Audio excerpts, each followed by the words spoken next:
Welcome to my hardcore Minecraft world where I have survived 4,000 days. I love to build and a little bit more building on top. With over a year and a half spent in this world and nearly 900 hours survived, enjoy the first 1,000 days of my journey in hardcore Minecraft so far. Please leave a like and subscribe, and if you don't want to watch this entire thing, just leave it running in the background as it helps me out a ton. Let's get rocking. Today we are starting a brand new world in hardcore using the seed building with fWhip. The goal of this series is to create a beautiful Minecraft world of interconnecting cities, castles, villages, and more, all while surviving on one life in hardcore Minecraft. Now, as I am a builder, and Minecraft is a sandbox game, I can set my own rules, and that's okay. Since fire is pretty fun, I'm disabling fire tick to allow me to use it for building without worrying about everything being destroyed. The last thing to know going into this world, Enderman picking up blocks drives me crazy, so I installed a data pack to prevent that as well. Now leave a like and please subscribe if you're new, as you don't want to miss out on this. Let's get rocking.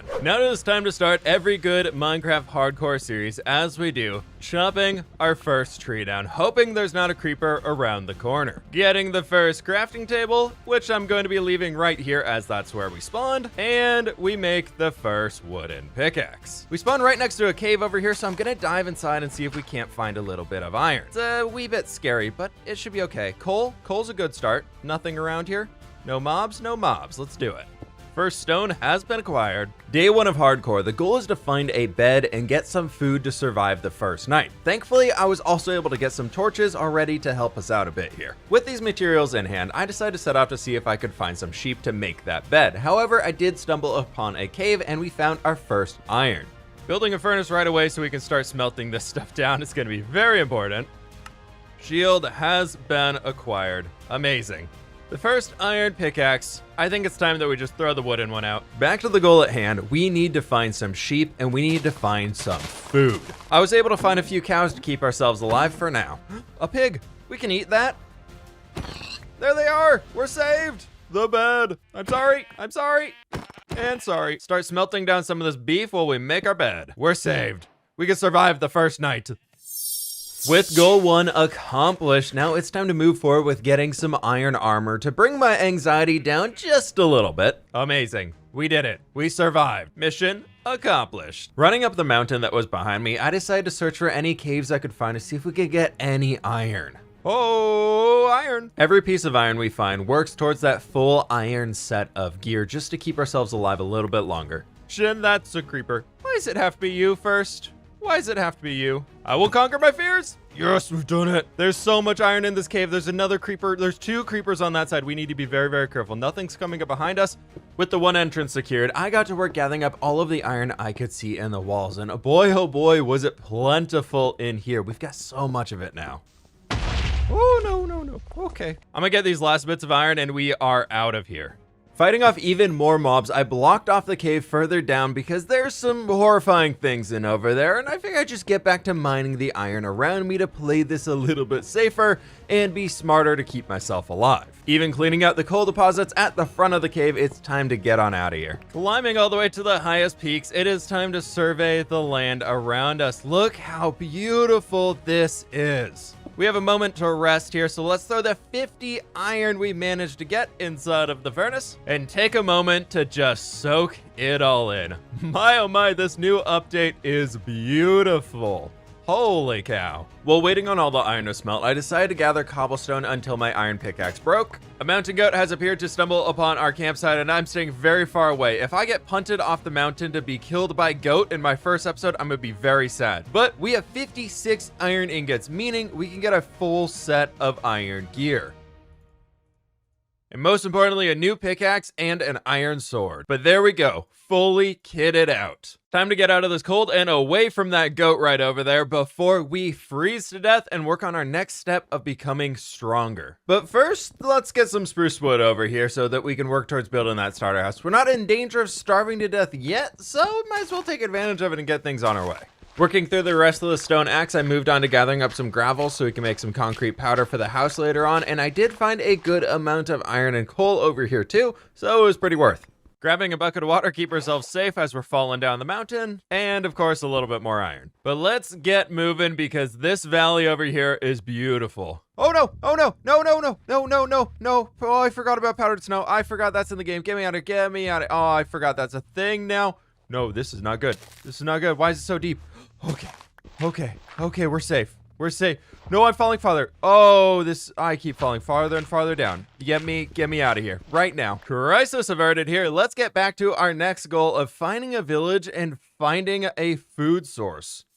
Oh, we have cows and we have bees. This place is perfect. Oh, we're coming. Right there. Look how beautiful this is. Starter house. It's happening. It's happening right there. Oh my. This is home. This right here is home, my friends. Even more cows. Oh, that's perfect. Oh, it's very much his home. Look at that. Is that a baby goat? I'm sorry, village. We'll be with you in a moment here. Look at this thing. Oh, it's adorable. Please don't punt me away. Oh, you're the cutest little goatie ever. Oh my God, you're the cutest little goat in the entire whole wide world. Okay, back on track. Back on track. Food. Food, food, food. Wheat fields. Carrots. Amazing. Cows. Kitty cats. Bells. Hi, Jelly. I can't believe this. There are no hay bales in this entire village. We've got to get our own wheat field going. Holy cow, that's a lot of things. Why are there so many mobs in this cave? There was like 6 of them. Oh yeah, not today, my friend. Not today. Back home to our base camp, which I wish I could say is a house right now. I broke all of the tall grass I could find just so we could get a few seeds along the way to plant a wheat field. For now, we call this ridge home. Next step is getting the field ready, so we're gonna need our iron hoe and we're gonna need a bucket. And making sure this cave is safe. This right here is the perfect spot for our first wheat field.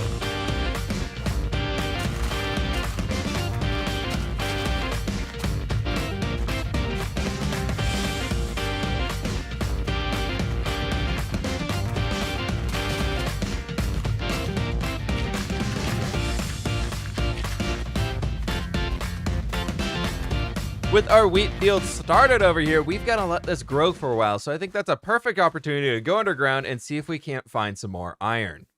I killed a zombie that dropped a potato, so a new field option is now available. I gathered up some coal and then even got my first bits of copper before deciding to move forward with fighting a few creepers. Well, one's gone. Before deciding that I wanted to just get some building materials together here, so I gathered up a lot of andesite before wandering back home. New iron pickaxe in hand over here, and some of the wheat is almost fully grown. We do have a few bones here that we can use to speed up the process. For now, I just need 1 piece of wheat and a few bits of oak wood. All right, maybe I got a little carried away chopping down some trees over here, but I figured I would just get the grind rocking for this starter house that we are working towards. So we got a bunch of oak and birchwood gathered up now, and it's great. And we've got plenty of fences. Gonna need some wool from some sheep to make some carpets. And I think right over the hill from base camp up there this will be a perfect spot to throw a cattle pen. Chicken, this is not for you. Planting all of the saplings back down of the trees I chopped, it's time to go see if we can wrangle up some cows. Hello, number 1. I ran around the mountain finding a bunch of cows, even stopping in the village to gather all of those dudes up, and then trekking all the way back home with 5 cows in tow. And everybody in. Well done. Welcome home.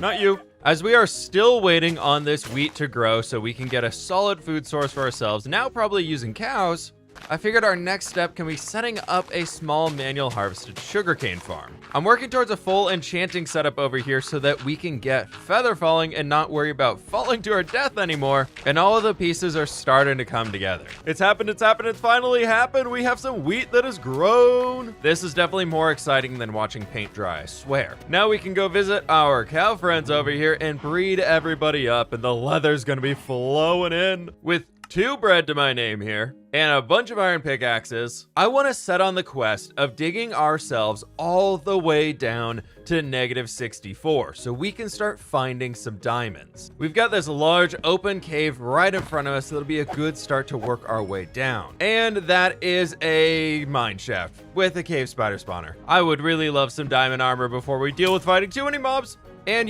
some actual food. we have 1 piece of bread. We'll explore that mineshaft later on. For now, all I care about is getting down to bedrock level. In Minecraft 1.18, bedrock has moved down to -64, meaning we have to go twice as deep. I've already broken 1 iron pickaxe on the way down here. We've got just 1 left for ourselves, and of course, we're finding the abandoned mineshaft again.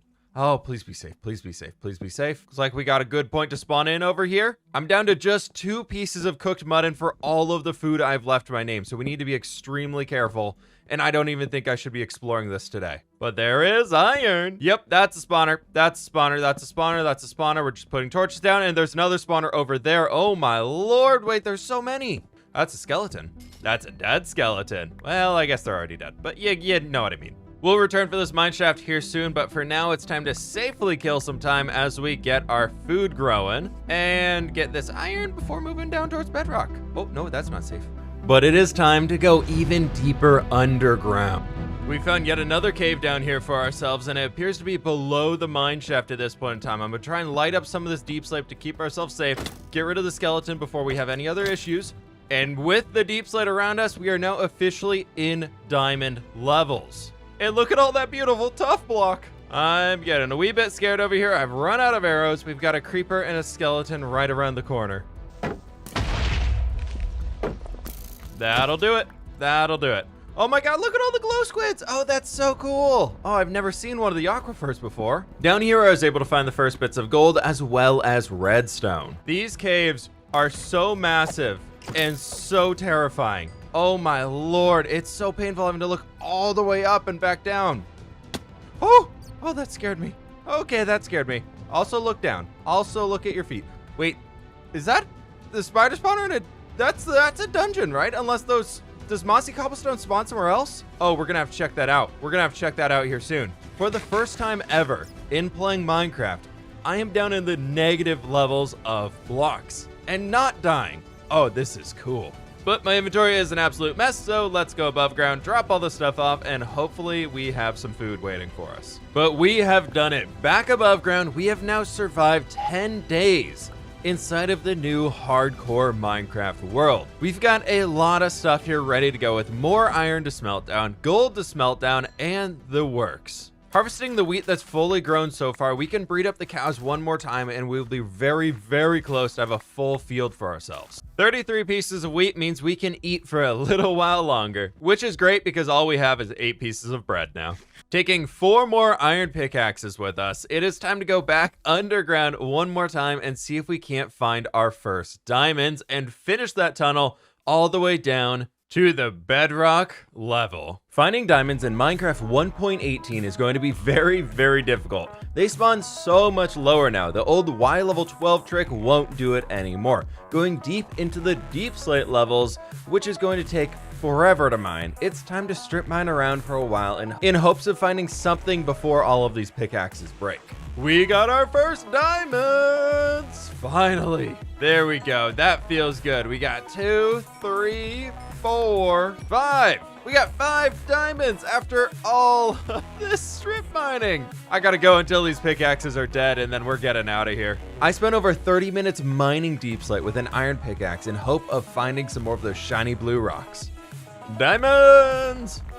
1, 2. There we go. The last pickaxe is now broken down and we've got 9 diamonds for ourselves and so much deep slate and tough block. Let's get back home. Sweet, sweet, fresh air. Oh, I've never been so happy to be outside. Oh, I hate it up here. Yep, I hate it up here now. This is my land. Expanding our storage room so much over here, adding on another 2 double chests for ourselves. We've got an area to store all of the deep slate. From here, it's time to get back to the Minecraft chores of gathering up all of our sugarcane, planting it right back down, adding on the final row, crafting our first diamond pickaxe for ourselves, gathering up the wheat field, of course, planting it right back down. And we've done it. The entire area is filled with wheat seeds now. Hello, my cows. The herd is a-growing. And with that, so is my food supply. We've got a very generous amount of wheat seeds available to us, so I figured I would come over here and just plop them. Never mind, the hoe's gone. That is at least a start on expanding it.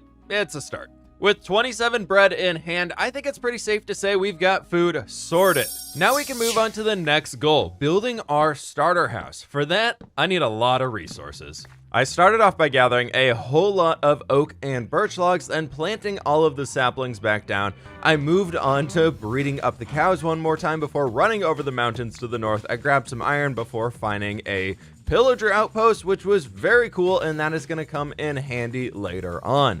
Also gathering up a bunch of flowers in the meadow for some light gray dye. I found another village, so naturally I stole all of their hay bales and killed a bunch of cows for food before venturing into the snow to gather some spruce wood, as we're going to need a lot of that for our builds. Come on, spruce is always good. I found another village and took the bell, most importantly, and a bunch of lanterns before gathering some sand in the nearby areas and starting to venture back home. I gathered some more leather, and at this point my shovel had broken from the sand, but I need bricks. I hand gathered a bunch of clay balls for ourselves, and we made it back home safe and sound and thrown it all in the chests, and the furnaces were good to go. While everything's melted down, I crafted out most of what I needed, from light gray concrete powder to all of the spruce goodies you could ever think of, and on top of that, I figured we have a lot of cobble deep slate from the mining, so let's throw some cobble deep slate in the roof, so I got a bunch of stairs and things. With the final bits of bricks over here smelting down, and we got a bunch of glass smelting here as well, I'm thinking, my friends, we throw our starter house right on this platform up here. So it is time to get building. Starting off here by making a 7 wide by 13 long box so that we could have an area to work with. I wanted to go pretty big on this starter house, so we brought cobblestone up on top of it, bringing these walls to 4 tall on the entire side, and then coming over here to one end, I figured we could throw in a bay window and have a little bit of fun here with that light gray concrete powder I found earlier and just bring that in as a top color. Since I want to go simple on this house here, I decided to duplicate this entire process over on the second side as well. So we have 2 bay windows and 2 light gray concrete powder accents at the top of our house here with the nice little windows on them. And it is looking pretty fantastic so far. From here, I reinforced the front of the house by adding a little bit of polished andesite above the windows and the door area. Then on top of that, I figured we could add some more spruce elements to break up the cobblestone, getting the windows in there and building a deck for the second floor so it can peer out over the lovely valley. We've got this area built out, and then the railing is just going to be a bunch of oak trapdoors on this, and I decided to fly through the next section here, building up the entire front with a few more windows and doors to get out on the balcony. Then we got that deep slate roof coming in for ourselves with a few windows in it. Next up, moving to the bright red brick chimney on the back and filling in the rest of the second story walls as I go. Then throwing in the campfires at the top on top of some polished andesite here, we can create that smoky atmosphere to show that, you know, we actually kind of live here. At this point, I also filled in the rest of the deep slate roof so we can move on with building the stair tower. I did run out of spruce wood at this point, so I did have to grow up some giant spruce trees and chop them all the way back down. But one more push here, we've got to build up this stair tower to get ourselves up to the second floor. I don't want to have a random staircase in the house, so I figured let's build a tower. Over here, we've got some big windows on the side. This one's kind of weird because it's got an even width to it. So we can start working on the roof and bringing it up in kind of a wonky, whimsical way of bringing these things up in all different directions. So we have one central point at the top of this guy where we throw in a few fences, and it is all good. Back in the morning now, and the house is finished up. Check this thing out, my friends. Oh, I love it so very much. I'm really happy. Now, I did want to mention, as I was wandering around grabbing a little bit more spruce wood to be able to finish that build, I stumbled upon a spider spawner, which is really cool, and we actually got some good loot from it. Oh, we found a spawner. What the heck? Okay. Got a golden apple. We now have a completed front balcony, a floor inside that I'll probably replace, an absolutely tiny staircase leading up to the second floor, and all the way to the top of the tower. We now have a second floor which looks great from above and below. Not you. No, please, no. Come on, guys. I'm building my house. Leave me alone. That was terrifying. Please tell me my house isn't on fire. And the start of a kitchen. And now the start of a chest room. And this looks so much better there for the floor of the kitchen. With a little bit more love, this'll do it for now. And for now, I meant I'll be adding a lot more barrels. And a simple bedroom with a nice sitting area to view outside. With the starter house complete, I want to get enchanting. For that, we need to keep breeding up the cows, so gathering up the wheat field, and of course planting it right back down, gathering up all of our sugarcane that we have, and I was going to breed the cows, or not. Let's just get rid of him. Just get out. No, nobody. No. Just after that guy's burns to death, it'll be fine. The ultimate defense, my cows. Oh, we've done it. The cows are safe. Come here, everybody. Come here. Ah, yes. Very safe. Very, very safe. While our cows are grown up, I would love to run out and see if we can't find some obsidian, the last item we need to make this enchanting table. I ran back down into the mines to deep slate levels and found a few pockets of lava, turning them into obsidian and mining them as I went along. Oh, another spawner. Well, he's gone. Looks like skeleton spawner. Let's get in here and light this up. Oh, there's three of them. There's three of them. They're fighting each other. And they're gone. Okay, what do we got? Nothing. A bucket. We'll take a bucket. There's a giant lava lake right in front of us. We've got everything we're gonna need. And a geode. Oh my God. Look at that. That's amazing. Oh, I'm so happy. Oh, that's so good. We'll check that out here soon. I know how to get back down here pretty easily. Diamonds. One. Oh, there's more diamonds down here too. Check that out right there. Look at it. See if we can do this. Make a little bit of an air bubble for ourselves. Come in, put the top over us, and there we go. We could get the diamonds, and I didn't do this right. This, never dig straight down. Never dig straight down, everybody. For the diamond.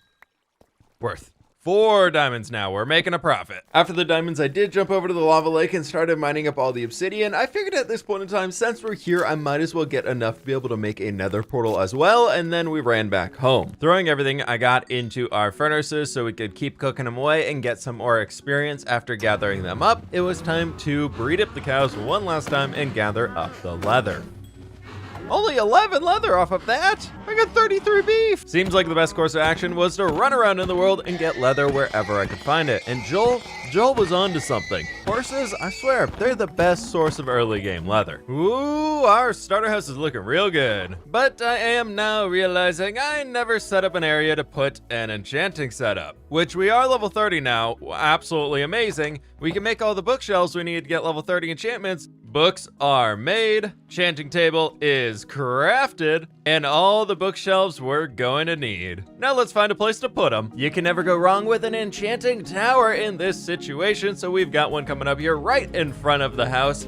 And then, of course, we gotta connect that to the starter house, so adding a little bit of a walkway for us. And here we go, our brand new walkway with a door right there. But we do have a staircase leading up to the top of the tower, where right in the middle here, we can throw the enchanting table and the bookshelves all the way around. Bring us up to 24, and then we do these guys. We're at 28, and there we go. 30 with an unbreaking 3 enchant and fortune 1. Grabbing the lapis here, let's see what the first enchantment of the new hardcore series is going to be. Diamond pickaxe, level 30 enchantment. No! Just that, you gotta be kidding me. Can all of this get us up to level 30? No, copper gives no experience when you gather it out of the furnaces. So close. So our door's open, close that. Before working up the courage to get back into the mines, I want to spend a little bit of time texturing out a pathway for ourselves. And coarse dirt's gonna be perfect for this. Just a little bit right there in front of the base really makes it look so much better out here. I spent a bit of time decorating the build and smelting some things up, and it is looking really cool now. Check this out. We got some flower pots with flowers up by the windows. We got leaves and bushes all over the place now. But we're still not level 30. But now with the Unbreaking 3 diamond pickaxe, it is time to head down into the mines and see how many diamonds we can reveal. I'm specifically saying reveal here as I want to mine out a bunch of stuff, and if we can find some diamonds, we'll come back once we get that Fortune 3 enchantment to mine them all up. But for now, it's on with the strip mining.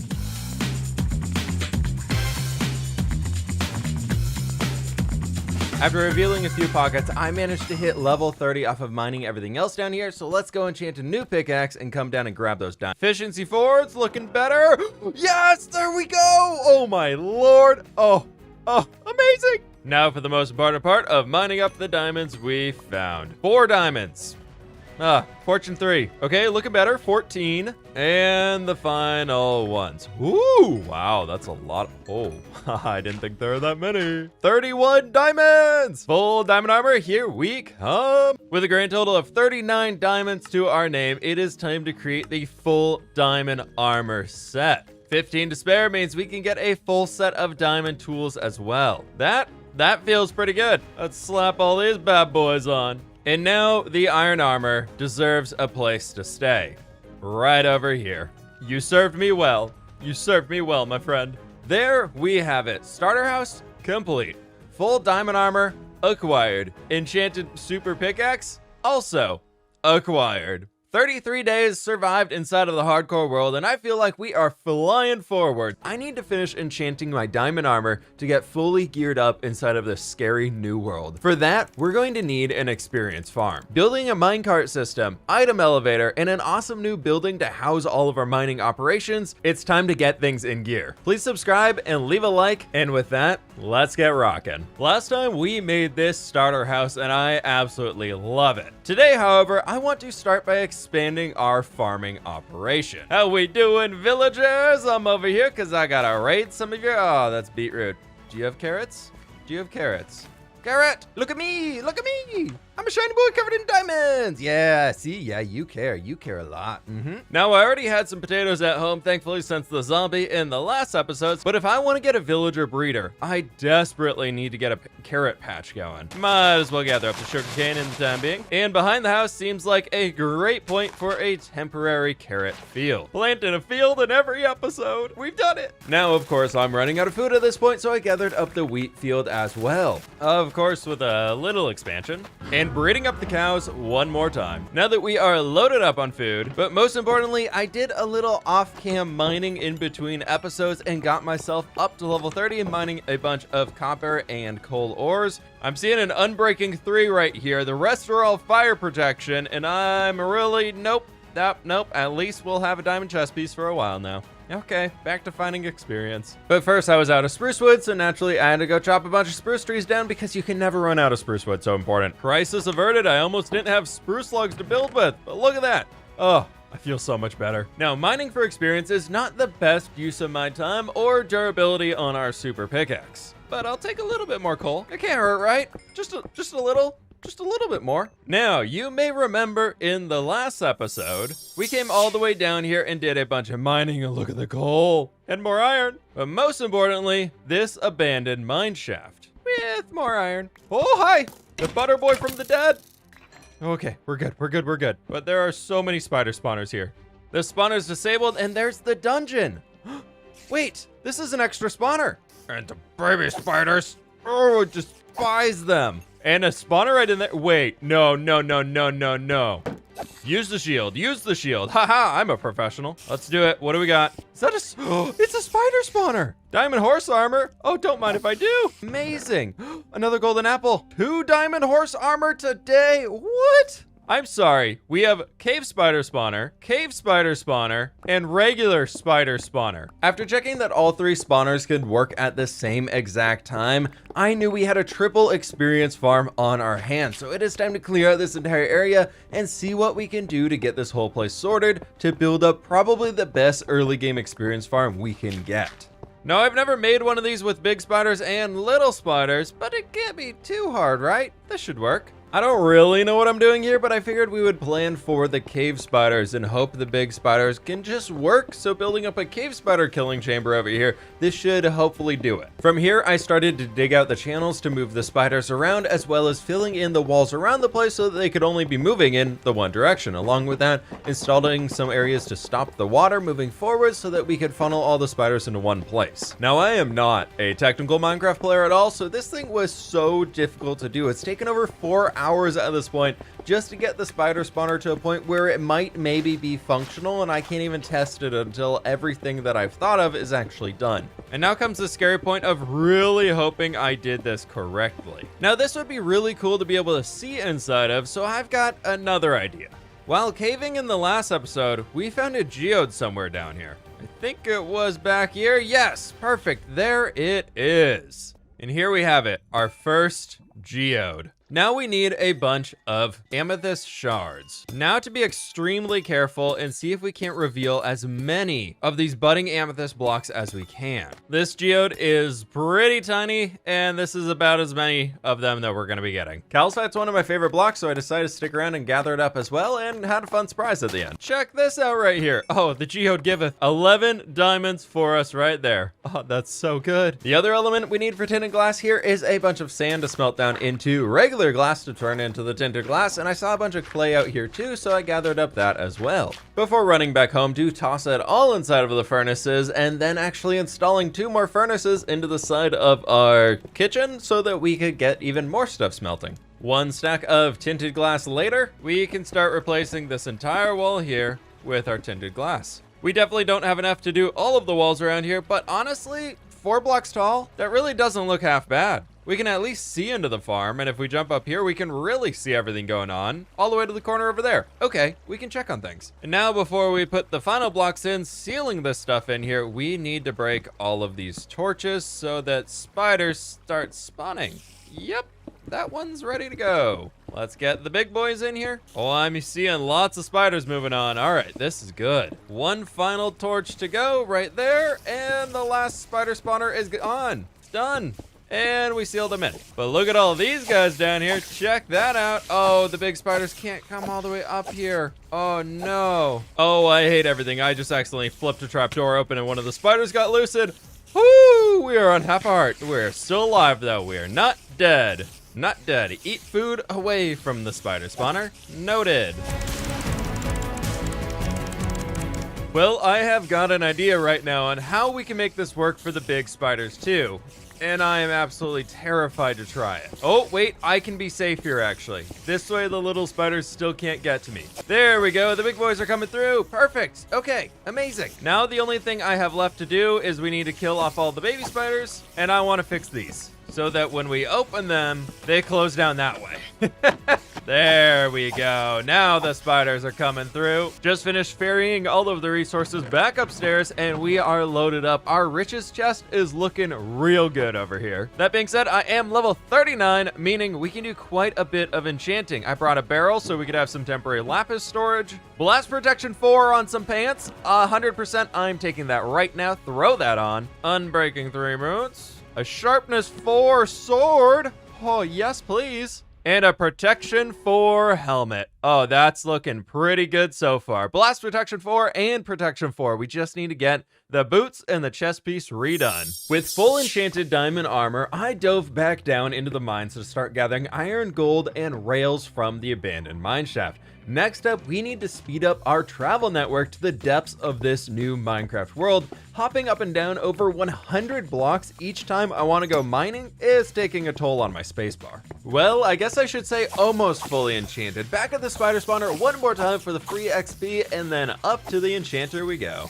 With Unbreaking 3, Efficiency 4 on the diamond axe over there. Unbreaking 3 on the shovel, it'll at least keep it around for longer. We will take that, that's looking pretty good, and right there, Protection 3. All right, that is feeling good. Now that we have full level 30 enchantments, I want to work on improving our mining system. For this railroad, I still have 2 items left to gather, gold and redstone, as we need powered rails, or this really isn't going to be possible. This is my first real-time caving inside of Minecraft 1.18, and dang, these caves are horrifying. With everything being so new in the layouts for them, I can't predict anything right now, so I was scared to turn literally every single corner. But sometimes turning those corners reveals something pretty awesome, so it's worthwhile. Geodes. Not only one, but I found a second geode, and then shortly after that, even found a third geode, all within 50 blocks of each other.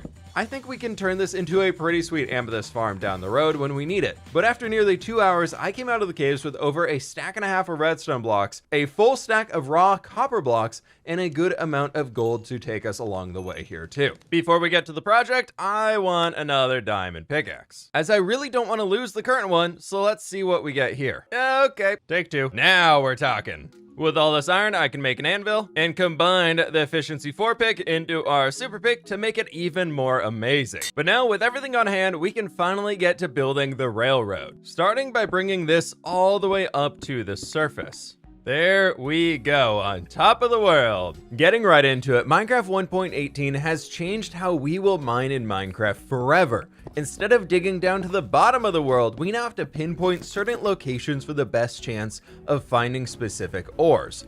I'm setting up my mine today just to accomplish that, creating a stopping point at each optimal mining level, starting with positive 48 for copper ore, then moving down to positive 16 for iron, negative 16 for gold ore. Now lapis does spawn at level 0 the most, but I don't really care too much about getting that much lapis, so I'm just gonna forget about that one and go all the rest of the way down to negative 58 where we get our diamonds and our redstone. Pressing the button and off we go, up, up, and away. With only missing a lever or two, it appears to be working. Now that we can get ourselves from the bottom of the world all the way back up to the tippity top, that is fantastic. However, we need to be able to move the items up and down as well. For that, we have to go into the nether. Let's hope it's safe. Oh, of course. Soul sand, this is what we need. And quartz. Oh, we can leave. Well, we've got a stack of quartz and that should be about all I need. So let's get out of here. Next up, we need a water elevator. So we've got to dig all the way down to bedrock so that we can move the items back up to the surface. With the tunnel dug out, we're gonna need a lot of kelp to fill this whole thing in. With that, I set off on an adventure to find the world spawn again, as there was an ocean pretty close by. The new Minecraft 1.18 game, is that a river or an ocean? It appears to be a river, but there's an ocean. Out in the ocean now, we're able to get just a little bit of kelp to be able to make this entire pillar, and oh, things are falling. And I'm drowning. But you are drowned. I spotted a sunken ship over here, so we might be able to get a buried treasure map, which will be amazing. Maybe some free diamonds? There we go. And a blank map. Oh, we can make a map of our house. Thanks for the lift, boys. Buried treasure is supposedly right down here. Ah, perfect. There we go. We got some gold, we got some iron, we got some water breathing potions. Oh, that'll be amazing for what we're about to do. I'm a big fan of remembering things inside of my Minecraft world, so I wanted to finish exploring this treasure map as it was the first one we've ever seen inside of the new hardcore world. From there, I found some peonies and lilacs, so I brought those home with me as well because who doesn't love flowers? First off, making sure not to fall in this hole, but sending water all the way down, and myself. Right, down at the base now, we need to install some systems to throw items inside of a double chest that'll just get funneled inside of a dropper that will then go up to the tippity top. I think I remember how to do this. Yay, it works.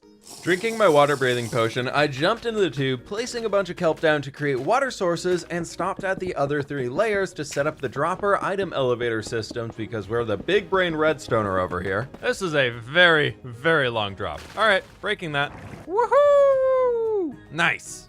Perfect. All the items will end up right here. This is great and all with the items ending up on the surface, but they're gonna despawn if they're just sitting there. And jumping out of the minecart in the middle of a grassy plains is a tad bit scary. It's time to get to constructing our mine entrance. But first, we gotta do the grinding to get the blocks so that we can actually build something. And as with many great builds, you can see me here gathering up a ton of spruce wood. Saplings planted down here, it was time to move on to chopping down the oak and birch trees we've been replanting so far in this series. But do not worry, as we definitely replanted these things as well. I can't forget that. Outside of the wood we just gathered up, I would love to use some deep slate materials for the roofs, as well as a healthy mix of spruce materials, of course some stone brick in here, and definitely loads of cut copper. But with that, my friends, we've got everything we need, so let's get building. Starting off with the front of the mine here, I want to create some depth right off the back, bringing some stripped spruce logs out, and then creating a box around the place out of tuff with cobblestone stacked on top like we did on the starter house.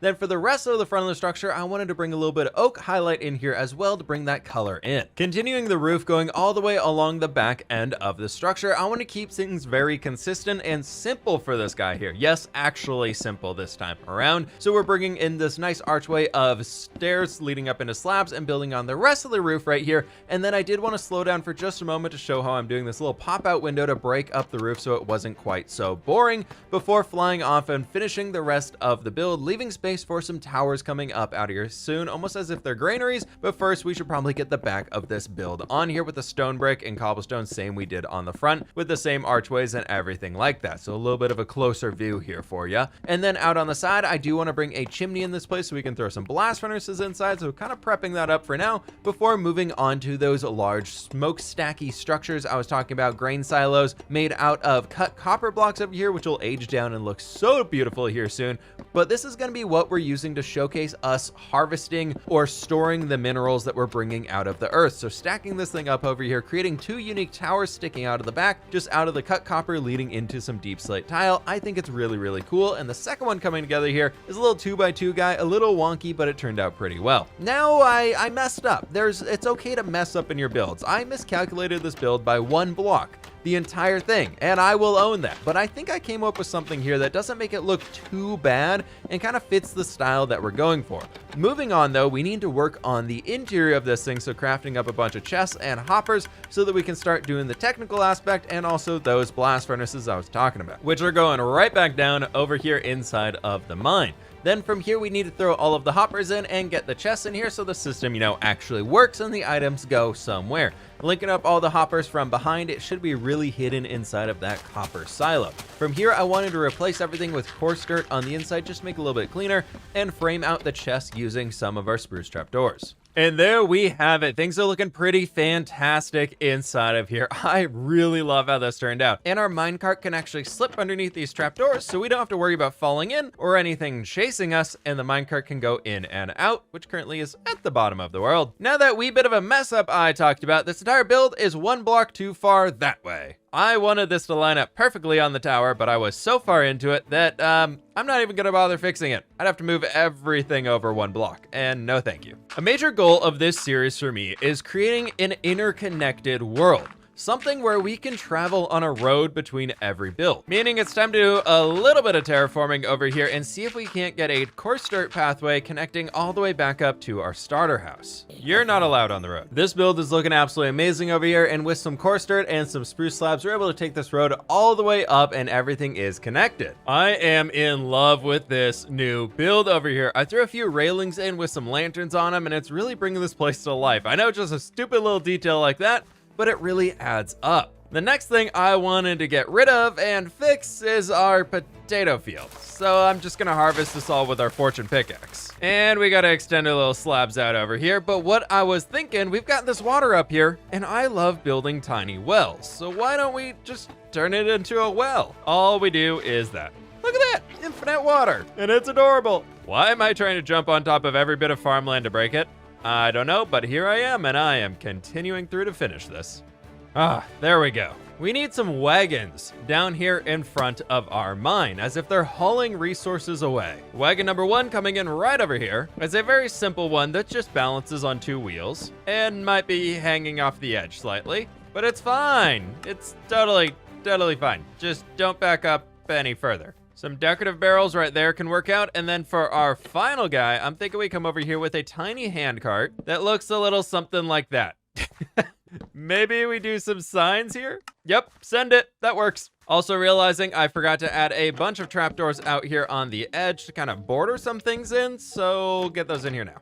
There we go, not so flat now. Moving forward with the final goal we need to complete for our mine today is acquiring a cave cat. The only thing I am still afraid of inside of that mine, well, I guess I should say what could walk inside of the mine is a creeper. So getting cave cat to hang out in there is gonna be a great idea. So it's off to fishing for me.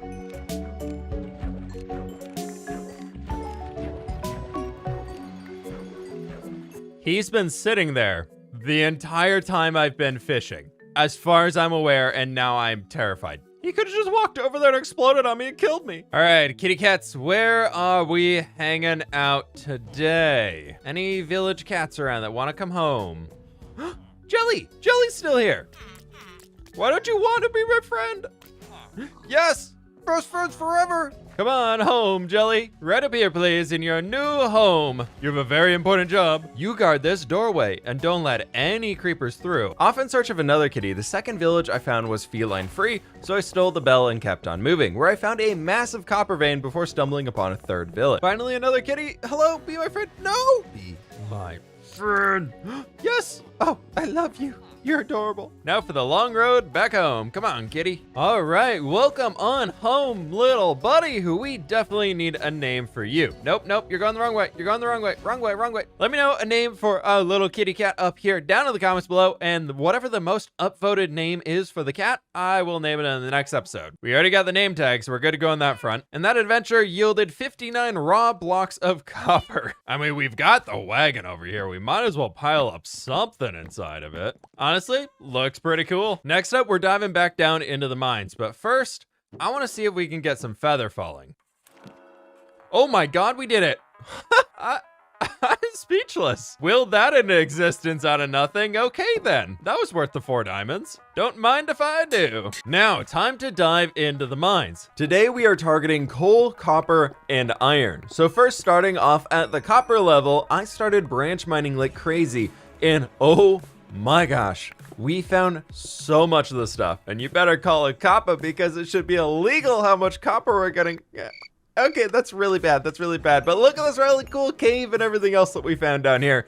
Holy cow, what is...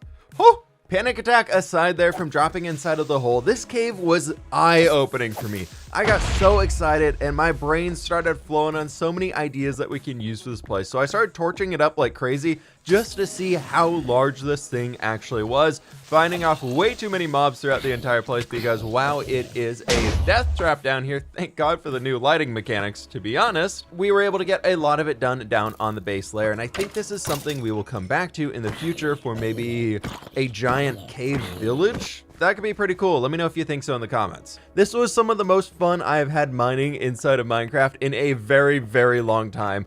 And holy cow, dropping chest after chest after chest inside of the elevator system. Thankfully, it does work, and we were able to send so many resources up to the top just after the copper level alone. I did also stop down at the geode, as you see in here, and I grabbed a bunch of tough block because I want to use it for building in the future. It is a very good thing that we made these blast furnaces over here because look at all of this stuff just unsorted over here, unsorted in there, and check this out. Look at all of that copper, and more items are still piling in, so we might get some more out of it. Look at the iron and coal up here too. I'm gonna start smelting these guys down for sure, but apparently we need a super smelter already. I want to build a castle in the mountains. Yep, a castle. Okay, maybe not quite that big. I mean, we are on episode 3 here. I'm not that crazy, just a little bit crazy, I think. First, we need to go on an adventure to find some new blocks to build with. Then it's time to transform this beautiful valley into a defensive castle to keep the creepers out of our base. If y'all are excited for today's episode, please be sure to click that like button down below and subscribe if you're brand new, as this project has taken more than 50 hours to complete.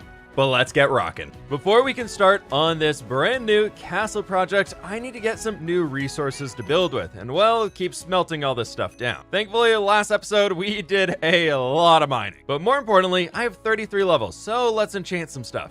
Ooh. Ooh, that's gonna be really good. Luck of the Sea 2 fishing rod. Let's go with that. Not that great. Looks like we are back in business with the bow, and I've got a brand new shield here. Infinity bow in hand here. We're off on a quest to find all of the saplings in Minecraft. For that, I need to find a jungle, a savanna, and a dark oak forest to acquire the last 3 saplings we don't have quite yet. I decided to travel south first as we had the ocean. I figured I could get in a boat and just adventure around there very, very easily, which here we have it already, my friends. We've got some dark oak trees. That is amazing. Oh, right next to the beautiful birch forest. Chopping down some of the dark oak trees and gathering up as many saplings as I could, I realized this is the little smallest dark oak forest I think I've ever seen. So after a while, I did feel kind of bad chopping down all of the 8 trees that I think exist within it. With one item checked off the list, it's time to continue the adventure where I found a drowned village, looted up everything that I could find, including a brand new buried treasure map, and set off to find that. Oh my lord, we've got an ocean monument right there. I think our base is right on the other side of that birch forest. Guardian farm? No. There's the chest we got last time. No, I'm breaking this. Stupid treasure map. I decided since we're already over in this direction, I might as well continue forward and see if we can find anything over to the west. We haven't really traveled this direction at all yet. Hello, buried treasure. Oh, it's a good one. More underwater breathing potions too. That's so good. Oh yeah, I need that. Breath is good. Look at that hillside up there. It is beautiful with all those alliums and sunflowers. The last 2 tall flower we need. What is that I see? Oh, we've got a savanna. In my texture pack over here, I turned alliums to be heather plants. And this works. Would you look at that? We've got a pink sheep. Oh, you're beautiful. I'm sorry, I live very far away from here. I can't take you home with me. And there's a jungle. No, look at that. Oh, we've got everything. And a spawner. What is this? Oh, this looks so staged. I got to work in the savannah gathering up as much acacia wood as I could cram in my inventory as it was already very, very full. I made sure to bring a few saplings home with me here as well, just so that we could keep those on hand before running over to the jungle, where I did pretty much the same thing, chopping down as many jungle trees as I could and throwing out the only food I had and then grabbing some vines too, because that was more worth. Even though my inventory was completely full, I kept exploring around the world and found a few more villages, which was really cool, and one of them even had 5 chapels inside of it, so I got 5 brewing stands before wandering my way back home. Finally back home, after the expedition, I got right back to work, crafting up all of the copper I smelted as we left, and then refilling up all of the blast furnaces with even more copper. From there, I planted down all of the different saplings we had collected on the journey so we could harvest them as needed. I definitely need a massive tree chopping area soon, as this isn't working too well. If you have any ideas, let me know. Slowly but surely, this will be turning into a field of trees back here that we can chop, but we have something very important to tackle. Thank you everybody for leaving the comments. There are so many of them, but the one that won out here with the most likes is Oliver. Hi Oliver, thank you for guarding my home. I ran back down to the spider experience farm to get back up to level 30 before coming upstairs to enchant another shovel. All right, give me a good old diamond shovel. Ooh, we'll take that. The copper finished smelting again, and it again got me to level 30. This time we're going for a pickaxe. Ooh, that's a really good one too. I might just have to slap these 2 bad boys together. Check this out right here. We've got another efficiency 5 fortune 3 pickaxe. Crafting my first diamond hoe, I want to continue the tradition of planting a field in every single episode. Feeling sad for the carrot field in the last episode, I expanded that one slightly before moving on to plant a brand new potato field near the mines.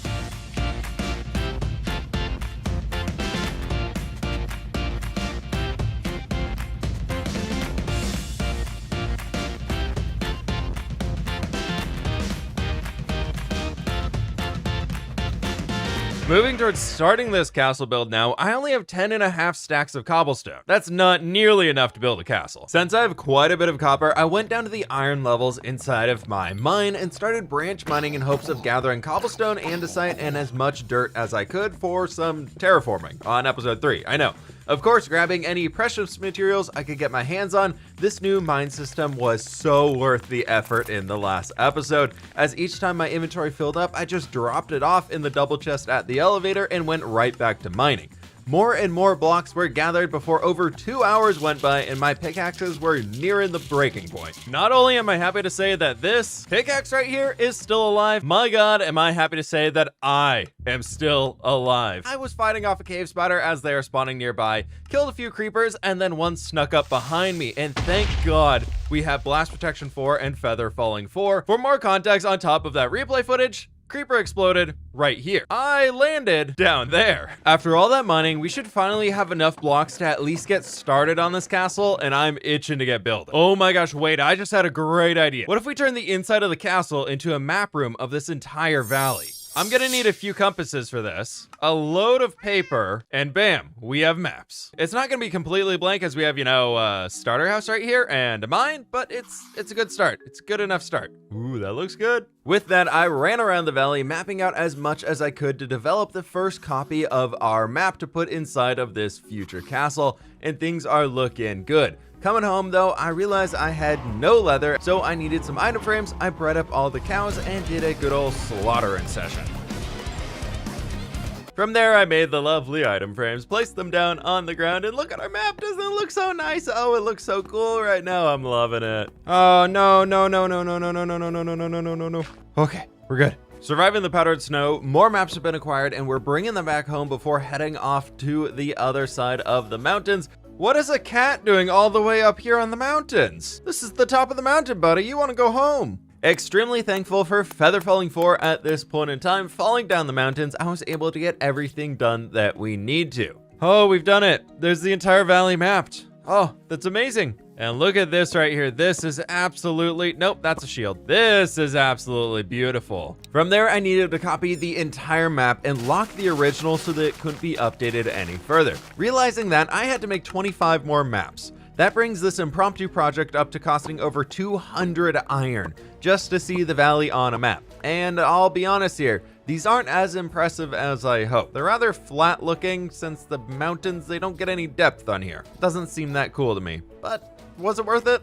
The entire map has now been duplicated with the brand new copy in here. But now loading up on cobblestone, it is time to get to work planning out this brand new castle project. First and foremost, I want to create a road coming from our current starter house all the way over to where the castle is. But this little section of the mountain where it flattens out and kind of comes forward into the valley, I think is going to be perfect for our castle. Come to think of it, probably shouldn't have filled my inventory with cobble. All right, much better. Whoa, spider, much better. Time to clear out a bunch of trees. Let's do it.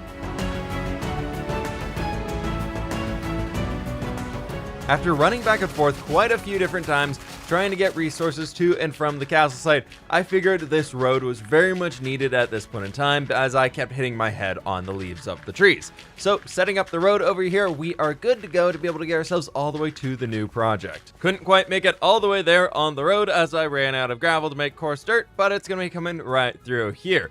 The plan for this castle, my friends, is to bridge across the entire valley, with a main castle fortress on the near side and a few towers and a grand old keep inside of it. Then we have a small watchtower on the very far side across a massive bridge. Now that sounds fantastic in my head, but let's get planning. Starting off over here by bridging across the valley so that I can know how far across this thing actually is. About a stack of blocks. From there, I wanted to create the outline of the small lookout tower on the far side, extending a box in the sky and adding a small addition off to one side before tossing a roof outline on top so we can get a good idea what the shape will be. Yeah, I'm liking that. That'll do it for the first tower. Okay, that'll be good. Starting maybe some 3x3 towers right over here so we can have those. We'll do a little tiny gatehouse in between. Adding a grand tower into the back, I want to extend a wall out to the side and do a 7x7 box back over here so we could get something striking high into the sky. Then on the other side, let's bring ourselves off at a little diagonal here. Before starting up the next gatehouse, so we can have another entrance into the castle besides from the gate, we're gonna need to clear out a lot of terrain for this to happen. Finishing the front gate with another tower over there before moving back to the bridge gateway, I guess, and getting that thing sorted. Actually, this one, let's make it a touch taller so it has more variety. Just like another 3 blocks, 4 blocks. Yeah. All right, the next tower is coming together over here, and I like the height on this one so it feels much more large and grand compared to everything else. A way that we can view everything. But first, finishing off planning off the rest of the castle here, I want to get the keep going right into the mountainside before adding on another tower and then connecting them all up. This is currently an absolute mess of cobblestone over there, but I feel like I've got a really good plan, at least for the sides. And then I was going to start planning out the bridge, but I saw this water down here, and it gave me an idea. Building on top of this existing waterfall, I want to extend it all the way up the mountain, right through our road, maybe a small lake in here, but starting all the way up past the snow line, or maybe right in here. It is Minecraft after all. With that, I started to carve out a creek bed to bring the water down the mountain all the way to the bottom of the valley. Stopping off to create a mountain lake before continuing down, my goal was to make it look like the water was naturally flowing and it actually belonged here instead of a player-made creation. Which for this, I still do want the road to come through here, so we're just gonna be throwing some stairs, a few walls, maybe some slabs, and we can easily walk across still. Okay, cool. And this right here is going all the way down. Perfect. With the easy step done, it's time to get on the grind as we have nearly 300 blocks to go before we reach the actual Minecraft river. The first challenge, clearing out the forest at the base of the valley, which I came to the unfortunate realization that the valley is much lower at the start of our current location than the terrain to get to the main river. Meaning I have to build the river floating in the sky to keep it flowing naturally. Oh, don't worry, that's not even the best of it. I have to carve an entire gorge through the mountain to deepen this valley far enough for us even to move forward with the river. Otherwise, our water's magically traveling upwards. And man, I'm wishing I had a beacon for this, as it took over an hour to break through all of this stone. It was all worth it though, as I'm placing the water into this river, it added so much life into the valley, and I'm even more excited to make this castle and not fall and die while building the bridge, as we have water to fall into. It's great, but we'll worry about that later as we look at this river leading out into the ocean. This is really starting to look so cool. Oh my gosh, I gotta finish all the dirt down there, but I've had a lot of time to think while I've been working on this project, and I probably want to use a good amount of stone and stone brick while we're going through this, so I should probably get some smelting down over here. Before we can get to the castle though, I really need to finish this valley floor. Back on the dirt grind, I placed down every last bit I had inside my storage room, but unfortunately running out. So I started the first dirt farming location underneath custom terrain. This is episode 3. I think that's a new record for floating custom terrain and dirt farming. Yeah, I don't even have netherite yet. What am I doing over here? But in the end, and nearly at the end of the shovel, I was able to get everything I needed, and the valley is complete for now. Come on, boys, I just made this valley. I made the entire valley. You can't have it. With nearly 15,000 uses on the diamond pickaxe, 7,000 on the diamond shovel, and now 5,000 blocks of dirt placed, I've been grinding hard on this project. Look at this valley. But now, it'd be nice if there was a castle to look at on top of the valley. It's time to stop breaking blocks and start placing them. So let's get to work over here on the bridge. I'm thinking a slight slope on the bridge up here like this will look really cool. And down into the water, it is hopefully even. Yes, looks like it is. Now from here, we need some big supporting pillars, which I think some massive stone brick bases as supports, throwing some stairs on them. I want to build them completely out of tough blocks. Hopefully we have enough. For now, we'll go up to that height, and I need to build another one on this side. And maybe we're not done with the block breaking. I ran out. Back in the mines for me, I gathered up as much tough as I could muster, finding a few veins of diamonds along the way, which is actually going to be super helpful, as all of my tools at this point in time are pretty toasted. Back at it again with the 3-arch bridge. I'm adding in the initial archways over here, trying to create a consistent curve shape so that they all line up correctly and we can build off of them when expanding later on. Doing all that before coming back in to thicken up these curves and make it actually feel substantial up here. Y'all, I've been so busy with this bridge project over here that I didn't even notice. We are on day 107 now. We've officially survived over 100 days in the new hardcore world. From there, I ran back home to craft up a bunch more goodies that I could use in detailing for adding on the next layers, as I wanted to do something more fun and creating a highlight here to make the bridge more interesting by using some copper and deep slate. Of course, repeating this 3 more times on every single other one of the archway sides, before filling in all of the gaps with a little bit of stone over here so it breaks away from that weird cobblestone texture that we have everywhere else. It's a little bit lighter. Now this right here, my friends, is starting to have some substance to it. It is about time that we can work on the top finally. I love hanging lights from different things that we're creating, so we could do a little bit of a guy right over in here and have the hanging lantern with another set on the far side. Building the top, I wanted to continue the deep slate across the base of this new layer before filling in the rest of it with some cobblestone after we've created these new archways.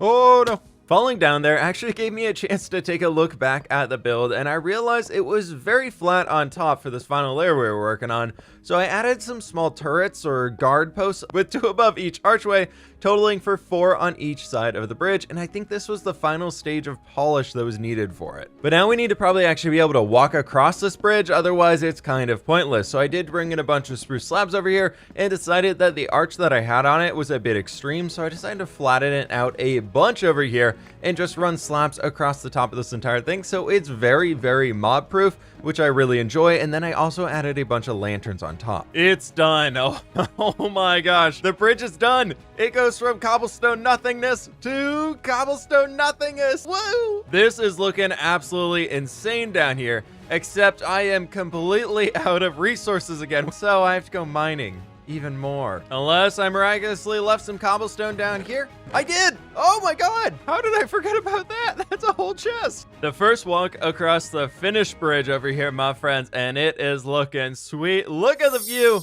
What we're gonna get started with over here on the actual buildings themselves is this guy, where I think we can just get started on the little side one over here, where we can go up 3 blocks, put some stone brick walls on tippity top. I thought bringing in some colored glass would be quite fun for the windows, so I'd got a bunch of orange stained glass over here. Getting an end decoration bit over here for this roof, that should be pretty good for us for now. I'll just go ahead and fill this in for here, and then we can start the roof going up in the middle. It's simple for sure, but this should really work to make this side of the building a little bit more interesting. And then on the back, I do want to bring a chimney up, so we'll just stack some andesite right over here. The build's looking okay, but it's looking very gray right now, so I'm thinking we bring in a little deep slate at the bottom. Right here, and then also right back in here. And adding in a few spruce trap doors to make these windows pop a touch more. There we go, that is looking much better. From here, we can start planning out the main building, where I want to bring the front section sticking out just a touch more, kind of like that same arch that we have on the second building we just made.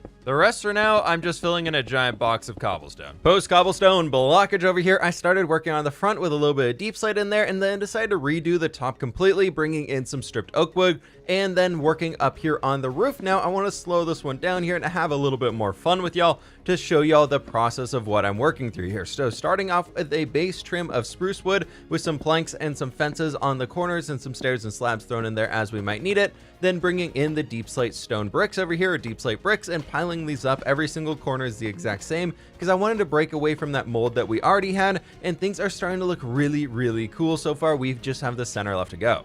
This would look a touch bit weird here if I didn't fill everything in on the inside, so spending another 15-20 minutes here getting this place sorted out, and I'm really liking the end result with these 4 pillars on the corner, or 4 turrets on the corner, I guess. We're throwing some windows here into the center, and then of course bringing up to one final point that turned out to be much, much taller than the initial plan for this thing, but in the end I think it was worth it. Adding in the little orange windows right in there is such a cool pop of color, and I really loved working with walls inside of builds like these, just as another way of detailing instead of just being like, you know what, I'll just throw a stair here. I've just been throwing a wall in instead, and it's been very worthwhile. But coming up here to the top, we got the final point, and it's done. With a tiny bit more time spent on detailing this thing, it is now done. We've got some andesite in the walls instead of just the plain old boring cobblestone. The only thing left is the interior, but I'll be honest, I just really want to get this castle sorted out over here, and the interiors can come later. For the main castle, I wanted to first stack up cobblestone walls and get a better idea of what the shape is going to be. Afterwards, we'll continue carving away at it to add more and more details in each phase and each step that we take moving forwards,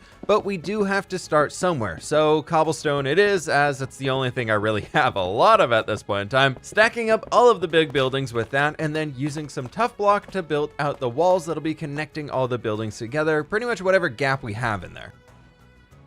So we've got this little gate over here ready to go. We've got that gate ready to go. We still need to fill in, you know, the actual door portion of it, so they're not just archways. Next up, one of the simplest details you can add to any castle to make it look instantly fortified is polished andesite on the corners. The castle walls are still very flat, but all of the polished andesite is in on the corners, which is starting to look very cool. It may be feeling a little off right now, but as we start adding in more and more detail blocks throughout this entire thing, that polished andesite isn't going to be so in your face. But now we also have a roof on the main keep. Gotta do the little end bits on it still, but it's looking very, very cool. Look at me, I can see my house from here. At this point in time, I am running out of a lot of blocks to build with. Our extra cobblestone chest is completely dry, so I think it's time to take care of a few chores around the base and dive down into the mines and get back to grinding. First, starting with the sugarcane. And the wheat field, of course, planting it right back down. Of course, breeding up the cows one more time as I'm running out of steak. I've got so many extra seeds over here right now, so I figured we'd set up an auto bone meal system. Let's just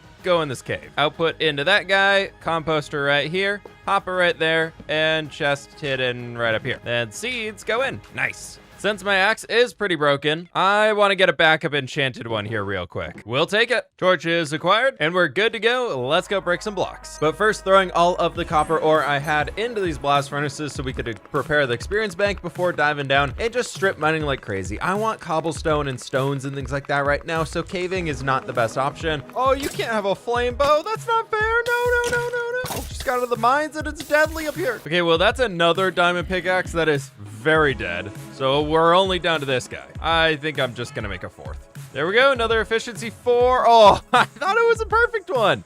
So close. Look at the items flowing in. I've never seen it from this side. That looks so cool. Items acquired. Now begins one of the most intense building sessions of this episode, as I want to get this castle project done. I've spent hours gathering resources to prepare for this challenge, enchanting all of my gear to make it go as smoothly as possible and reduce the chance of death.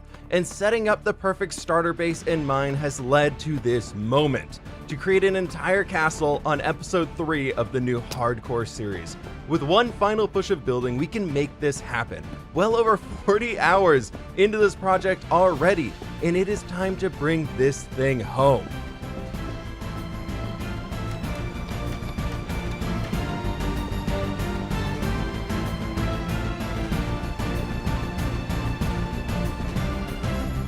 I have come this far already. There is no way I am giving up now. Not when we are this close to creating something absolutely amazing inside of this hardcore Minecraft world.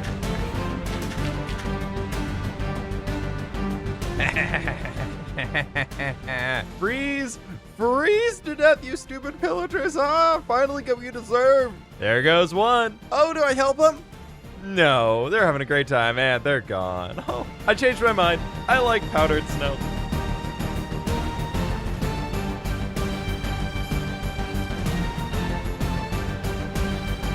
We only have 2 tops of the towers left to finish up, and I've got to go find a bunch more andesite to finish texturing this entire place. But I've been wanting to do this for a while. How does it look from my little viewing hill down in the valley? The answer is, it looks like a big old mountain castle.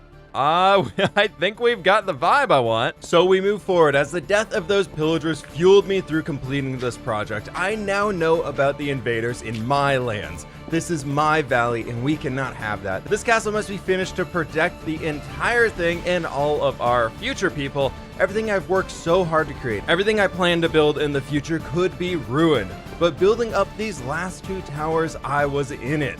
My brain was firing on all cubes at this point because I don't know what a cylinder is, but leaving the small tower open air with a signal fire to alert the rest of the valley, and finally creating a grand tower to view over this entire hardcore Minecraft world. The walls are complete, the towers are built, and the keep is assembled. But now it's time to finish this project off the right way. Sure, I could call it quits here and say it's close enough like most people, but no, I'm not stopping yet. I want to look back on this project and be impressed by what I did, knowing I went the extra mile.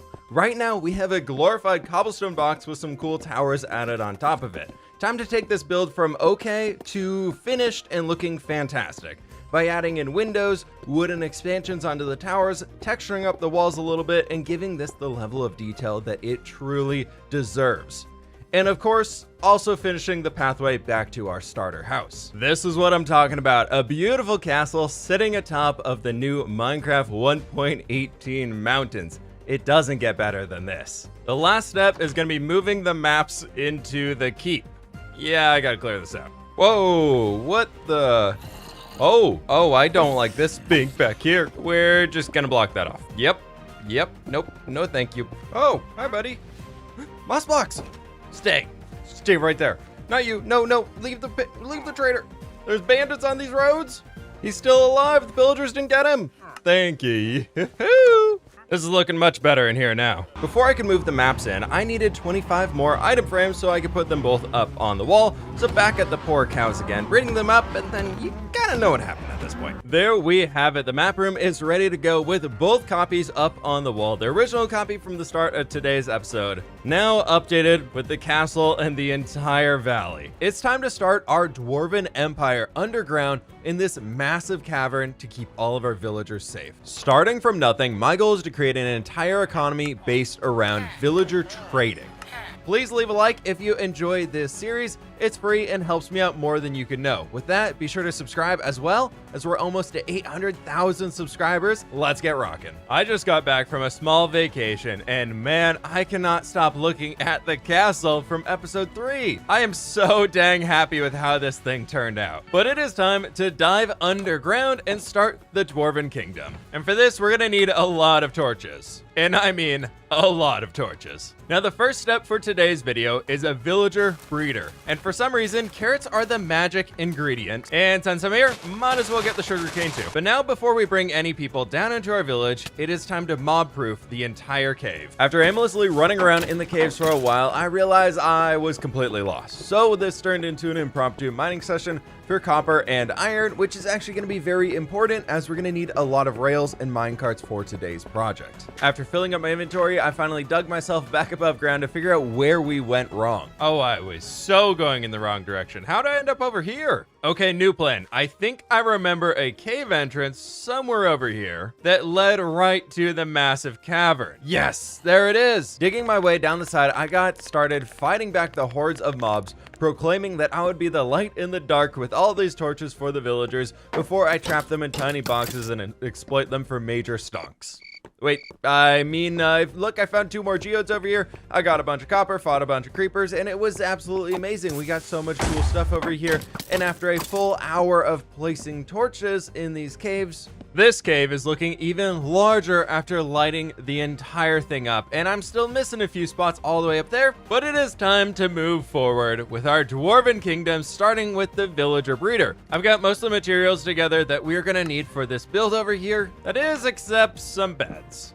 We've got our 2 villagers up here waiting for us, but we'll be back for them later. Next, I do need some dirt for myself. Can't forget the diamond hoe. And finally, a very quick trip to the nether for some glowstone. Oh, please leave me alone, Mr. Ghast. And with that, we're off to the races, building up the villager breeder by clearing out a massive area to place a carrot patch to allow for all of the magic to happen before installing some trapdoors and beds we can use to lure the babies to fall into the pit of doom, where they will wait until we bring them out to add them into our lovely peaceful village of happiness. Well, everything's set up in here besides getting some villagers inside, and that's gonna be a journey. Back over at the house now, and I think I'm gonna try and big brain this one. We'll see if this works out. I believe I've cleared out all of the workstations inside this village already. If I just put barrel and composter and give them a nice little way out, they'll want to go to them. Big brain accomplished with 1. Come on, buddy. No, up. There you go, and let's just get to the top of the mountain. Yes, this way, right over here. Come on, buddies. Let's put you in a boat and you in a boat. And I think I can take these guys almost the entire way by boat now.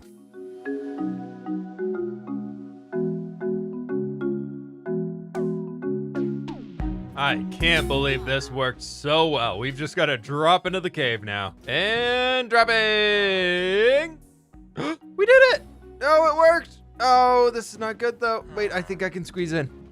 Oh, nope, that's your head. Now time to go find villager number 2. There we go. Welcome home, buddies. It's done. The villager breeder is finished. Since it's gonna be a little while before these carrots all the way grow up, I decided to bring down a bunch of stacks of carrots to throw in here for the villagers. But in the meantime, I need an easier way to get in and out of this crazy pit. So hopefully this should do it. We are good. Next up, my friends, moving right into planting a field down by our brand new river because, well, I got it. It looks too beautiful not to add some fields down here.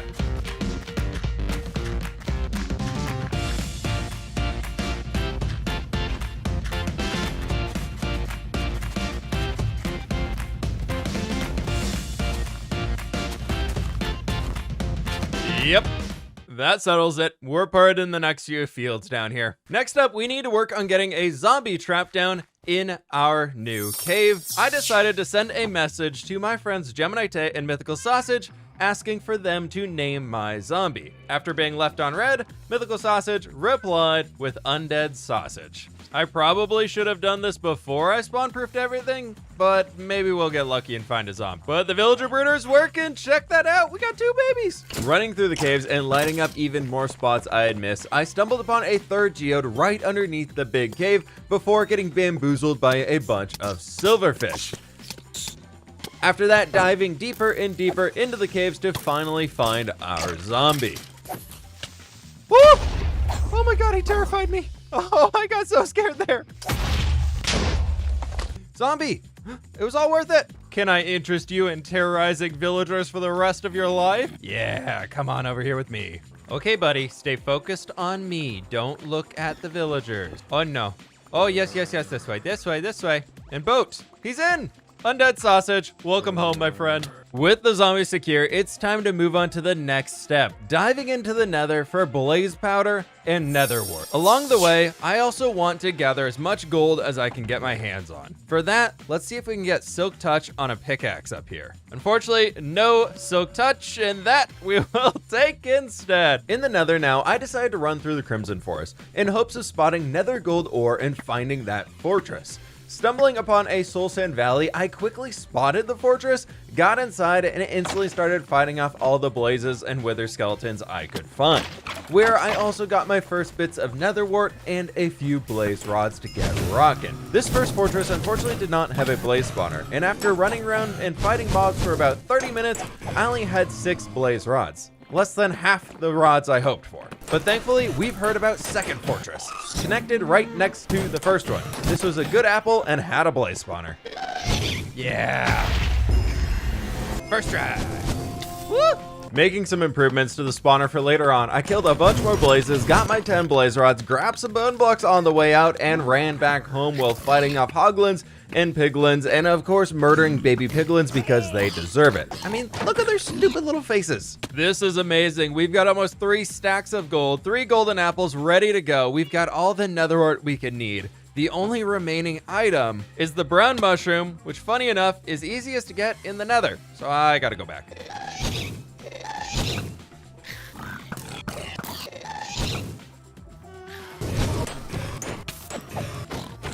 Ah, there we go. Let's get these and go home. Quick and easy in and out. Next up, we need to get some potions rocking so we can start converting these zombie villagers. Oh my, oh my, oh my. They are trading carrots down here even. Look at them. Holy cow, that's 3 stacks of carrots. But first, placing down the soul sand and nether warts on top of it to get a small field growing, as I want to turn this into a mushroom cavern. I also found some darker spots to place down some red mushrooms and brown mushrooms for them to multiply as we're going. Back to villagers now, I cleared out a bunch of rooms to allow for locking in trades, converting to zombies, converting back to villagers, and storing 8 villagers at a time. Next up, we need to better secure Undead Sausage down here so he can attack the villagers. Ow, ow, ow, ow, ow, ow. For this, he needs to sit right here. And I think if we use a trapdoor, we can actually get him in there really easily. And down. Oh, it worked. I did not expect that to be so easy. Oh, I'm getting to be a professional at this game. With that, it is time to brew up some potions and test this thing out, starting off with 12 splash potions of weakness. At this point, it's time to take our first inhabitant of the Dwarven Empire on their journey to becoming a citizen of this amazing city. We first assign them a job. In this case, Timmy will be assigned the role of farmer. Timmy is so excited to become a farmer as he moves on to the next step where he meets Undead Sausage. They exchange a quick hello before Timmy is sent forward to think about his future as a farmer. After 2 fellow new members join up, Timmy and his new friends are given a quick shower and a snack before they all dance with excitement about their new opportunity. Good on you, Timmy, for doing your part. Hi, buddies. How we doing, Timmy? Oh, look at those trades. Oh, so much better. We got a pumpkin trade, and we've got another pumpkin trade.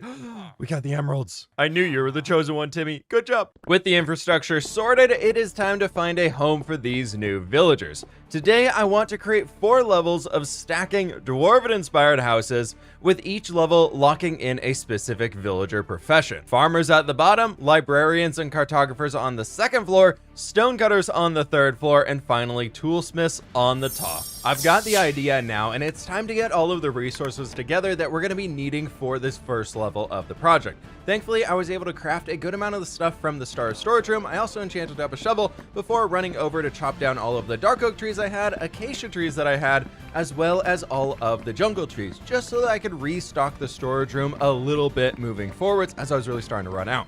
From there, I ran down into the nether to go over to the Soul Sand Valley to chop down as much of the basalt as I could get my hands on, and now finally diving into the caves to gather up a good amount of andesite before moving into the depths to gather a bunch of cobbled deep slate to turn into all the lovely deep slate blocks.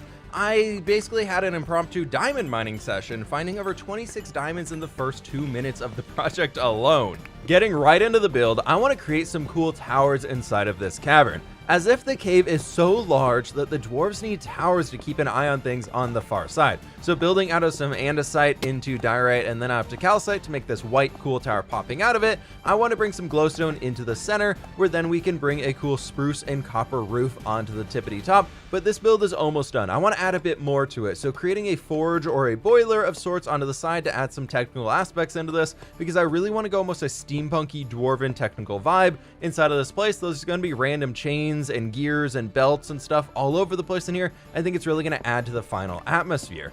But now it's time to move on to the secondary build. We're going to be using stripped dark oak logs, some stone bricks to reinforce it, and then some basalt and tuff as some cool accent colors, with a lot of spruce trapdoors and spruce stairs to kind of round out some archways inside of here. This one is based off of a dwarven mountain gate on a much smaller scale, with the second floor being much of the same as the first one, just slightly skinnier to make it seem like it's much taller.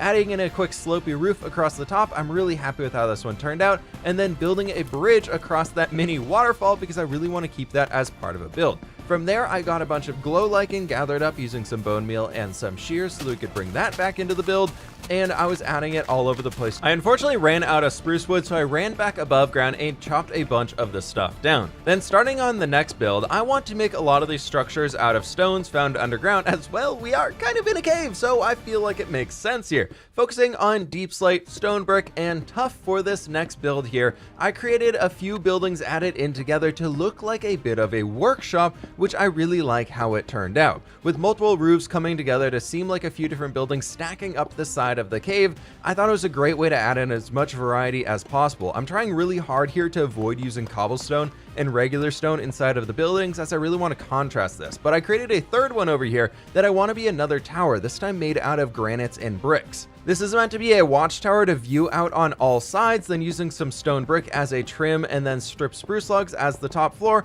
then before jumping in to add in some dark oak and another copper roof as we're moving. With that, the first level of the Dwarven Kingdom is now ready for villagers to move in.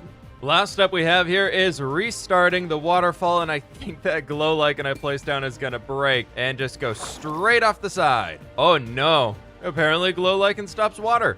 Huh, there we go. The first layer is now complete. And after realizing the scale of this one, I'm gonna change things up a little bit here. We're gonna do farmers behind this building and stonecutters over behind this building. Time to create some villager trading rooms over here behind these new buildings, and excuse the gruesome music in the background as I stream this over on Twitch because I knew villagers would drive me insane. Since stonemasons would be closer, I'm digging out their space first here, adding in 10 stalls for stonemasons to call home, sitting on top of powered rails so I can transport them easily later on if we need to. After that, I started digging out the area for the farmers trading room, since I want to use them as emerald generation early on here. With a similar plan to what we did with the stonemasons, I dug it out so we could have 10 farmers inside of there and decorated the room quite a bit as well, and it's looking really nice. Now starting the first test over here by moving a farmer into position all the way over, and it was a big success. Quickly, I moved the other 2 farmers in as well, and we now have 3 farmers in their permanent forever homes. It's working so well over here. Queuing up 4 more farmer villagers in the waiting room after locking them in with some carrot trades, I was able to do a full test of the system, curing 4 villagers with 1 splash potion.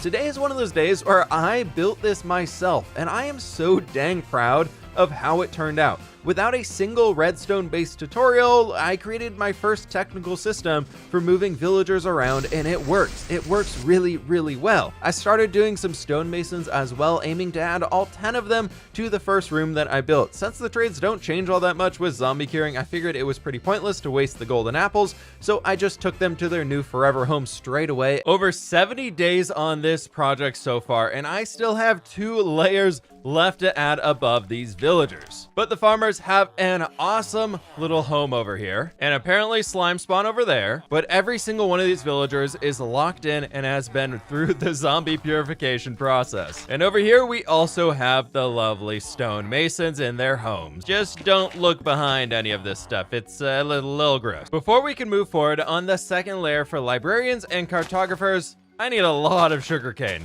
and this farm isn't cutting it. Because boy, oh boy, do I need mending. Nearly 4 broken diamond pickaxes. Into the river valley we go to plant a sugarcane field close enough to the Dwarven Kingdom that it should still hopefully, maybe potentially, if it wants to, once in a blue moon, grow so that we can trade with our librarians. And leaving a gravestone for my friends Solidarity Gaming and Pixarevs, who both lost their hardcore worlds today. An F in the chats, please. Let me know if any other creators die in their own hardcore worlds, and I'll try and add them here along the road. Let's see who we can outlive. I'm running really low on food right now with only 9 steak left. I want to see if we can get looting on a sword, because I feel bad killing all the cows every time I need food. Looting 2? That's progress. Well, let's see what happens. Yeah, we'll take it. I see we've created a liquid mass of cows over here.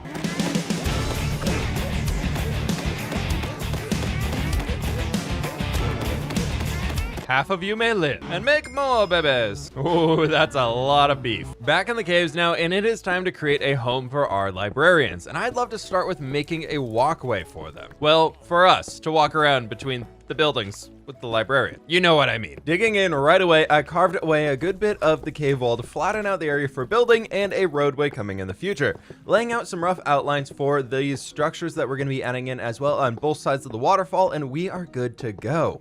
This is looking so much better already, and while I got a good idea about what we're going to be making up there, I'm thinking it's time to get some lecterns and start unlocking some librarians. Oh, minecarts are a little important. Much better. Let's go. Unlocking Mending, Aqua Affinity, Blast Protection 4, Smite 5, Efficiency 4, Looting 3, Spider Killer 4, and Infinity. There we have it, 8 zombie villagers ready to go, and I've got a golden apple in here and hopefully can make 3 more, which means our first set of librarians are gonna be ready to go. While we wait for those villagers to cure, I want to see if we can't find a lush cave, but first, I need a new shield. And I've got a pretty good idea on where we can start looking. First, I've got to get out to the ocean after gathering up the sugarcane. Now, the hunch I had was last time I was over here in this dark oak forest, I think I saw an azalea tree sitting behind. Yes, there it is. Check that out. Oh, the leaves, they're beautiful. First, getting a few saplings off this, hopefully. Now, next thing here, if you didn't know, you can follow the rooted dirt all the way down underneath one of these trees, and you'll hit a lush cave. Oh, not much farther, right here. Look at that, it's moss. Oh, this is so cool. I've never been in a lush cave before. Spore blossoms, I forgot those spawn. We got glowberries though, check this out. And a spore blossom. I could seriously explore these new caves in Minecraft forever. They're so fun to walk around in. But for now, my inventory is so full, so let's find our way back home. Back in the cave, I gathered up a bunch of gold for zombie curing and moved on to getting some tough block for building. After that, it was time to get right into the build project again. This time on the second layer, adding in 3 more buildings. The first with a large balcony and an even larger tower attached to the side, some deep slate roof, and some machinery on top of the whole structure just to bring it all together here. Before moving on to the second house, which is just a small house cut into the side of the cliff. After that, I spent some time detailing out the waterfall to make it look like it was coming out of a pipe to give it a larger presence within the build. Before moving on to the third home, which we're flying through over here, to create a 2-story home stretching out over the street and rounding off into the cave behind it. The village on layer 2 is now complete, and I am loving this thing. But before we can dig it out and actually, get some villagers moved up there, Mr. Mending, we are down to 8 emeralds. What I'm really on the lookout here for right now is glass trades, but we'll at least get some emeralds off this dude.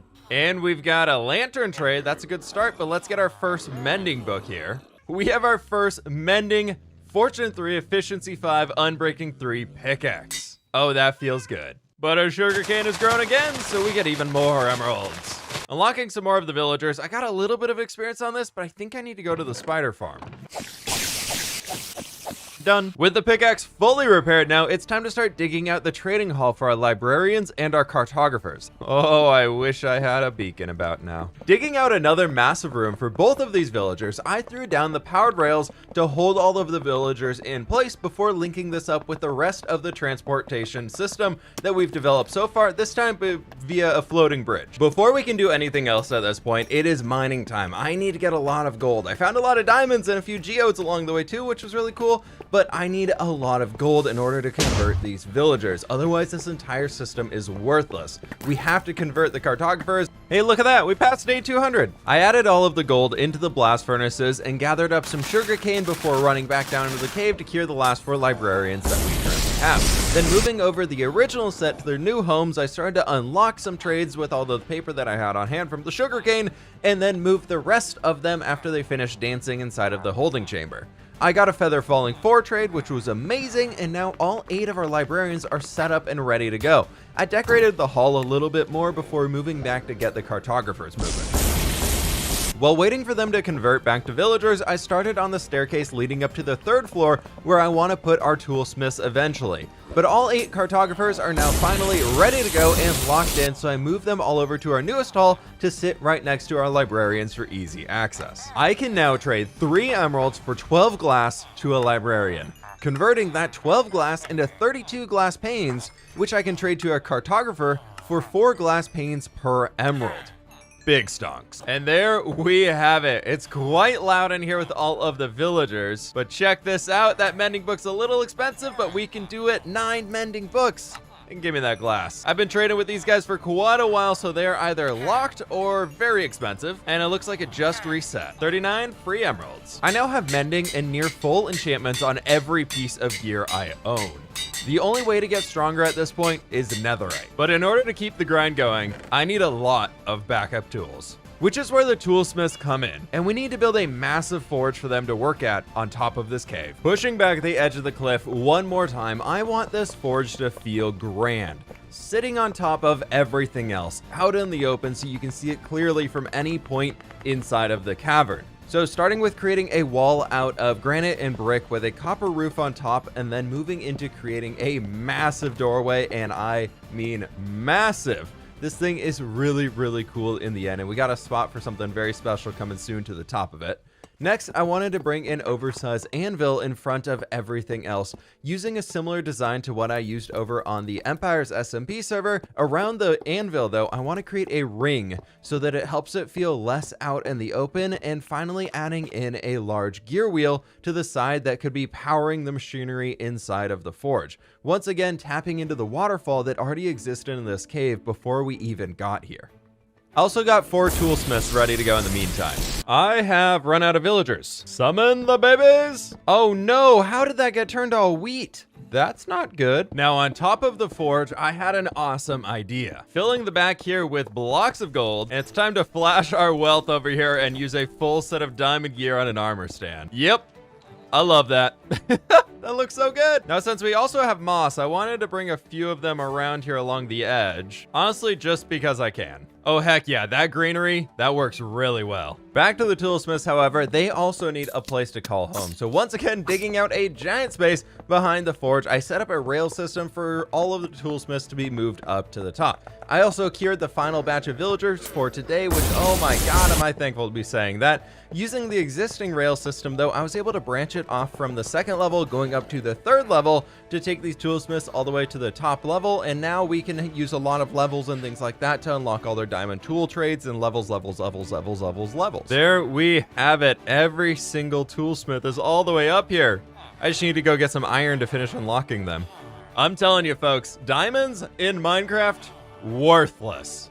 Absolutely worthless. Look at this right here. 1 emerald for an Unbreaking 1 diamond pickaxe. 1 emerald for an Unbreaking 2 diamond axe. Unbreaking 3 diamond shovel, 1 emerald. I'll I'll take one of those. Unbreaking 2 diamond axe? Sure. Unbreaking 2 efficiency 2 diamond pickaxe? Yeah. If you could unlock your trades, that'd be great so I can max you out. Thank you. Just if you want to. Free diamond tools everywhere. I've done it. 1.18 is complete. We can all go home now. Kidding.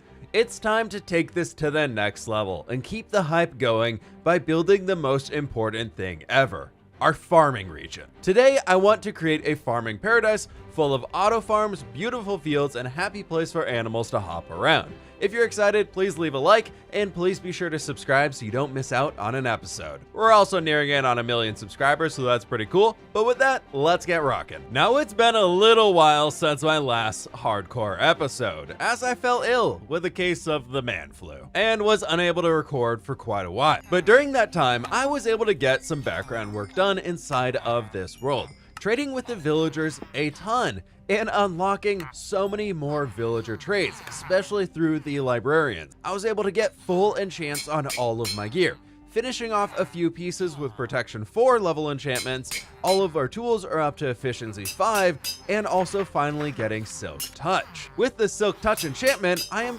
finally able to double my inventory size. By gathering up some obsidian, using some of our blaze powder, and an enderman eye, we were able to craft an ender chest. And because I love Silk Touch so very much, and I also love amethyst crystals, I ran down into the geode and gathered up a bunch of those to use to decorate with around our world. From there, I also moved all of the chests of resources I had in the cave village back up to our starter house storage system. We're all caught up now, and it's time to get farming. The first thing I want to tackle today is getting a load of bees. I do have a bee nest down next to the cows, but unfortunately, no bees. We're off on a journey to explore the world, as a 1.18 bug originally caused a mass exodus of bees. It's fixed in 1.18.1 thankfully, so now we can work with bees. Whoa, wait a second here, this is where I spawned. I didn't realize I'm just on the other side of the mountain.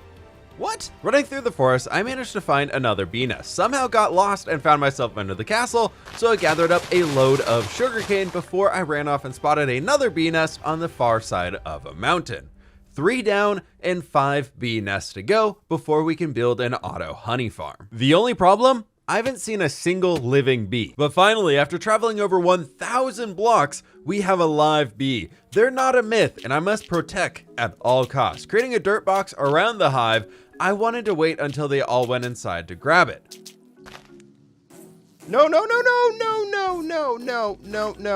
Oh, one got out. I got on the box with the bees and waited for both of them to finally go inside the nest. And there we go. We've got bees and 5 nests for ourselves. Going through this process 2 more times of creating the dirt box around some nests full of bees, we now have 7 hives for ourselves. I then found a village and grabbed all of the hay bales from it and finally ran off to find the 8th nest. It is time to head back home, and after a very long journey, I threw the nest into a random barrel in the kitchen because it seemed like a great place for it, got to work crafting up a bunch of stuff to build a home for our bees, and it's time to get building. Well, first it was time to trade with the villagers for a bunch of glass before running downstairs to trade with our stonemasons as well for me to get a bunch of bricks. Then off to gather up some glow lichen before coming up out of the cave to chop a bunch of dark oak trees down. Now it's time to build, finally creating a home for our bees. Themed off of the greenhouses I love to create every single time I'm working with bees.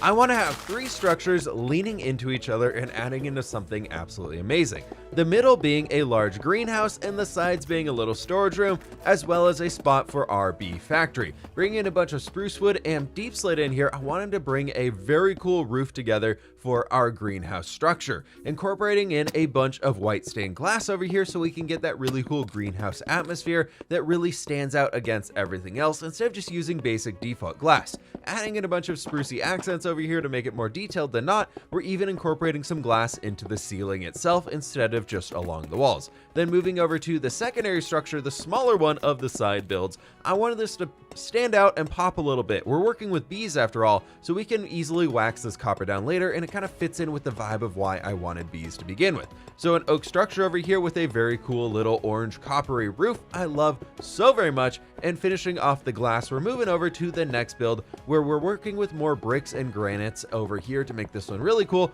with a second layer of it being stripped dark oak logs, which I think adds up very, very well for the atmosphere around here. Before moving in finally and completing the entire roof on this guy, equipped with some chimneys and some really cool stuff going on with the deep slate. Now, as I detailed the building, I had the unfortunate realization that the greenhouse section was 1 block too tall. I wanted the factory to be the tallest building out of the 3, so I tore the entire roof down and moved it all down a block. Back to actually making some progress here, I completed the inner walls of the factory with some more strippage happening before putting a large dark oak door on the build, which came together very well here, but things are really starting to come together across the entire build, and I am super happy with this one so far. And then, of course, because I couldn't resist, I decided to do a little bit of terraforming out front just to smooth out the landscape. The final build elements going in for now of just turning the inside floor into some rooted dirt and coarse dirt so it doesn't look quite as terrible. Then in the factory, I figured we'd go with some stone brick and some rooted dirt here where we'll put flowers on later for the flower farm, or the bee farm, and then just finishing off with a little bit of stone and finally some lighting fixtures so it's mob-proof in here. From here, I wasn't feeling all that great again, so I kept busy and just kind of chilled out for a while by chopping down my entire forest of trees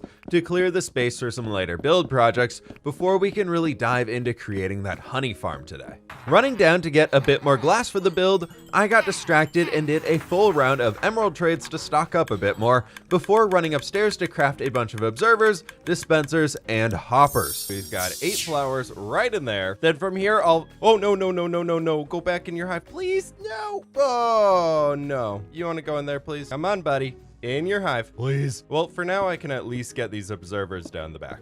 He's going. Yes. No. You came out. Duh. Okay, he's at least stuck in there for now. There we go. All of the bees are now in, and they're stuck. And from here, dispenser's looking down. And the last thing here is we just throw redstone dust along all of the top of it. To get these guys started, all we need to do is a shear inside of every single one of these.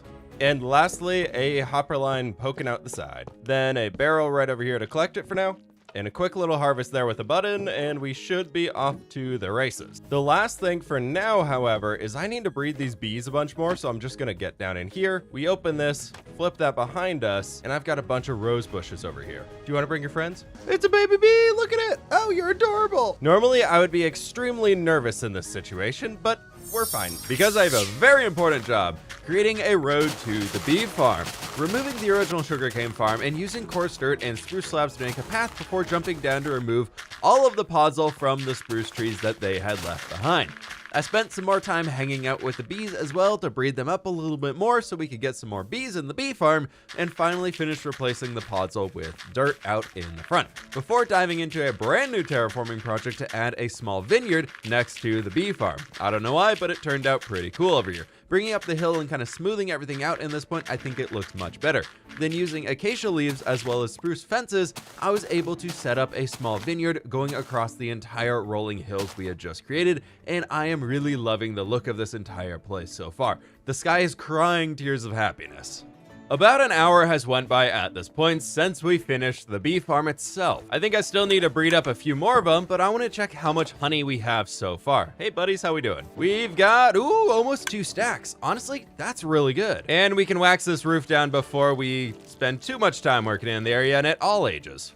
Actually, let's take that back to the front. Hey, advancement. Now for the next project, we need to plant some more fields. With one small change. In this world, I don't want to have to manually harvest my fields anymore. We're going to need to enlist some villagers to help us out with this one. The goal is to create villager-powered carrot and potato fields to supply our future field building endeavors. So we need to build some really solid walls to keep the villagers inside and the monsters out. Creating flat areas and lining out some spots for houses to go for collecting everything and bringing the resources home. 2 fields for villagers to work in and 1 field for decoration to balance everything out. Oh, hi, hello, hi, how we doing? No. Oh, thanks, that's what, you guys are a great help. Boy, do I hate pillagers. Regardless of that, we've got 3 fields down here ready to go where we are going to be wanting a villager to be standing right inside this little box. We can use villagers to auto-harvest for us by throwing a minecart down there with a hopper in it, on top of another hopper, and moving a block down right here. And if you see me trying to toss some items across, they just end up right down here. The cobblestone was a bit rough, so I built up a nice little oak and spruce with a bit of deep slate on the roof for a nice farmhouse for them to live inside of. Now we are also going to be needing a second one right in here. So I got right back to work building up another one of those little farmhouses just as a place to safely store our villagers as they're living and working in the farm. And with the little lightning rods on top for some protection. And I can't resist, so we're going to add some tiny little chimneys coming out of them. Just something like this. Farmhouses are done, fields need to be planted, and we've got to move some villagers in here. For this, we're going to need a lot of powered rails. Come to think of it, it might be smart to make the fields first so they can at least grow a little bit. With our infinite water source here ready to go, it's time to plant our carrot field and our potato field.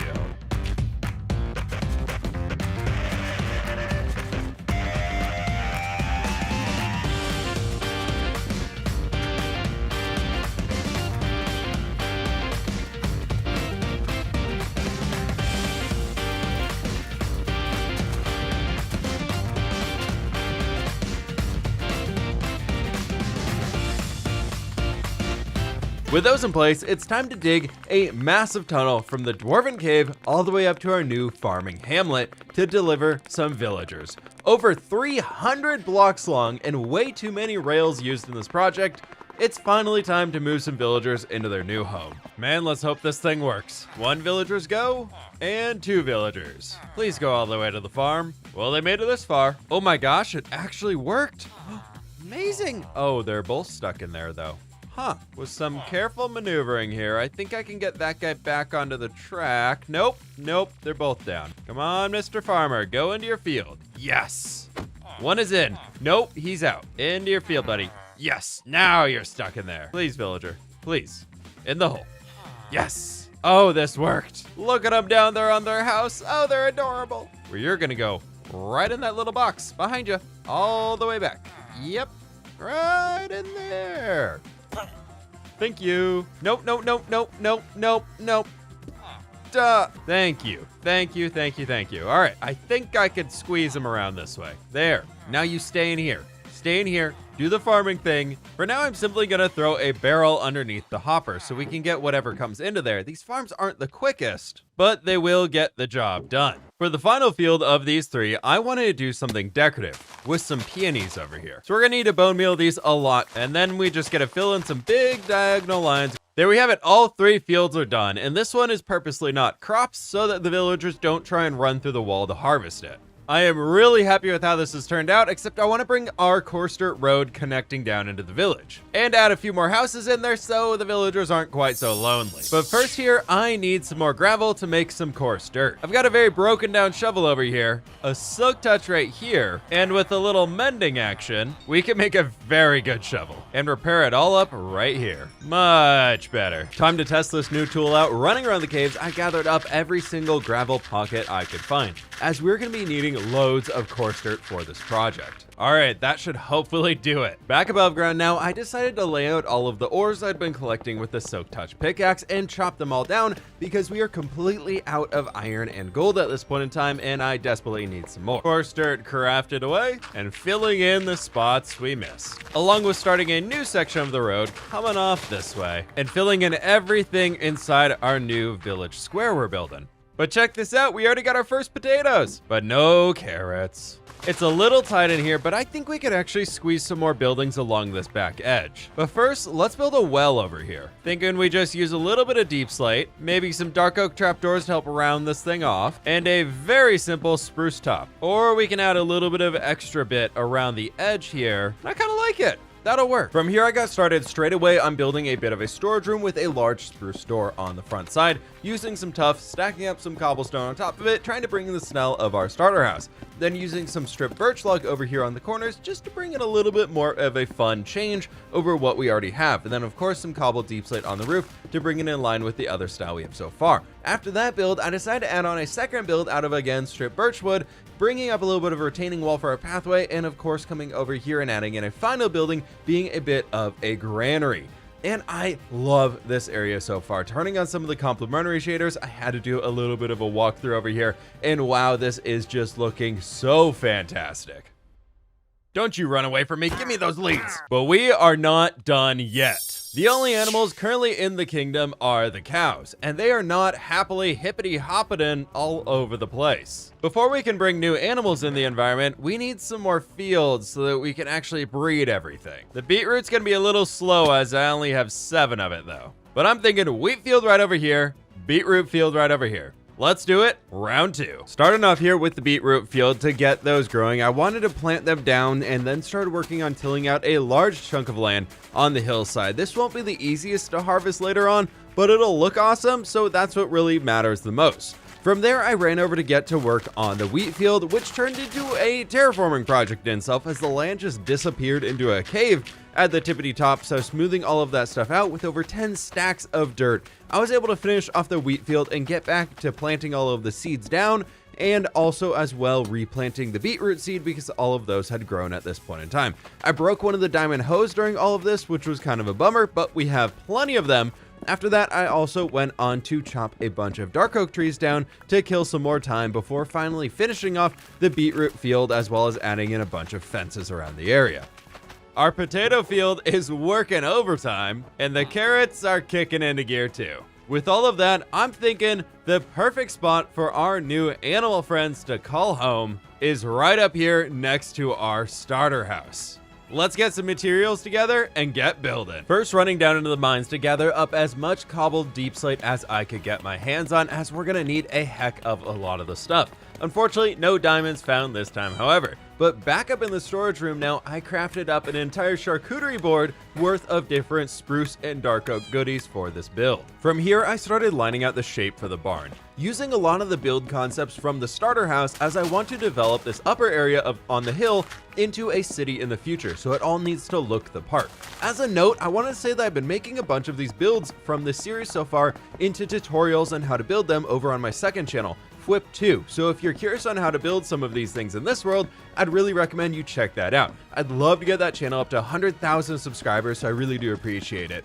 And if you want to see this barn or the bee house that we made today as a tutorial, let me know down in the comments, or even the little villager houses. But back to the build, I wanted to add a bunch of different roof points combining together and coming together using some awesome and really fun slopes here, so there's a lot of variety in this build, especially on the top as we add contrast with 3 different faces with large wooden windows made of oak trapdoors to allow for airflow to happen, also creating a hayloft on the second floor. After that, it's not a fWhip build without a random tower, so I stacked up one here on the backside to help it not appear so flat, serving as an access point to that secondary hayloft layer that I mentioned. Finally, adding in a back door and then creating a few stalls for ourselves for the animals to live inside of this actual barn, because that's probably important that there's somewhere to hang out on the inside. Using a bunch of trapdoors for this to limit the amount of interior space that we're filling up to allow for a bunch of animals to come in. But after that, it's time to build a pasture for our cows to graze in that's a bit larger than their current wooden box. And there we have it, our brand new barn. 2 animal stalls on the inside for piggies over here, and probably some sheep back here. And now I've got to move all of our cows back here. I'm sure this is gonna go so well. Yeah. All right, buddies, come on with me.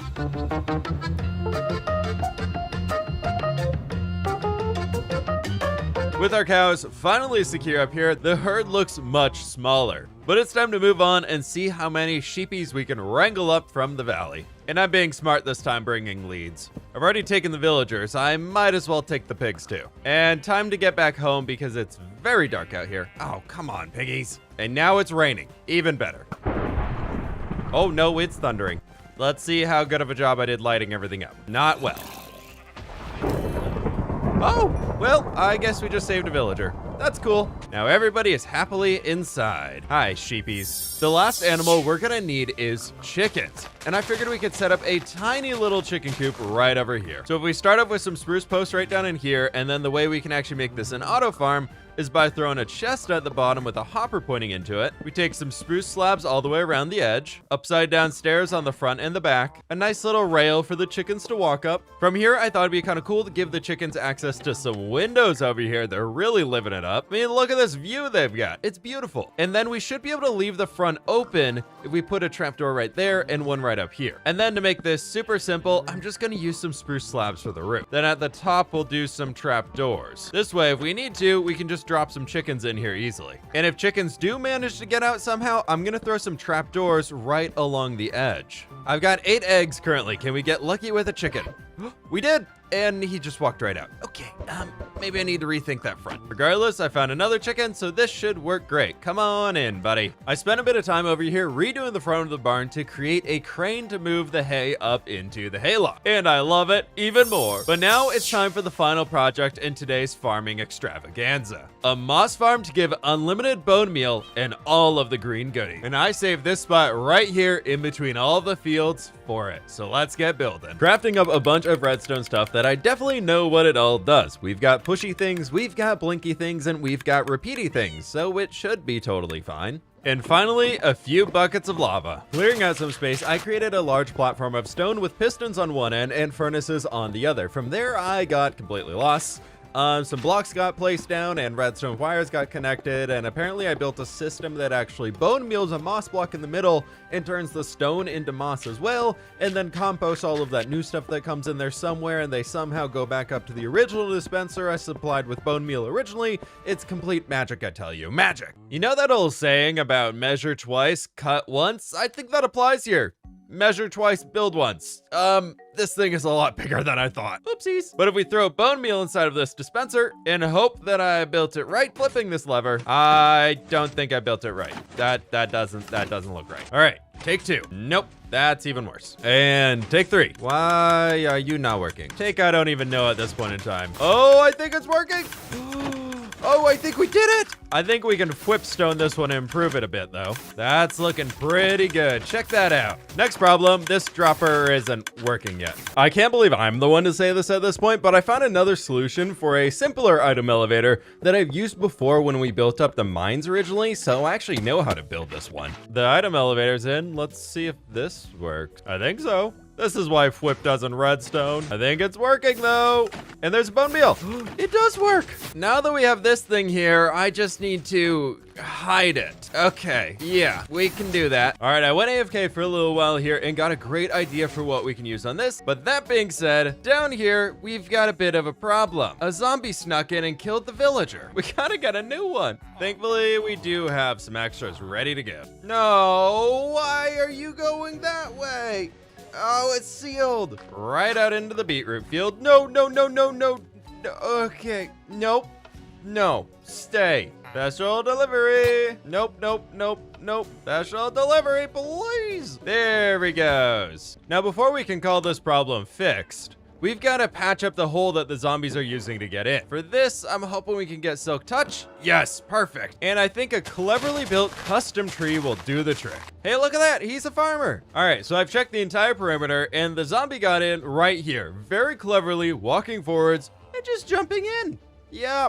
I did a great job here. So I think if we bring in a few oak fences as branches to really stop them from coming upwards, and then we just start piling up some birch leaves around the endpoints, I think we can get some pretty cool custom trees over here. And the only thing that can get through now is a baby zombie right on top of there. See? It's always possible to make something look good in Minecraft. Mob proofing with a tree. I guess if anything, they gave me a great idea on what to build over here, so let's get to work. For this build, I want it to stand out as industrial, in the same way that our bee farm stands out just a little bit. We're using bricks and granite blocks here for the main structure, with them andesite and cobblestone for the other parts. Trying to create something that will contain the entire moss farm, as it is pretty massive, a lot bigger than I originally thought, though this time we are using some dark oak details on the second floor before swapping the roof out originally with the deep slate tiles, working in some stairs and slabs together to create a really cool smooth curve to this entire thing,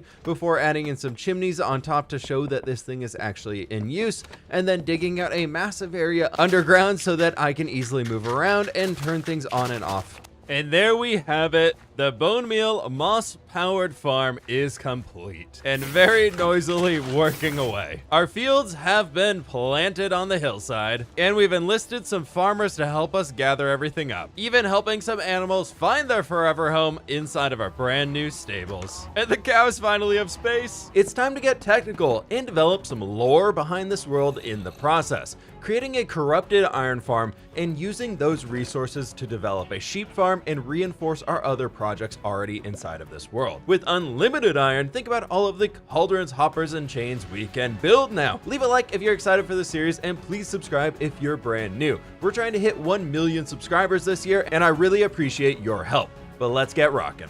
Yeah, it's been a while. My fiance and I moved into our house last May, and to be honest, since then, I haven't really done anything around the house, so I took January as a bit of a month to get things done. The house we moved into, everything was tan, and I mean everything. And the big thing was painting my office this month, so I turned all of the walls white, and we only have this tan carpet left. I'm still working through decorating, so if you got any ideas, let me know down in the comments, but that's why I've been gone. Let's get back to some Minecrafting. We are currently on day 300 of this hardcore world. Time has been flying by, and I am loving every little bit of it. I spent some time decorating the greenhouse interior so it fits the part now, even using our only spore blossom we found last time inside of it to get the cool particles floating around. From there, I also built a custom oak tree along the edge of the beetroot field, and finally planted in a tiny wheat field to keep the farmland region growing. This is already looking 10 times better throughout here. Now for today's project, I'm gonna need a large amount of iron. So I spent some time mining underground to get a bunch of blocks to build with, and most importantly, finding some of that sweet iron ore. Sure, today I could spend the time to build a super omega iron farm that'll produce 1 trillion iron per 0.067 seconds and never need to worry about iron, but for me that defeats the purpose of Minecraft, which is growing with your Minecraft world. And if we do all the insane things now, what the heck am I going to be doing in the next few months? But with that, it's time to get started on this project. Minecraft 1.18 iron farm. Oh, that looks tiny and easy. Let's do that. Slapping the beds down to get some fresh villagers, I was off to do a little bit of villager trading. What is a wandering trader doing here? Oh, hold up, buddy. Sea pickles? Yes, please. And of course, a big ol' session of crafting all of the different materials we're gonna be needing to build this entire iron farm. This one used a little bit of redstone, but overall, it's a pretty small build. The last thing I need here is 3 beds, and don't worry, I have realized that there's no grass in here. Yeah, we'll get that sorted soon. So close. 1 white wool. We're on the hunt for a sheep. Aha! Yoink! In the last episode, I realized that I based extremely close to where I spawned into this Minecraft world. Iron farm plus spawn chunks stonks. And I've got just about everything I need right over here besides a name for the zombie, but that doesn't even matter yet as we need to build this entire farm. So let's get to work. Clearing some space and flattening out the land, I pillared up a few blocks into the air and created a small redstone clock for our zombie to stand on top of the little piston right over there, using a bunch of repeaters and other technical thingies of like dust. I don't know, it carries signal somehow, but from there, it's time to create the villager cell with some beds and composters and a box with some nice magenta stained glass on the outside, as I really like this color, but I just never really use it, so finally finding an excuse to do that. This thing is so compact that at this point in time, I had to grab a bunch of rails and started digging out a massive tunnel so that we can move the villagers up to our iron farm. This thing was over 300 blocks away from the Dwarven City, but we did it and it's great, and now I just get to place rails down on the entire way, going all the way back. From there, it's time to move our 3 villagers up to their new forever home where they're going to be scared and terrified for eternity. Isn't Minecraft a nice game? First off, building the collection system over here so that we can get all of the sweet iron, then building a spawning platform before getting our zombie intact. I reached out to Joel to ask for a name on this one, and he wanted the name Joel the Giant Zombie, who is also hot. There we go. Perfect timing. Bring on the single zombie and no other scary mobs. Anytime now. We will see a zombie. Normally I can't get rid of the zombies, and now I can't find a single one. Hello? Oh, there we go. I see some with the creepers. Hey, buddy. Yeah, there we go. I do only need one of you though. Just one. Up this way, please, buddy. Come on. Thanks, Joel, the giant zombie who is also hot. Oh, hi already. The farm works. Now, where did that dog go? Oh, there he is. Hi, buddy. Hi. Do you want to be my friend? You do. Do you want to be my friend? Oh my gosh, we got 2 puppies. Am I building an iron farm right now? Yes, but this was very important. I need 2 names in the comments for our new puppo friends, and then we gotta get them a home soon. Back to the farm now, adding in some walls and some nondescript signs with hidden messages you should definitely follow, then placing in the water and lava before tearing away all of the dirt scaffolding, and finally adding in a ladder up to the chest with a final redstone torch, and we're done. I'm sorry, I know Giant Joel got your attention, but I gotta get rid of you, buddy. I gotta get rid of you. It's gonna be fine.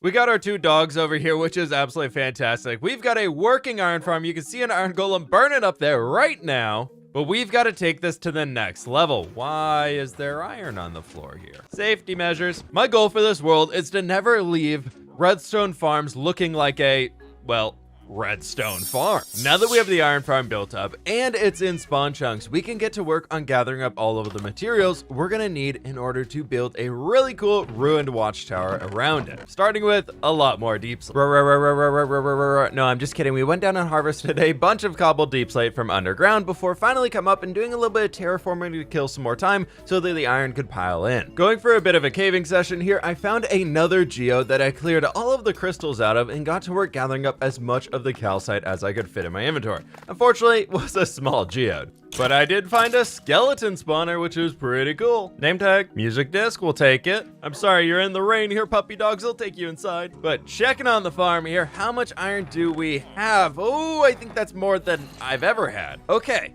Good news. The dogs are home safe and dry. The doggos can't live in the barn forever, so a new goal for today's episode is I am 100% gonna be making them a home. But first, we need to keep breeding up the sheep because this is the only way I can make wool right now. Doggies, keep watch. I got an iron farm to build. Well, make not look like an iron farm build. Oh, that's my face. Hi, how are you doing today? For this build, we are going with a bit of a ruined structure, so we're gonna need a whole smorgasbord over here of different blocks. I'm gonna need a lot more magenta glass to this one, and we've got 2 dye.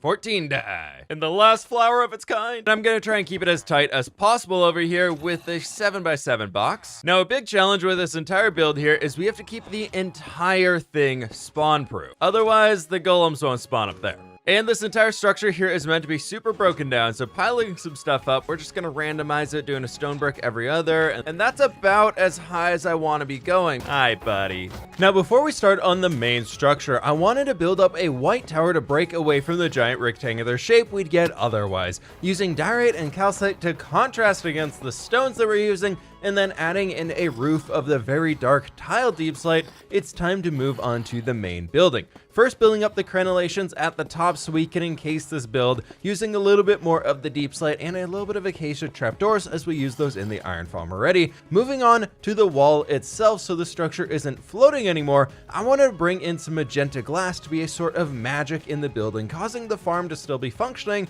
and holding the entire ruined tower together. Continuing on with the build, to the other 3 walls, I followed the same formula, creating the large crumbled down sections and backing them up with the magenta stained glass and a few amethyst crystals, which also give off some light subtly, so it really adds to the atmosphere, especially when you're looking at this build in the dark. Completing all of the crenellations at the top. I think I know my castle terms at this point in time, or it's very awkward, but that's my life, so it's okay. We are completely done with this main tower build over here, and it is looking fantastic to be able to hide our iron farm. Still being able to see the farm at work in these large windows of sorts, but at first glance, it doesn't scream redstone build, and that's my favorite part. The backside's open because I want to add an extra building back here now, but I think I like it so far. It's looking really good. With the main tower done, we can get started on the next section right over here. But if we keep going with cobblestone and stone, well, 1, I'm gonna run out, and 2, it's gonna look blah. So we want some of these guys. Thank you, and thank you, and you. That'll have to do it for now. Since I'm down here, I might as well do a little bit of glass training to repair up all of my tools and get a few more emeralds for ourselves. Much better.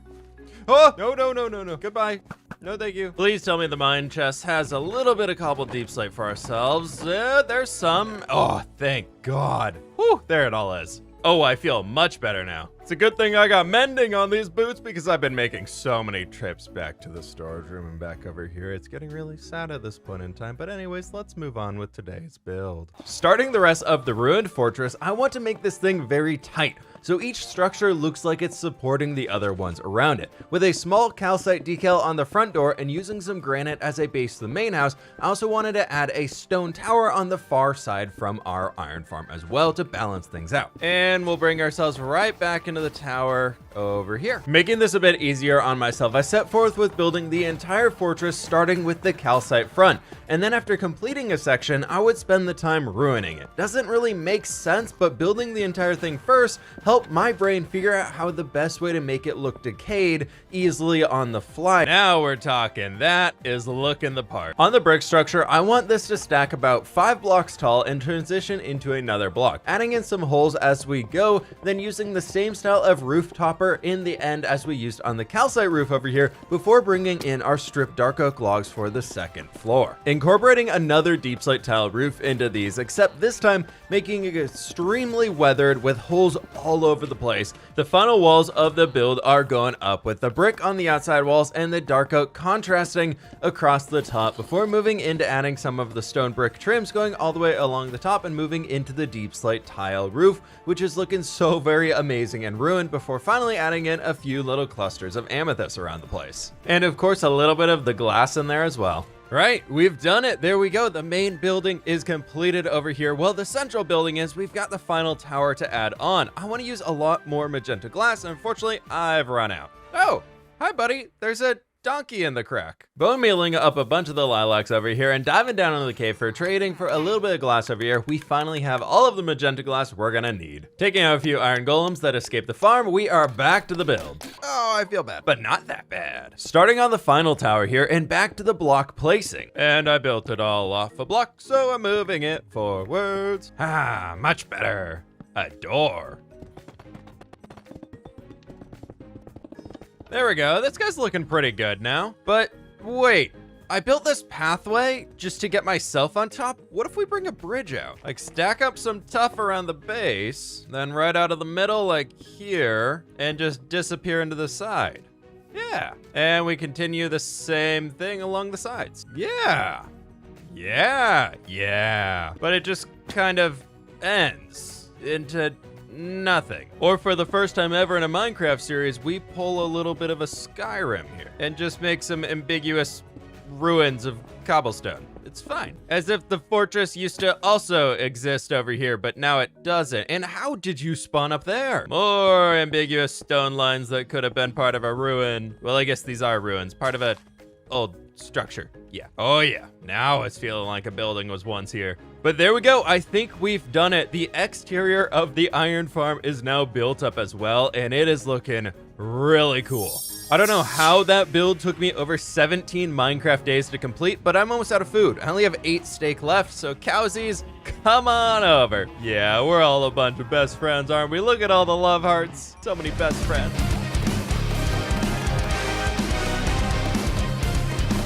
So kind. So kind. We've got iron in here, and I need all of the hoppers ever. Hopper line coming out right over here. Sure. And going this way, we can pull the poppies out right here, I think. Nope, that's the wall. Right here. Except I didn't bring redstone dust. I'm starting to feel that need to get out of beginning game Minecraft and go get the elytra. All right, there we go. Redstone acquired. And a torch. We put poppies and sticks. I think this will work right here because to start out, they're gonna come straight down into this barrel. Once the barrel is filled up, they're gonna move over to the side here, which will go into the composter. Composter will feed down into another barrel, or for now, a chest. That's ugly. That is, woo, that's not good. Poppy storage is complete, and it's time to move our iron into these double chests. Building out a hopper line back over there, and then it's time to decorate up this beauty of a build bringing in a bunch of different wood planks all over the place and just creating a small little room out of some spruce wood, and finally creating a bit of a fireplace for ourselves over here in where we had the big old chimney, just to bring things in line and add another detail besides just a plain old bare wall. For the interior of this build, I think we keep it really simple here and just do a little bit of cobbled deep slate in front. This room can be some polished deep slate to break it up, adding in another archway, and we could go back to the cobbled deep slate over here. And we've got a ceiling in here as well, and eventually we'll sort these guys out, but the filter is working. And the iron farm looks great. Could we ship this right now and be done? Yeah, but we gotta do one more level. This thing's broken down, but there's no rubble or anything to attach it into the environment. First, starting off with a road to eventually lead back home, as well as to the world spawn, before diving into creating some barriers along and bringing a lot of rubble into this build. Also adding in some greenery to look like a vineyard was once here, but is now very overgrown. And there we go. This thing is looking pretty fantastic now. We've got a road coming out, splitting off right over here, heading to spawn right down there, which we'll fix up eventually, following our rule that we set at the beginning of this series. Everything we build must connect back to our base. But first, the donkey in a crack, he needs a name. It's almost as if I need to create a road builders guild in this world to help me out here, as I spent over 2 hours digging out a roadway to connect back to the farming section, placing coarse dirt down with a bunch of spruce slabs to make it completely walkable all the way back home. Just for a little bit of decoration, I'm also gonna add a few lanterns on top of some fences. Next up, we've got to plant a field along our brand new road, because we haven't done that quite yet. And I'm thinking these lilacs that we've been using today are the perfect one for it.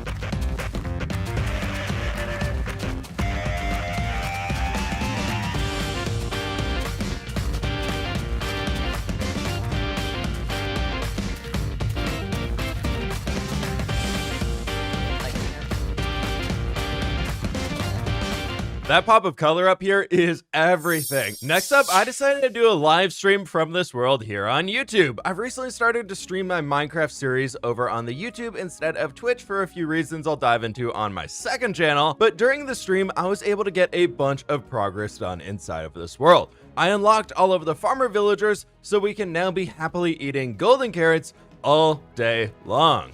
I present to you Dog Butt. Nova, my microphone's absolutely perfectly in the way. Would you like to say anything to the internet? There are 4,000 people here. Would you like to say anything to them? I gave a bit of a preview for the next project we're going to be working on right now, which is a sheep farm. I needed to travel around the world and gather up as much dye as possible, mostly brown for cocoa beans and green for cactus. See, this is how Jimmy could have survived in his hardcore world. With all that, I found a bunch of sunken ships and got a load of treasure. And further exploring, we finally found Mesa! Wait. Lily pads go. Boat. For the first time in a hardcore series, we have a mesa. Today we've built and decorated the iron farm, but we still need to create a home for our two puppos and moving these sheep to literal greener pastures. I made an expansion to the storage room by adding some barrels into the floor and got to work crafting up supplies for the sheep farm. With one sheep for each color, we need to make 16 pods. Down in the valley, I got to work right away creating the pods for each of the sheep. Small glass boxes surrounded with grass at the base so it can always regrow. Using an observer to detect when the sheep eat the grass so that they can be sheared by the dispenser moving forwards. I had to go through this process 16 times with so many resources. This farm is a lot more expensive than I thought it would be, but thankfully it's not too massive. As you can see here, we got the whole thing in place. Getting all of the dyes together before I could move forward here was a bit of a process. Thankfully, everything was obtainable after we got the cactus and cocoa earlier in today's episode, so I have all of the dyes available,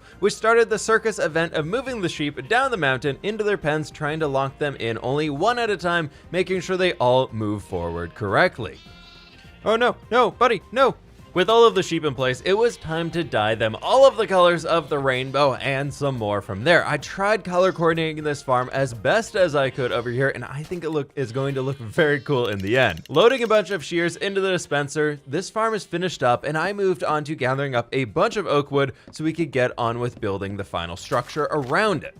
Creating an even larger animal barn than our previous one to house the entire sheep farm, I'm using the same block palette to keep it in style, as the shape and size are very different to the other builds in the area. So I need to find some way to make it fit over here. So you can see the cobblestone and the tuff and the stone brick and then the spruce and the oak. And the works inside of here is working together very, very well, breaking the roof up in a bunch of different places. You can see the little spruce one coming in over here with a bunch of stairs, and then I move forward from there to create a bit of a slab roof down the middle using some deep slate stone bricks to help break this up so it wasn't just all spruce across the board. Even with that, however, I found this to be a bit boring, so I made the front archway here on both sides their own unique shapes to add another roof texture inside of this one. Getting even more of the slabs in from here, it was time to move up to a second floor to break this up and make it a little bit more fun. The light gray concrete powder with the little campfire windows and everything like that, using our same roof pattern around here, I found it to be super duper fun on top of this one, before finally zooming across to add in the rest of the roof structure itself, using in some cobble deep slate inside of this one, which I think turned out very well, adding a lighter texture at the top, keeping your eye moving upwards. From that point, I decided it was time to add 2 cupolas on the top so the sheep farts could get out. Yep, that was the whole reason. But hey, it looks pretty cool, so that's fun, and I'm very happy with how this turned out, as I came up with it all on the fly, so I'm pretty impressed with myself over here. I also found a wandering trader selling nautilus shells, so I picked up 5 of those. Before moving on to the interior, I needed a few more hoppers and some double chests so that we could get everything sorted. Installing these into the floor, I covered it all with spruce and used some jungle trapdoors to cover up the chests for easy access. After that, I wanted to contain the sheep a little bit better and showcase what wool colors they had by placing a block of wool in front of each of the pods before creating some cross beams out of spruce and hanging some lanterns from them to make sure it's mob safe inside of here, and finally filling in the gaps with jungle slabs to make it feel even more cozy and a little bit smaller inside. And there we have it. Our super automated sheep farm is now finished up. We're getting all of the different wools down here and some dirt, but we still have a few sheep left up here. I was taking a look at the cattle farm we have up here, and I had an idea. But first, I need some acacia leaves. That should do it. And right where Mr. Wandering Trader is, I think we create a large pasture for some sheep to roam.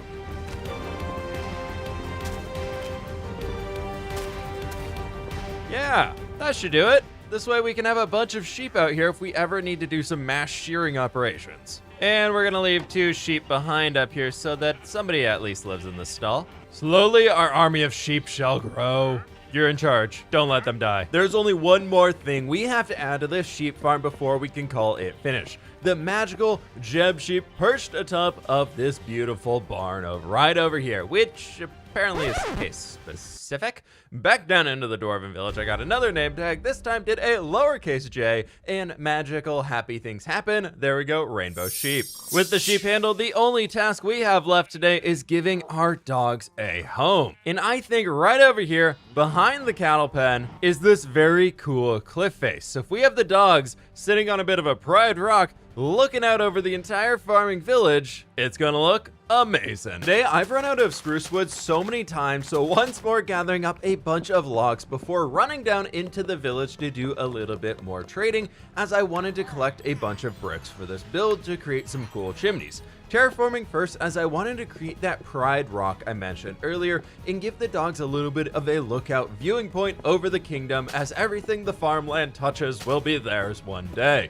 I want to create a multi-level building out of using some spruce and oak, and then using a little bit of copper for the roof and everything like that, but I want to make it look like each dog has their own room inside of this structure, so they can hang out if they want to, or they can go do their own thing, as you know, sometimes we all need that. But coming up here, we've got a staircase leading up to the second floor, and then piling up the floor and everything like that. They both got equal amounts of space, and it's looking really cool from the outside. And now we have a home ready to go for my 2 best friends. Come on, boys. Look at it. It's beautiful. Okay, who wants top bunk and who wants bottom? You look like you want the bottom bunk, so we'll go ahead and put you right there. And number 2, all the way up here. Yes, they still need names, thanks. Unlimited iron inside of a ruined fortress. Unlimited wool coming from our brand new Jeb sheep powered animal barn. And a home for our 2 furry friends. I've been building in Minecraft for over 10 years, honing my skills as a survival player and creating fantastic worlds full of life, with my first world reaching nearly 10,000 days. Through this, I found a love for massive projects in Minecraft. Now, if I want to build a massive world, I need to survive for thousands of days. Today, I am aiming for full netherite armor, full netherite tools, and an unlimited supply of totems of undying to stay safe from any likely accidents along the way. Be sure to leave a like if you're excited, and please subscribe as we fly towards 1 million subscribers. Last episode, we created an iron farm. But more importantly, we created a sheep farm, meaning I now have the ability to craft unlimited beds for netherite mining. But before I die to lava, I need fire resistance potions. Inside of the dwarven cave, I created a small plot of land for soul sand, where we can grow all of the netherwort we're going to need. The first project for today is going to be transforming this into something that looks cool. Yeah, let's go with that. Netherwort being the first ingredient of most any potion out there, we need to have a very large supply of this available to us inside of the hardcore world. Running into the nether to start this expansion, I killed a bunch of piggies to get through the Crimson Forest before finally reaching the Soul Sand Valley, where I gathered up a bunch of soul sand for netherwort planting later on, and soul soil to help decorate this area out. As you guessed it, placing all the soul sand right back down, more than doubling the size of the netherwort farm. Next, I started to decorate the cave. The regular stone and granite in this corner are really boring. I'm fixing that by bringing in deep slate, cobbled deep slate, and tough blocks around the entire farm, roughening up the terrain and piling it up to fill in the corners and everything else to make way for some future details. From here, I decided it could be fun to add a stream flowing through the field, breaking away from the red, and well, it just looks pretty cool. All right, things are starting to look much better over here, but we've got a few things to deal with. Right now, torches are filling the middle and taking up space for our valuable netherwort. For that, I've got glow lichen and I've got glow berries. Using the glow lichen, it strips across the top of the cave for a subtle light, and then hanging glow berries down to actually, stop the mobs from spawning inside of this field. This is serving as a small test plot before we decorate this entire cavern in the future. With that, there's one more thing I want to try: adding moss blocks creeping up the walls. Yeah. I like that. We just got to bring it all the way around in its own strip. Moss gathering before breaking the stone ceiling and adding in all of the green bits up on top. We've already taken this corner from a boring plot and turned it into this awesome lush cave inspired netherwort farm.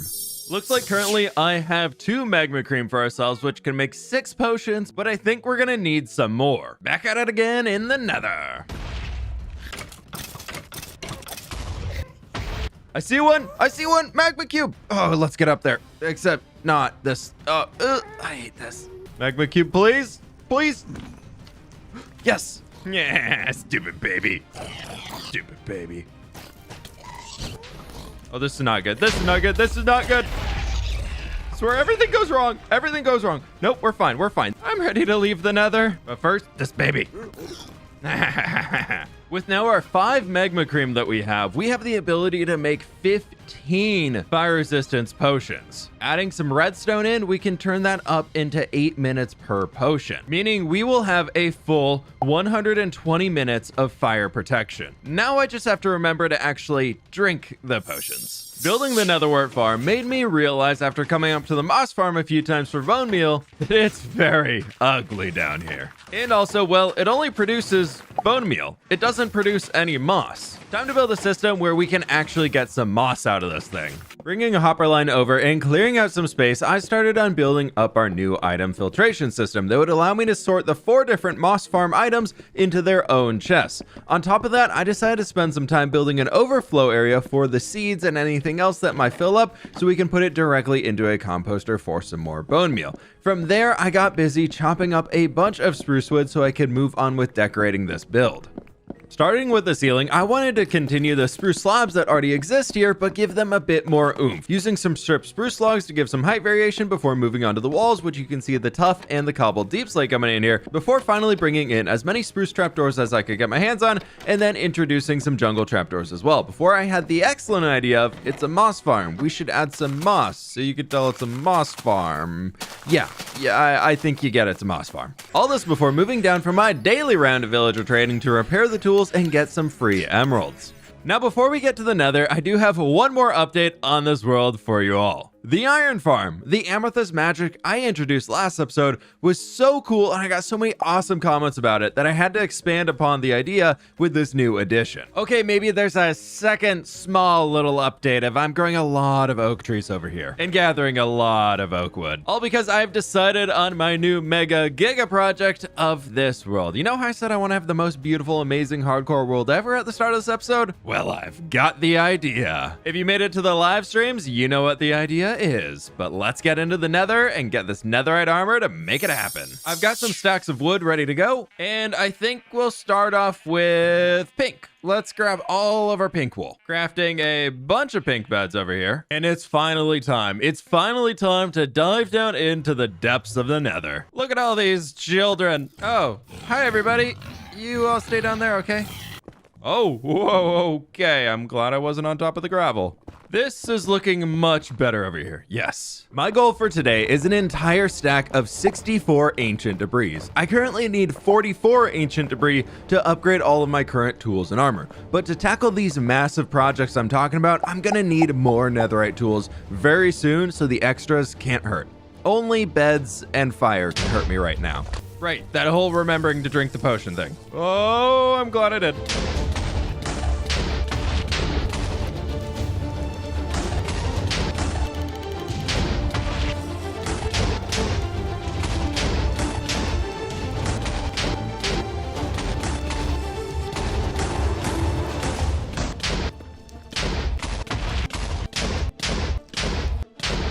I've run out of pink beds and we now have 13 debris for ourselves, so let's go get some more. Next up, I say we try lime.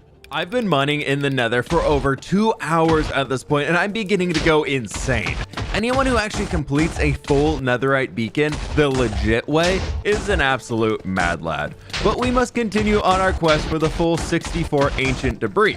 Lime beds seem to be winning over pink at this point, so hopefully the end is in sight soon.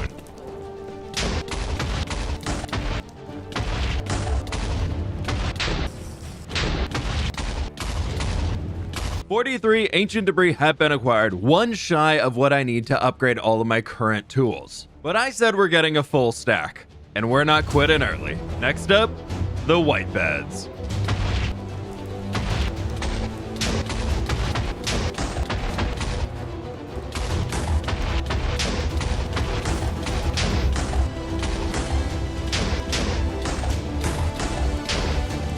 The final bed.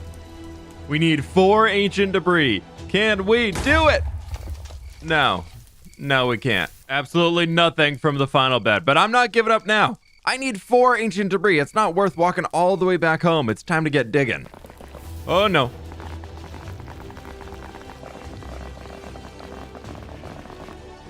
Stupid babies. This was taking absolutely forever, so I had to start mining quartz ore itself to be able to repair my pickaxes to keep on mining. Oh, finally, ancient debris. Just one. I'm calling it now. It would have been faster to go home and just get more beds. So much faster. Oh, we found some. Oh, complain and you shall be given.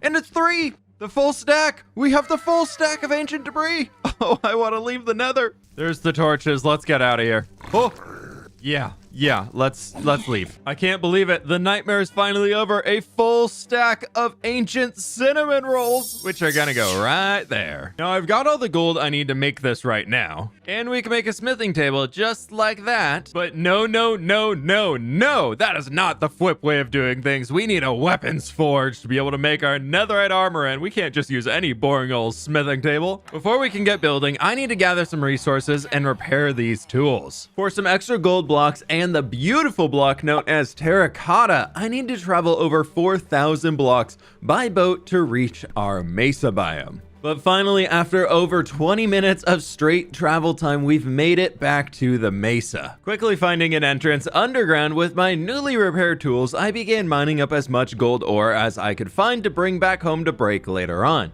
It was a long journey to get here, but dang it was worth it. Over a stack of gold ore in less than 10 minutes.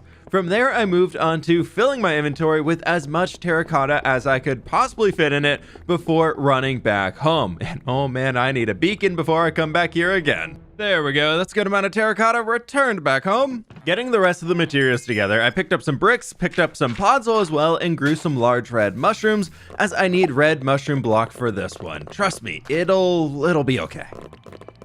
From there, I got to work crafting up the rest of the items I'm gonna need for this forge. Even running down into the cave one more time to pick up some glass for myself. I really need a quicker way down here, as I have to travel down this way so much. It feels like it's been a full year worth of anxiety condensed into an 8-hour period of heck. I finally get to build the tool forge, starting off with a covered area for an outdoor workstation while going on a slight diagonal for this entire build over here. I decided to use brick, granite, and terracotta for the main structure base, as I want to build that into the build style more into the future as we progress into the city, but creating a small walkway for us to get up to the second story, which is going to be made out of largely oak wood with a little bit of spruce and everything else worked in here with the jungle trapdoors and everything like that. So bringing in oak planks around the entire edge and then some stripped oak logs on top of it. I think this stuff has turned out very, very well. It's a good consistent style that we can go with, using a bay window here and then working into those red mushroom blocks. I want to use the secret texture of the block, the inside of the mushroom, which you get by placing 2 of the blocks next to each other. It's fantastic. It looks so cool and I absolutely love it. From there, some pillagers actually showed up, so I couldn't get to my storage room anymore, so I started filling in every detail that I could get around the area. Being all of the spruce and everything like this that I saw at hand, they're still there hanging out my door, so I kept working with the blocks I had on hand. Finally, starting out on the roof, using whatever blocks I had left inside of my inventory and ender chest. But the pillagers were still hanging out, so I had to go over there and kill them, and even nudging the captain into some fire for his unfortunate demise, before finally coming back to finish off the roof, where I decided to add a second floor balcony on a whim, which I really like having this doorway where we can get out with a little bit of a spruce accent to it to break away from all of the deep slate in the roof. I think it's turned out very, very well up there. Overall, I'm really happy with the structure and bringing in everything else, starting to get into the detailing phase over here, and we can finally move on with the forge, which is made largely out of deep slate over here because I think it just works so well with everything else, and finally adding in a bunch of glow lichen and other detail bits around here, using some basalt and some cobblestone in for the base of the forge and kind of the working area, so we can break away from the coarse dirt that we have, and it feels like a unique space as soon as you walk into that. From there, I piled up all of the gold that I had and decided to break it all down so we could get a bunch of raw gold ore blocks, which actually turned out to have quite a few of them, which is very, very fortunate for the path later on, because I built this little wagon that I absolutely love. From there, it's time to get into working on the forge. Back to crafting items for the forge, a bunch of random little detail blocks here and there, and actually building a smithing table to make this thing actually useful. From there, I had to go into the nether again, because again, I need a stupid block from the stupid dimension that I didn't have, and it's so stupid, and I hate the Crimson Forest so much right now and all of the hoglins and everything like that, but I needed magma blocks before coming back home so we can finally get to work on building this tool forge so we can get our stupid netherite armor from the stupid nether that I never want to go back to again. All of that for 6 magma blocks in here, but we've got the forge coming together, and it is looking very cool inside of this place. Using some chains to be some bellows. I am absolutely loving this little forging area in here, and we will get to making that netherite gear very soon at the smithing table. But out here in front, things are a little bland. For that, we're gonna need some of these and some of these, which I'm thinking we do a little guy right here with a small awning right like that, with a little bit of love and some beehives, some chests, flower pot, amethyst, cornflower. We've got ourselves a market stall. Next, I smelted all of the ancient debris down into our lovely netherite scraps. 64 netherite scraps and 64 gold ingots turns into 16 netherite ingots for us. We'll just block that off for a moment, take off all the armor, pull out the extra tools. All of this hard work, over 6 hours going into netherite mining and building this brand new tool forge. We've done it, upgrading to a full set of netherite armor. Feels good. Upgrading to a full set of netherite tools on top of that to help me survive longer and grind even harder inside of this world. This isn't the end though, as we still have a very high chance of death inside of this world. We can celebrate after the raid farm. But I'm feeling like a very shiny boy over here. I'll just stare at myself in the mirror later. Mission Totem of Undying is a go. As with all projects today, back to the stupid nether where I shot a baby piglet and gathered up some stupid crimson logs, all the time being shot at by stupid gas, and finally we can leave and go back to the lovely, amazing overworld. I got all the blocks together, and the only item I still need was a bucket of lava. So roller coaster ride later, picking up some water and finally some lava. Here we go. The Pillager Outpost. Now, I think the perfect place for our raid farm is going to be right down here. This farm is by Chapman, and it's super simple to build. You might recognize it from Season 2, and it produced more totems than I could ever need. All we need to do is a simple box for some water to push the mobs into a drop chute with a bucket of lava sitting in the center of it to kill all of our lovely Ravagers. Today, I hope to make this thing even better. But adding in the water over here, I realized that, well, I forgot a very important element of our raid farm. I need a villager. Look at that majestic stallion on top of his hill. Oh, he's beautiful. The most important thing, how could I forget it? We need a villager. And a bed. Oh, there we go, we got one. Hi, buddy. Come with me. You're gonna be my new best friend. Oh, you're gonna love your new life. And we're stuck. All right, Mr. Villager, let's be a farmer again right at that composter. Yes, yes, yes. Oh, it's working. No, no, don't go up there. You don't. Buddy. Here's a bed. Here's a bed. Oh, I hate villagers. Buddy, you're gonna die. You're gonna die. Let me help you. Help me help you. No. He's gone. He's just done. I'm gonna go sleep. We'll get him in the morning. Like, oh, you know what? That bed sounds real nice right now. Yeah, I love that. That sounds great. I would love to go hang out at that bed and that compost you placed down. Yeah, that sounds great. Thanks so much for doing that. Moving villagers is just so fun. I'm having a great time. You're almost there, buddy. You can do it. Oh, I believe in you. Yes, he's in. To be trapped in a pit forever. Oh, he's in.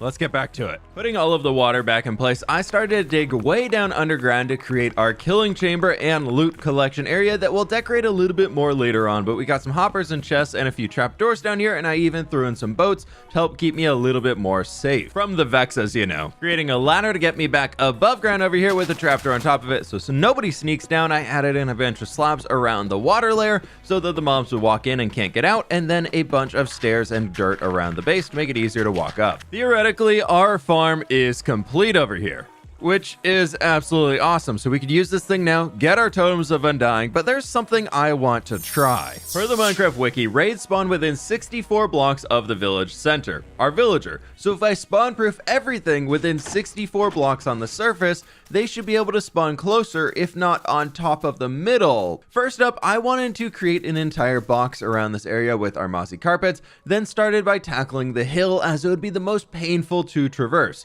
So spending a good 2 hours alone placing mossy carpets on the hill before finally coming down into the valley to place even more mossy carpets everywhere you can see around us. Time for a bit of a progress update here, as we are actually almost halfway done at this point. The entire side over there is filled in all the way around back to that point. Before I go on, I must be placing more carpets before I die, which might happen from insanity. Before I continue, I want to make sure what I'm actually doing is working correctly. So let's go get some bad omen effects. Does this work? You pick that up? You pick that up? No? Okay.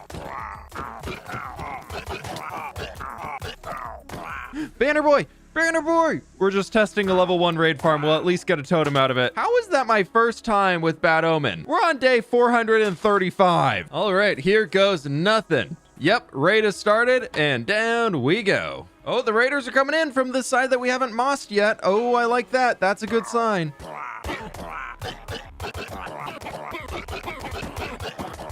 We got one! A totem of undying! Oh, amazing. That's going right here.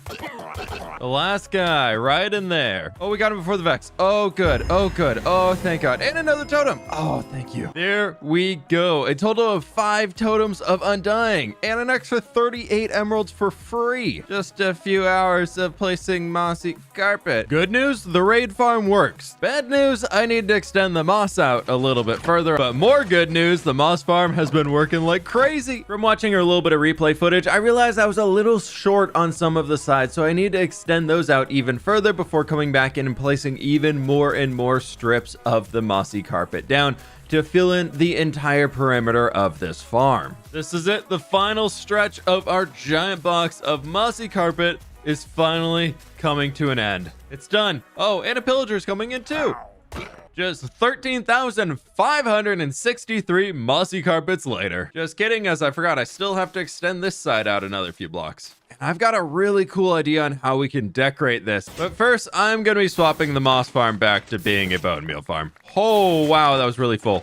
I was wasting so many resources. Look at that. Oh, wow. There we go. That should be working a little bit better now. Getting a bunch of stone materials together, I want to create my form of a Stonehenge around the raid farm to help hide it a little bit here. So we're going to need a bunch of andesite, cobblestone, stone, and mossy stone, but first creating a large circle to start with so we can position these stones accordingly so it actually looks like it makes sense out here. The loose circle shape is in now, and now I just want to start getting some base rocks down of where we can have these giant stones sticking out. For the first rock, I wanted to create the traditional 3 stones we all know, with 2 standing upright and a 3rd hanging on top of them, resting on top of it. And this was a really fun project to be able to work on over here, as I had to incorporate a bunch of slabs and stairs to get the shape right, and then using a bunch of texture in here as well. You know what? I think that'll do it for the first rock. We got mossy cobblestone in the base with some stone, and then we've got a little bit of andesite on the top, kind of showing that there are 3 different rocks. I got to work completing the rest of the circle with these stone structures, leaving a gap open on the side where I didn't place any of the carpets down so the mobs could walk in more easily, but I am absolutely loving the look of these with all the details I was able to cram in. That should do it for ourselves over here at the raid farm. I'm really hoping we didn't ruin the thing with this and stopping the mobs from walking into the center, but I like it. Hello, my beautiful. Let's go. And hopefully this works. Spoiler alert, it did not. The first round worked so well, with only 1 pillager getting stuck on top behind a rock over here, but the second wave, oh my lord, somehow they managed to get it all stuck down in a cave. Killed an enderman, and then thank God we have the bells to be able to find them, because otherwise never would have been able to. After clearing that out, the raid I found spawned on the far side. Originally think it was on mossy carpet. Later on, I found it actually spawned outside of it, and they all got stuck in a hole here that I then had to clear out before finally the raid worked normally until the end. Can't complain too much about 5 more totems of undying for ourselves, but what I can and will complain about is needing to place more mossy carpets around this area. Stupid mobs being able to spawn all over the place. After today, I never want to see another mossy carpet again, and I never want to go to the nether again. So with that, my brain's probably going to tell me next episode needs a large amount of both of them. At this point, I think I could make a 100 days video out of this. On day 97, I continued to place mossy carpet, moving into day 98, where I also placed more mossy carpet, and here we go, we made it to day 100, where placing mossy carpet has unlocked a full netherite beacon for me via creative mode, as I really earned it through all of this pain. I think you'll understand, it was just a little mining off camera. Well, look who's here. Oh, perfect timing. Can I get another 2 stacks down and y'all just chill there? Hi, thank you for waiting. I'll be with you now. Nope, it's official. Pillagers are dumber than rocks. They can't figure out how to walk around one.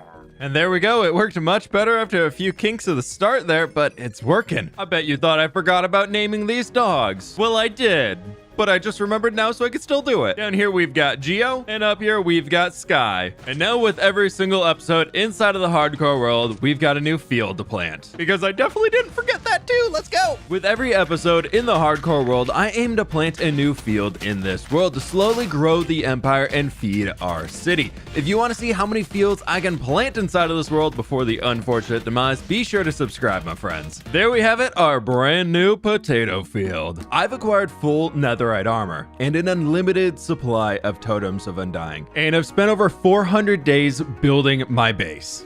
I'm finally feeling safe inside of this world, but it's time to change that. My goal today is to kill the Ender Dragon, find an Elytra, and gather up a massive supply of shulker boxes from the end dimension, killing the Wither for my first beacon. Leave a like for your fWhipper, and please subscribe, but let's get rocking. Before diving into the end and potentially ending the entire series, I want to make sure the base is looking fantastic, starting right here. Bone mealing some dark oak trees and gathering up some of the wood, as I'm nearly out of stock, so I really want to restock the storage room. Then moving on to getting a bunch of jungle logs, as I've recently fallen in love with jungle trapdoors, so I'm definitely finding a way to use those inside of this build. which diving right into the first build of the day, my friends, here starting off with a small stables that has space for 2 animals. I wanted to create something that would fill out this space but not block off the sightlines to any of the buildings. So I wanted to have a reinforced side next to our starter house made out of stones, and then the rest of the barn looking like it's made out of wooden materials built off of that reinforced wall, with a copper slab roof attached on top. After that, I wanted to frame in the village square by adding a tough retaining wall as we've done previously, and then smoothing out the terrain on top with a bunch of coarse dirt to make it feel like an area we're walking around. Detailing out a little bit more, I created a small seating area with some flowering azaleas and moved into developing a large oak tree to go in the corner, creating 3 large branches or limbs coming off of it that we can later on decorate with a bunch of leaves. I'm really happy with how this corner is turning out over here. You can see all of the branches, the limbs, and everything with the fences coming in here, and I started throwing in a lot of oak leaves, which just flying through them here in a time lapse, getting everything put down into place, and it's looking so good. After that, because this has been bothering me literally since episode 2, I decided to fix the wheat field down there and actually bring it down so it didn't just have a harsh edge. And with the final little addition here in our very, very lush corner, I want to throw in a large pot right like that. Now we got 2 stalls available, and I know just the one I want to grab. And since I'm here, I'm gonna pick a few flowers. Oh, there's a horse on my bed. That's not a bad omen, right? No. Or should I say, nay. I'll be leaving now. And our majestic horse on a hill. Oh, good hearts, and quick to love us. But that's the only quick thing about him. Well, this is our horse now. We can't give him up. Now, are you a jumper? Oh, well, you, my friend, since you're the first one here, you get the big stall. Enjoy. And for our final noble steed, the donkey. Come on, buddy. We got to move quick. Hey, time now. There we go. Love it. And have a chest. Oh, we got to run. Woohoo! Well, our donkey over here is definitely not a jumper. There's no way. He can't even jump 2 blocks. Welcome home, buddy. Speaking of which, I need names for both of these, the white horse and our beautiful donkey over here. Now, I think I've earned it at this point. I think I've earned the ability to take a day off and just relax. And I've got a whole private lake to myself down here with some few squiddies.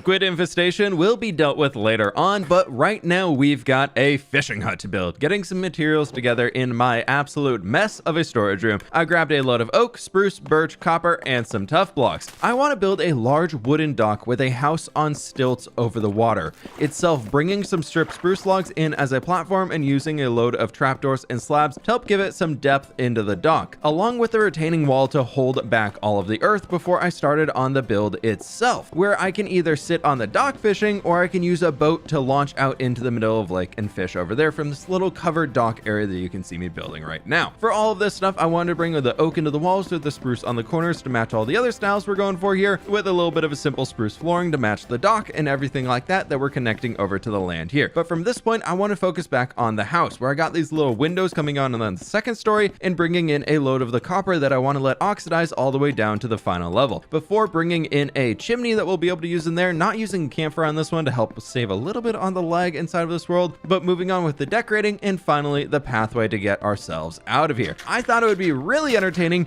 to build a giant oversized fish, so I got started on a little bit of a crane as if we hauled this out of the lake. No idea how it would live down here, but we got it. Definitely looks derpy, but it looks like a fish, so it'll do for now. But our fishing shack is now finally completed, and the final step here is connecting the fishing shack up to our village using a path. In order to find the End stronghold and the portal, I need Eyes of Ender, which require blaze rods for blaze powder and ender pearls. Now, as blaze rods will help with the other 2 resources, we need to get those sorted first. I'm gonna need 9 stacks of glass for this build here to get started, so I have quite a bit of time to spend down here with the villagers, trading for as many emeralds as I can get so I can actually buy the glass later.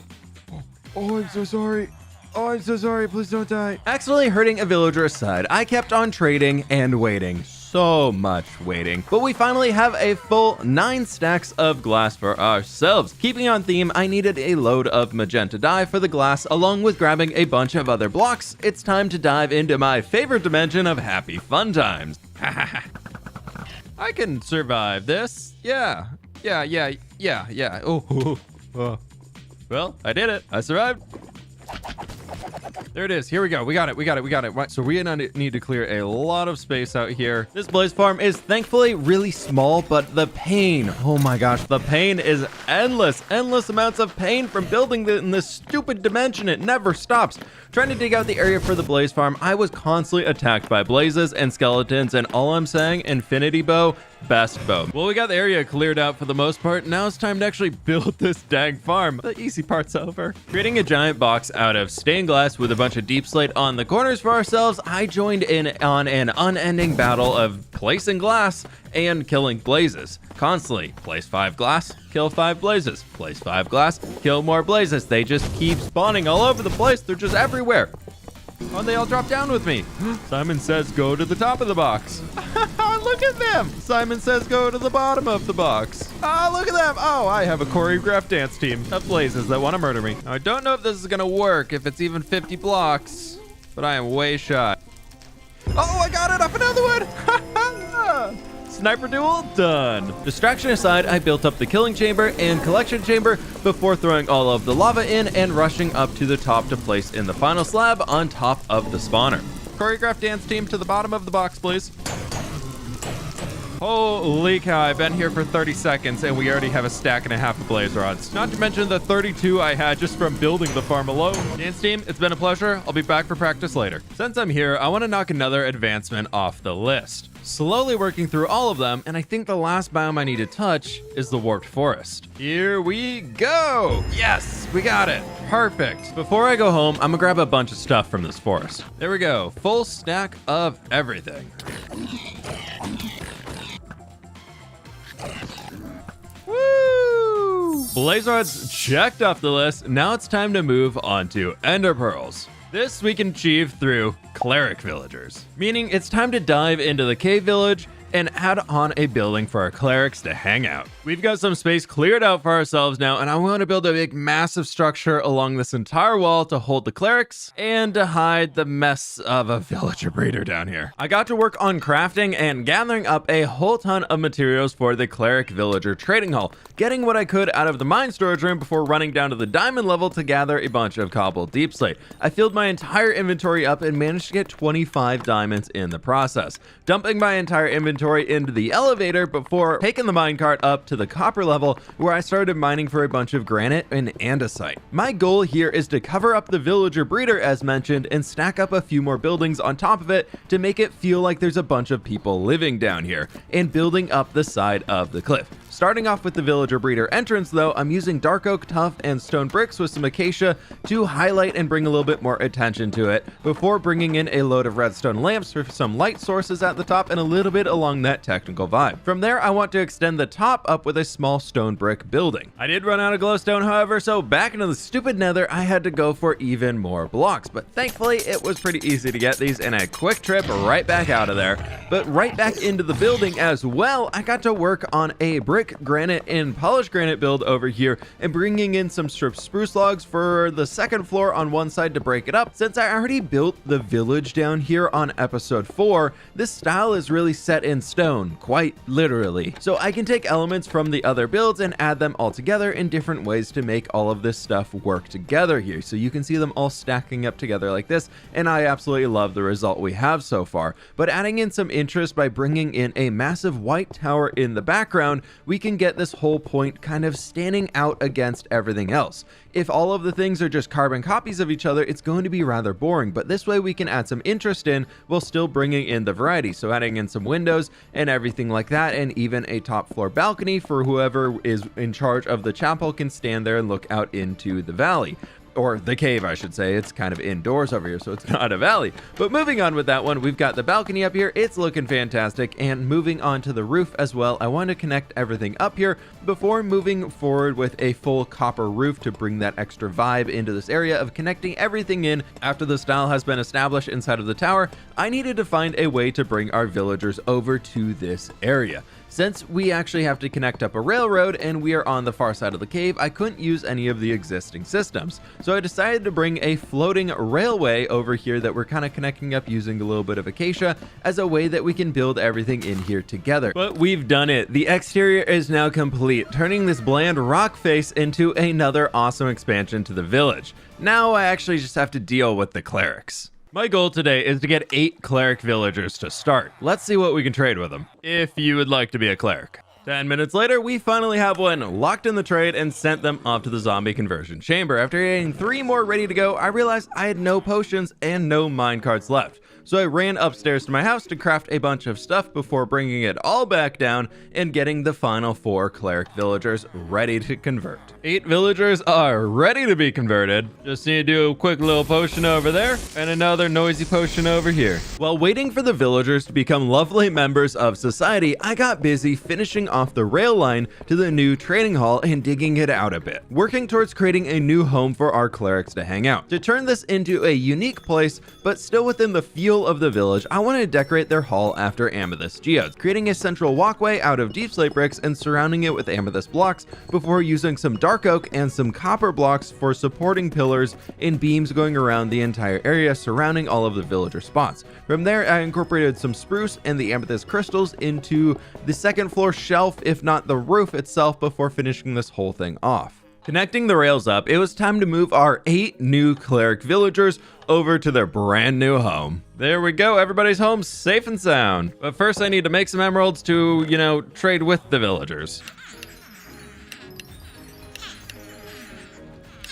2 stacks of emeralds should hopefully do it for us. It looks so good. Oh, I can't stop staring at it. But now it's time to try and max out as many of these clerics as we can. 2 stacks of emeralds, definitely not enough. We can buy glowstone. I don't have to go back to the stupid dimension of stupidness anymore. And there we go. We can now buy 1 ender pearl for 1 emerald. Amazing. Now this right here is exactly why I need shulker boxes. I'm not sure how much longer I can put this off for, so let's get on with getting to the end. There we go, 12 eyes of ender. We'll bring a few extra blaze rods. I've got extra totems. I've got extra food. We've got some glass bottles for dragon's breath. But one quick distraction first before we actually go, fight this dragon. The one time I want a ghast. The one time.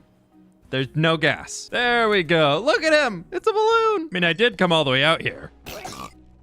I've got nothing else to distract myself with over here. Maybe I'll kill the spider because I can. Oh wait, I forgot. I live streamed. Oh, let's get caught up on all of that stuff. Yeah, let's do that. That sounds great. I finally got some bamboo to make scaffolding back home and ventured into the jungle to tame a bunch of parrots. Finding 2 light blue parrots, one of them was an absolute glutton and wanted so many seeds, and then finally getting a gray parrot as well as a yellow one. You won't believe it. I did an interior. Check it out. The upstairs of the forge is now completed. We got a nice home inside of here and it's beautiful. All the way up to the balcony. Oh, stronghold. Oh, stronghold. Where are you? My 1 pearl would get stuck all the way up on top of the roof. Wait, I can steal their jack-o'-lantern. This outpost has been fantastic to have. All right, Pearl, where are we going? That way. Oh, it's a witch hut. Witch hut, that hut. You have got to be kidding me, though. This is all taiga biome. We can't use this for a farm if we wanted to. Oh, it went backwards. We passed it. Is it right here? It's somewhere in the swamp. It could be a lush stronghold. There we go. The pearl's going underground. All right, we just need to dig down right here with all of the water into an entire flooded cave system. Oh, I love this so very much.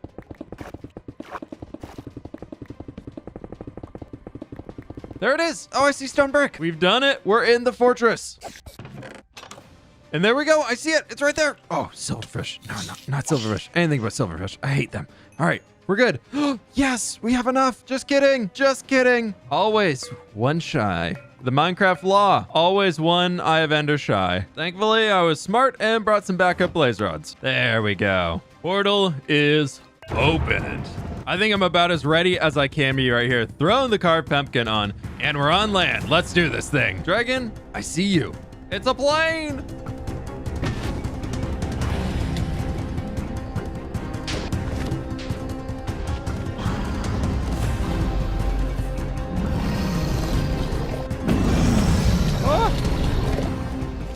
Just the chain boxes left. I can get this. I can get this. There we go.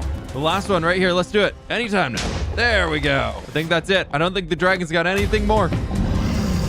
I see you, dragon. I'm coming for those toesies. Oh, no. It's fine. It's fine. It's fine. You can keep your toes safe. Halfway. Let's do it.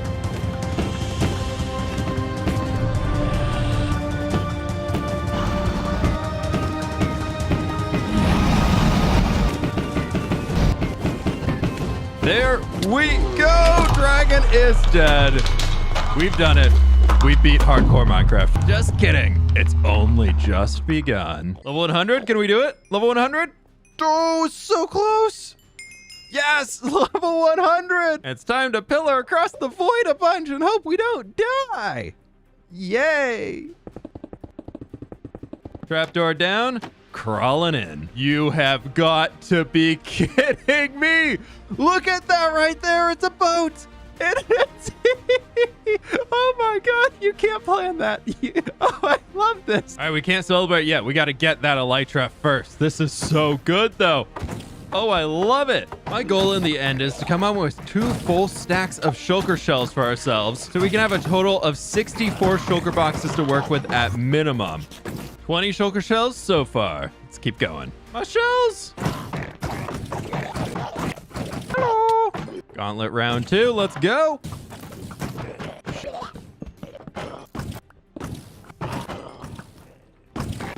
Oh my god. What is this luck? There's another end city with another ship. Look how tiny that thing is. It's basically just a dock. We're on. We're on the ship. We're on the ship. Let's get the shells. There it is. The elytra. Give it to me. That would be so good if it was a pickaxe. Oh, what? Never mind. I'm not complaining. I'm not complaining at all. Hello, my beautiful. This feels so good. And so right. Minus the pumpkin. I don't have any rockets, but I'm gonna wear it for now just to be extra super duper safe. But we gotta take the first flight. Oh, it feels good. Oh, it feels good. It's good to be back. It's good to have the wings back. I still have a ton of cobblestone left, so let's keep on exploring a bit more and see what else we can come up with. I put 1 hour on the clock and tried to see how much stuff I could find in the end. I already have shulker shells and I already have an elytra, so everything at this point was just a bonus. And fWhip stonk prices are up because the bonus was huge. Sorry, terrible joke there. This is the best end seed I think I've ever seen. Every time I finished exploring one end city, I was able to spot another one within the same view distance, mopping up shulkers in every single city and moving on for even more loot, filling up my inventory with even more and more and more diamond gear, extra elytra, bonus shulker shells. Ow. Ow. Ow. That was, yeah, okay. I deserved that one. That was not my best move. Oh my gosh, we got it. Haha, check it out. I don't think I've ever gotten that advancement before. I'd like to go down now, please. I'd like to go down now. This is great. I'd like to go down. Thank you. We swooping in. I'm really glad I had my elytra on. I kind of forgot to check. There we go. Another elytra and a whole bunch more diamond gear. That brings us up to just under 4 stacks of shulker shells. I'm ready to go home now before I overstay my welcome. Oh, there's the exit portal. Okay, I thought I lost it. Okay, let's go home. I spawned an endermite for 1 and 2 I missed. Wow, there we go. Second try. Home, sweet home. And it's very dark out here.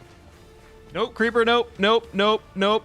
I should put my chest beatus on. Back home and feeling very accomplished after that end raiding session. But I want to spread my wings and fly. And for that, I need a new pair of boots and to get the elytra enchanted. Now the boots I'm gonna need blast protection 4 on, and we might be able to get a free enchant up here. Protection 4, not quite. There we go, blast prot 4. Oh, that's a good one. Now, reason being for getting this is because in hardcore Minecraft, if you only have 1 blast prot 4 item and are wearing your elytra, doesn't matter if you have netherite or anything else, a creeper has the ability to one-shot you. And I didn't need those, did I? No, I did not. I needed this. But there we go, another set of fully maxed out boots with blast protection. We got our elytra with unbreaking 3 and toss some mending on it. All repaired, down to a full stack of levels. I'm really glad I got that extra netherite at this point in time because we could just upgrade it right now.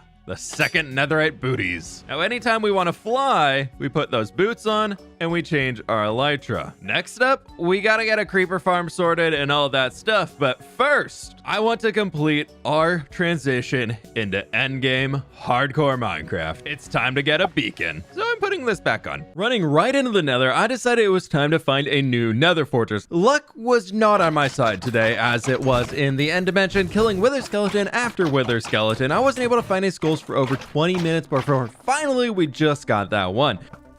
This starts the grind for the final 2 wither skeleton skulls to summon the wither. Everything's fine. Everything's fine.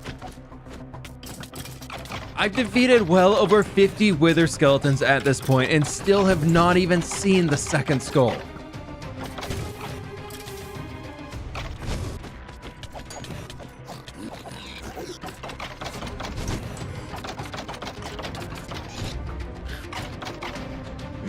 Yes! We finally have a second one! We got it! Yes! 3 wither skeleton skulls acquired. Time to escape the nether and fight the wither.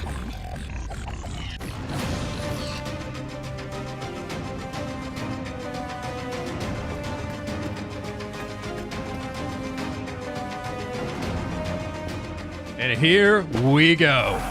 The wither. Get him. He's walking towards us. We got it. We're gonna be okay. We're gonna be okay. It's gonna be totally fine. It's gonna be totally fine. He's almost halfway. Oh, that's a skull. That's a skull. How did that get all the way through here? Oh, he's doing everything. And he's immune. All right, we have to get in there and actually get him. Meeting a golden apple. Do we save?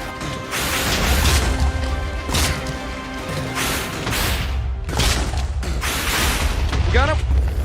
Oh, we got him. Oh, yes. Nether star acquired. I'd like to stop dying now, please. Ah, there we go. After so much hard work, we finally have it. The beacon. We can finally do it. Tackle absolutely massive, insane projects inside of hardcore Minecraft. Like planting a field! But actually though, with every hardcore Minecraft episode, we do have to plant a brand new field within this world. So here we got a brand new beetroot field coming in down by the river. It's not my favorite thing to do, but we're gonna go ahead and grab some blocks of iron over here for our beacon.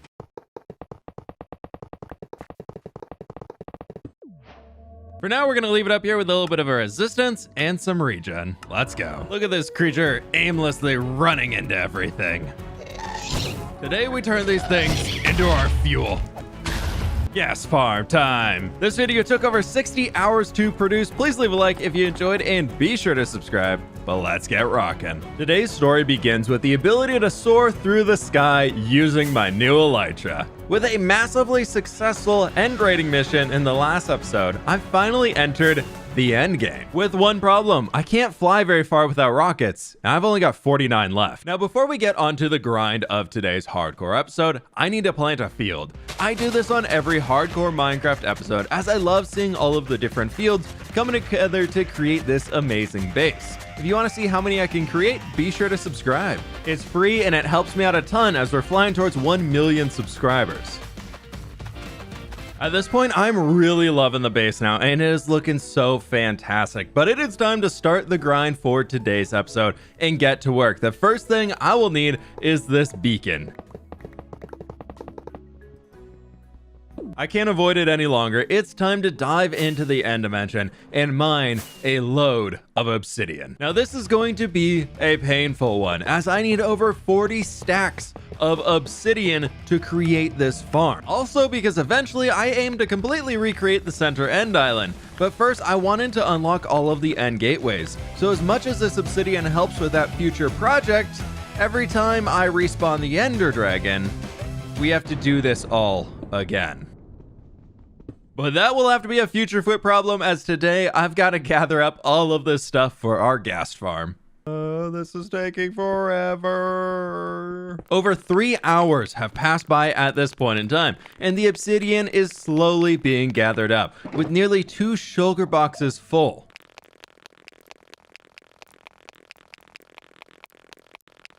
We are now below that tower's obsidian level. Oh my god, I went from there to here. Oh, I'm going insane.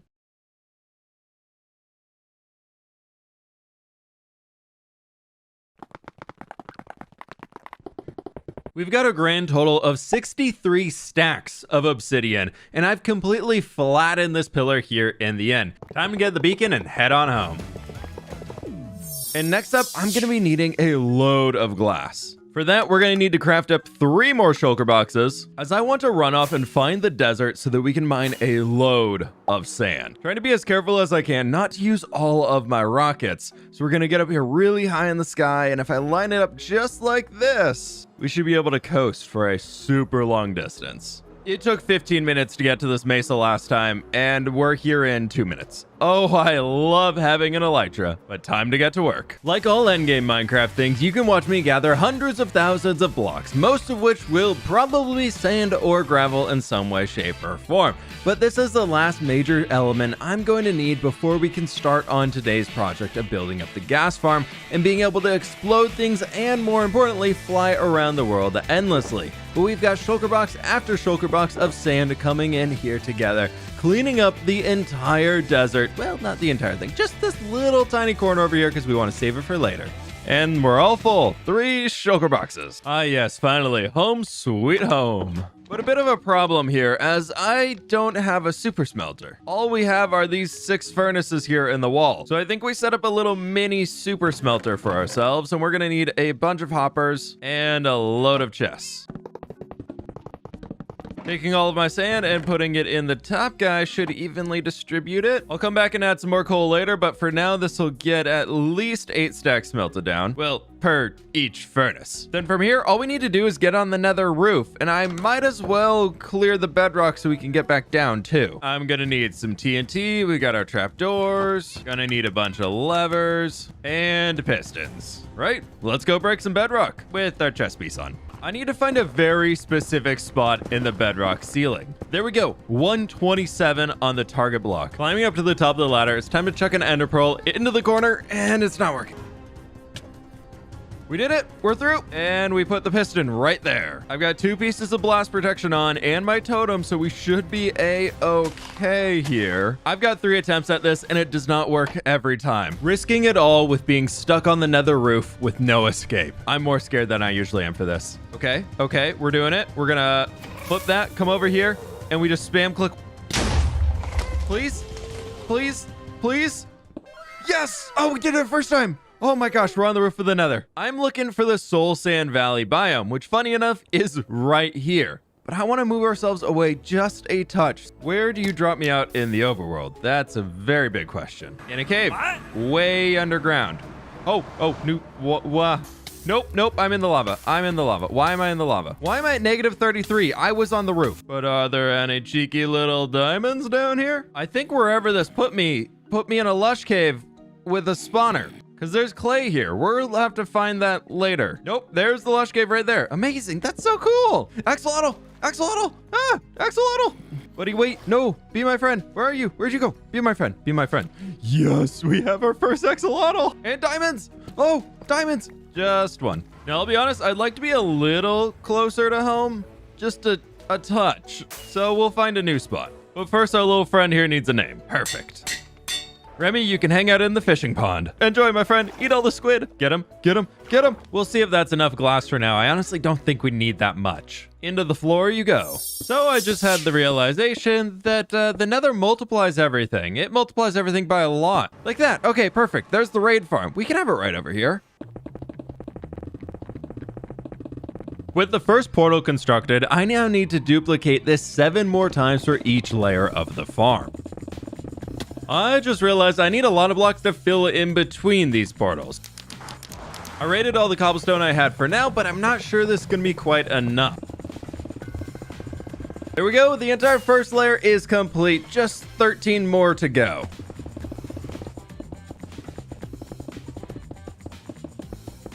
Layer 2 is now ready to go, which means this is a great time to test out the farm and make sure it actually works before we unleash a horde of gas onto our world. Oh, there's a ghast! Oh, that's probably not good. Nope. No, oh, those fireballs are gone. Ah! Get back here, you stupid little baby! Get back here! There's another one! Oh, there's another one!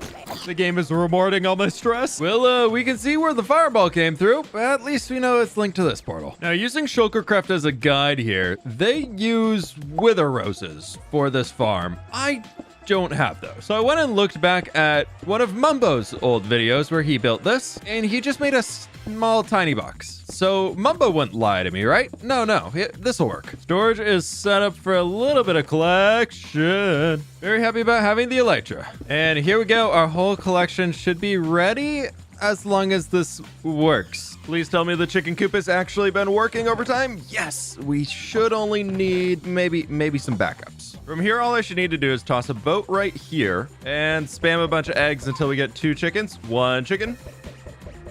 2 chicken. Perfect. Back in the nether now, I started pillaring up to create our AFK point. Oh no. Oh no, no. Nice. AFK platform finished up here. It's time to build the rest of this farm. But first, let's make sure this thing actually works out for us. There are no ghast roaming around here in the overworld, and ooh, we have ghast tears and gunpowder. It works. I think that means the farm works. We just need to build up so many more layers on the inside. I need a trident because we're paying out in layers today, adding an additional 3 layers so far to our new ghast farm. I wasn't expecting to run out of cobblestone. Okay, well, I guess we do the rest and we go back to mining. All of the portals and glass are in place for this layer now, but it's time to go back to the overworld and get ourselves some more cobblestone. Don't do this at home, kids, because we're digging straight down in order to set up our beacon way underground. Oh, diamonds. Nice. We'll take those. Ace 2, there we go. Let the BRRRs commence as we have to mine out a giant chunk of land underneath the mountain to get a load of cobblestone for ourselves, flying through the entire place. This here should do it. Nearly 3 shulker boxes full of cobblestone. Okay, I couldn't stop there. I have to finish that 3rd shulker box real quick. It's so close. There we go. All right, let's see if this works. Get out of here. Oh, okay. We made it. That's good. Let's get back into the nether. For once, it seems safer there. 5 hours of obsidian mining, 1 hour spent gathering sand, and then an additional hour spent gathering cobblestone, all to get myself into the nether on the nether roof for the first time to start building this farm that in itself has taken over 4 hours of building, coming together in this absolutely massive ghast farm, standing so very tall on the roof of the nether. Check this thing out over here, currently sporting 12 layers of our ghast farm. We're gonna be able to get so much gunpowder and ghast tears and eggs out of this farm. There it is, the final layer is now built up. This has been a grind. Okay, so I still have a load of obsidian, cobblestone, and light blue glass left. And we are currently at 12 layers on this farm. Meaning I can actually add 2 more layers on top of this thing for the total of 14 before we get a little too close to our AFK point. I already have the materials, so I might as well place them down again. We overgathered obsidian, but I guess it's worthwhile at this point. Oh my lord, it's getting dangerous up here. We've done it. 13 layers are down. We've got 1 more to go. And I'm very ready to not hear the nether portal sound anymore.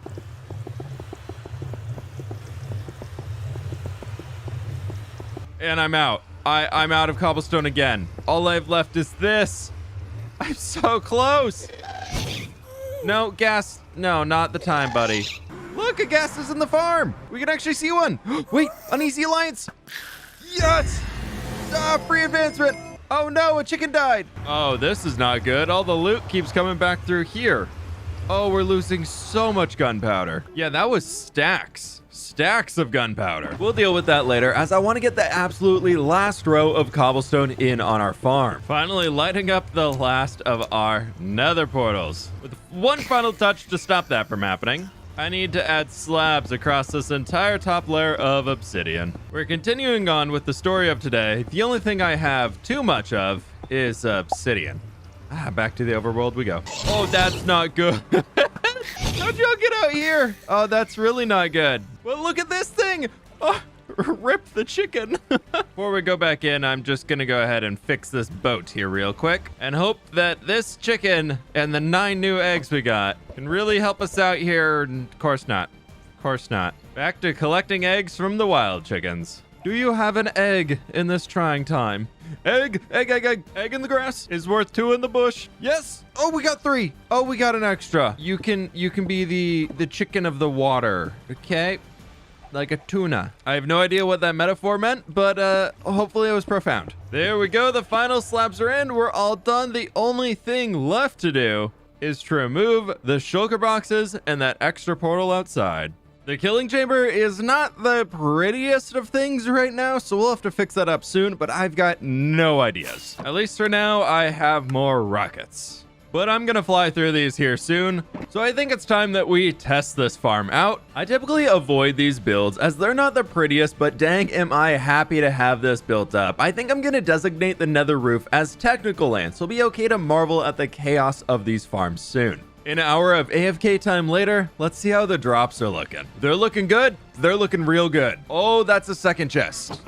And a good hit to the third double chest. I think we can call this one a big success. Now, this wouldn't be a fWhip hardcore video without at least a little bit of building involved. And by a little, I mean a lottle. Staying on the theme of transportation in today's episode, I want to build a massive bridge to connect ourselves across this river over to the tree chopping zone. And boy, oh boy, is this a deep river. That's gonna be a lot of blocks. Well, let's get started.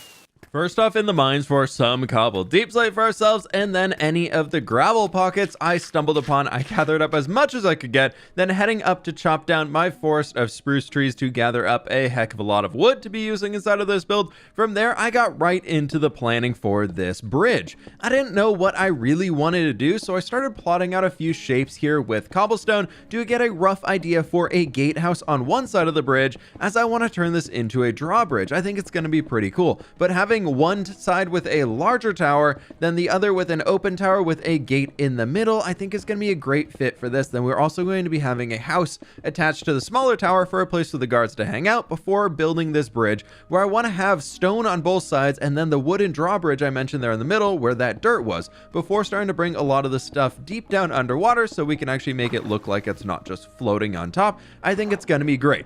In my head, this is a river that connects to the ocean, so trade ships might want to get through here, which is why I went the drawbridge route. But getting into the detailing at this point, I wanted to get with the stone areas and get those sorted out here, bringing in some stone brick as well as some cobble deep slate, and then everything else along that point. Then using spruce planks and trapdoors as much as I can, along with a few bits of coarse dirt there for the bridge itself, before moving into detailing the gatehouse, bringing back a lot of that stone brick that I had on hand with a little bit of spruce flooring for ourselves to keep the colors consistent throughout this entire build. From here, I want to start with the gate. Instead of just going with an iron bar gate for this, since it's a diagonal, I decided we could have 2 large wooden dark oak doorways, stripping down the logs over here to help it be a little bit brighter, and then we can detail it more from there as we're going throughout this build. But I wanted to cover the top so it wasn't just open. Not the most believable, but I'm really happy with how this gatehouse is turning out so far.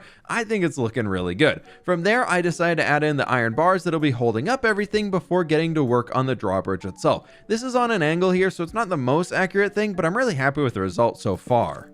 From there, I got to work on the tower, adding in a bunch of windows around the entire thing so we can see everywhere from on top, before bringing in a spruce trim for the roof and using a bunch of other detail bits with more spruce and spruce trapdoors as we go, because I'm obsessed with it. Now from there, I decided to throw in a cobble deep slate roof sticking high up into the sky with, you guessed it, more windows for ourselves, and it's looking fantastic up there, before moving on to the barracks house structure, where I don't really know what I want to do yet, but I knew I wanted a brick and granite base, so I threw all of that stuff in here, just cramming in as much detail as I could in variation of this, so it was pretty natural, looping this all the way around on top of the river before I realized that it's floating right now, which I hope I realized earlier, but you know, I decided to start terraforming and get a bunch of dirt down here so the structure wasn't floating over the river. This is looking really cool so far, and we can finally walk across the entire thing. We gotta get a second story on this dude over here, but I've got very little ideas on that. So what I would like to work on next here is getting a road that's gonna take us all the way up and connecting into where the iron farm is. Well, this road is a lot bigger than I thought it would be. Okay, we've got it coming all the way back over here to World Spawn. Just gotta place all of the coarse dirt down.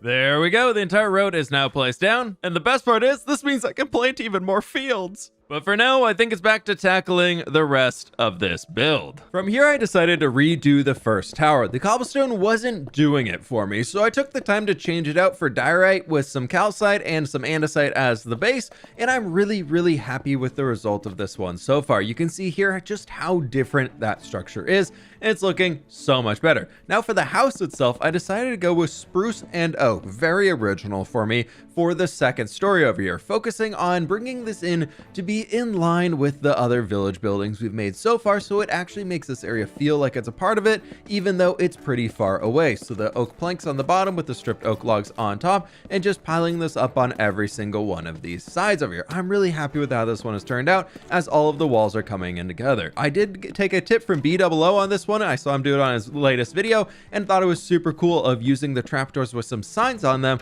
then adding the other window details right over here. I moved into detailing the top, which we're just using a simple copper slab and stair roof over there, and I'm gonna let that one age down. I've got one more top to finish up here. Being the shorter tower, using some deep slate and stone brick, I wanted this to feel reinforced like the bridge itself, so going with something more simple and defendable if it would be needed. Then finally from there, I decided to tackle a little bit more terraforming around our gatehouse because I wanted to add some life into the space and I couldn't help myself. And there we have it. This thing is looking absolutely awesome. I've never built a drawbridge before, let alone a diagonal one.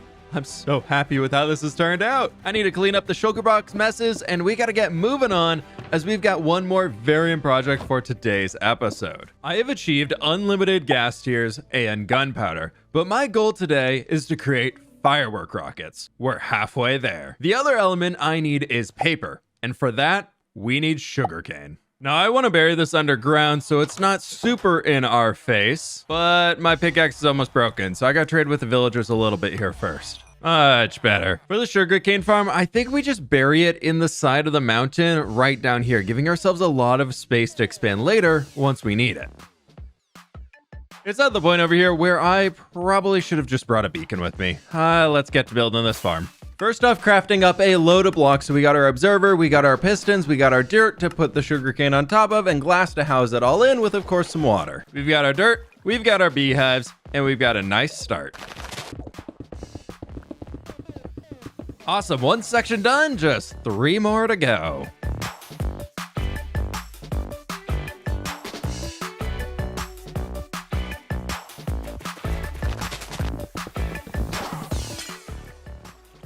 Oh,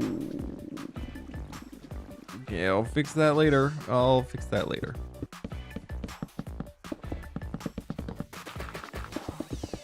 And we're done. There it is. All 4 chambers. We just got to fix up the roof and figure out how to collect everything. For the storage, I might eventually do something a little bit larger in this area, so I think we go with a temporary fix. A double chest here and a hopper. And we just throw some glass in. All the water should push it to the end here. They'll just fall down and get collected. Oh, one fired. Sugarcane! I don't want to leave the floor as just stone, so I think I'm going to incorporate some basalt and cobble deep slate to give ourselves a cool contrast. I also added some moss and glowberries into the farms themselves to light them up before covering the entire ceiling with moss and even more glowberries. I'm just waiting to grow down a bit before I can add the light sources and get rid of the torches. While those grow, next project we need to tackle is building a house in front of this so we actually have an entrance into the farm, resulting in a quick trip into the nether to chop down some warp logs before coming back to the overworld and flying to a nearby birch forest, chopping down a ton of birch logs over there too. I don't have the greatest idea of what I want to build quite yet, but I think between all of these blocks here, we can come up with something pretty cool.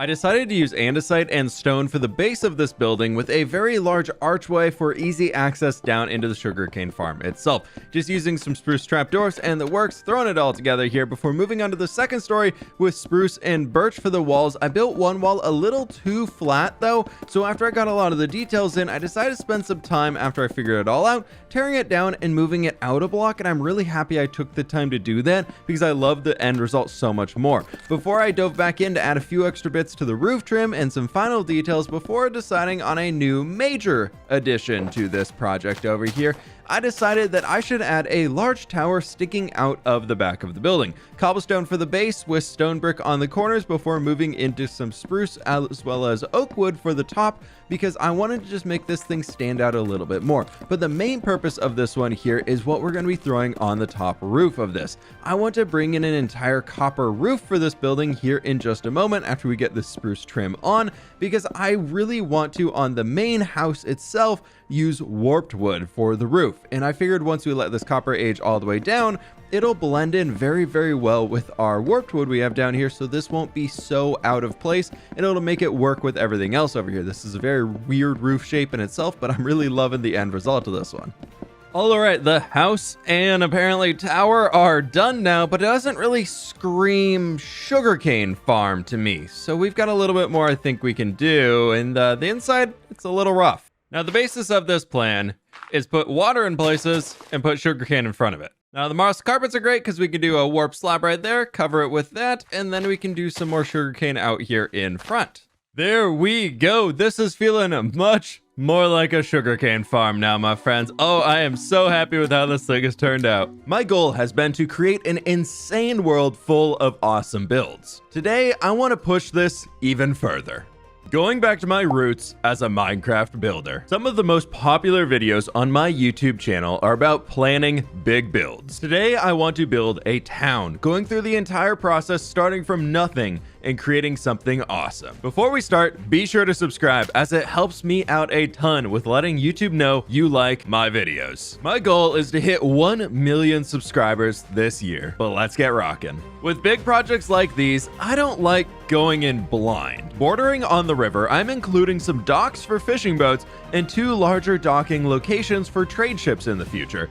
In the town, I want to have a bunch of buildings with a market at the center where all of the roads come together. Some will have a purpose like a tavern or a storage building, others will just be residential houses. With that in mind, it's time to terraform the land so it's easy to build on. But first, time to get some blocks.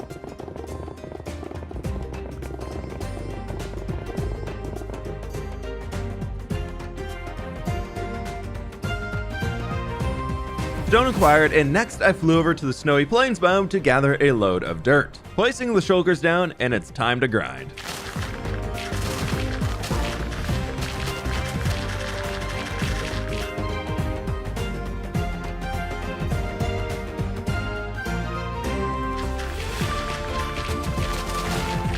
Three shulker boxes ready to go there. Let's gather these things up and get back home. Resources acquired, but I've run into a wee bit of a problem. I only have 22 golden carrots to my name, and I would really hate to starve to death inside this world. First off, time to repair up the tools just a little bit over here, because I'm gonna need a load of emeralds to buy a bunch of golden carrots. Haven't been down here for a while, but how we doing, farmers, if I can walk through the door? Progress, 1 round done. This is the real behind the scenes about how these videos are made. You all just see the flashiness and the shininess of the new stuff that's made, and I gotta stare at these librarians for hours. There we go, we're all done. Food, stone, and dirt acquired. Only one more item I need, that I always need. More spruce wood.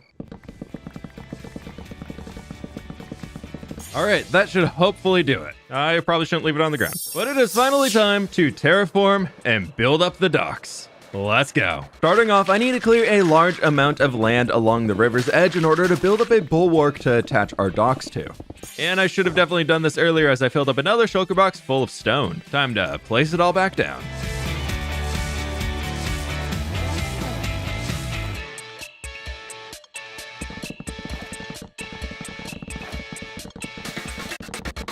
After the walls, I used some oak wood as well as some spruce slabs to create all of the docks over here. It's simple, but it works out really well. Docks are in place and I added some lanterns down here. And next up, I want to spend a little bit of time smoothing this area out with some dirt.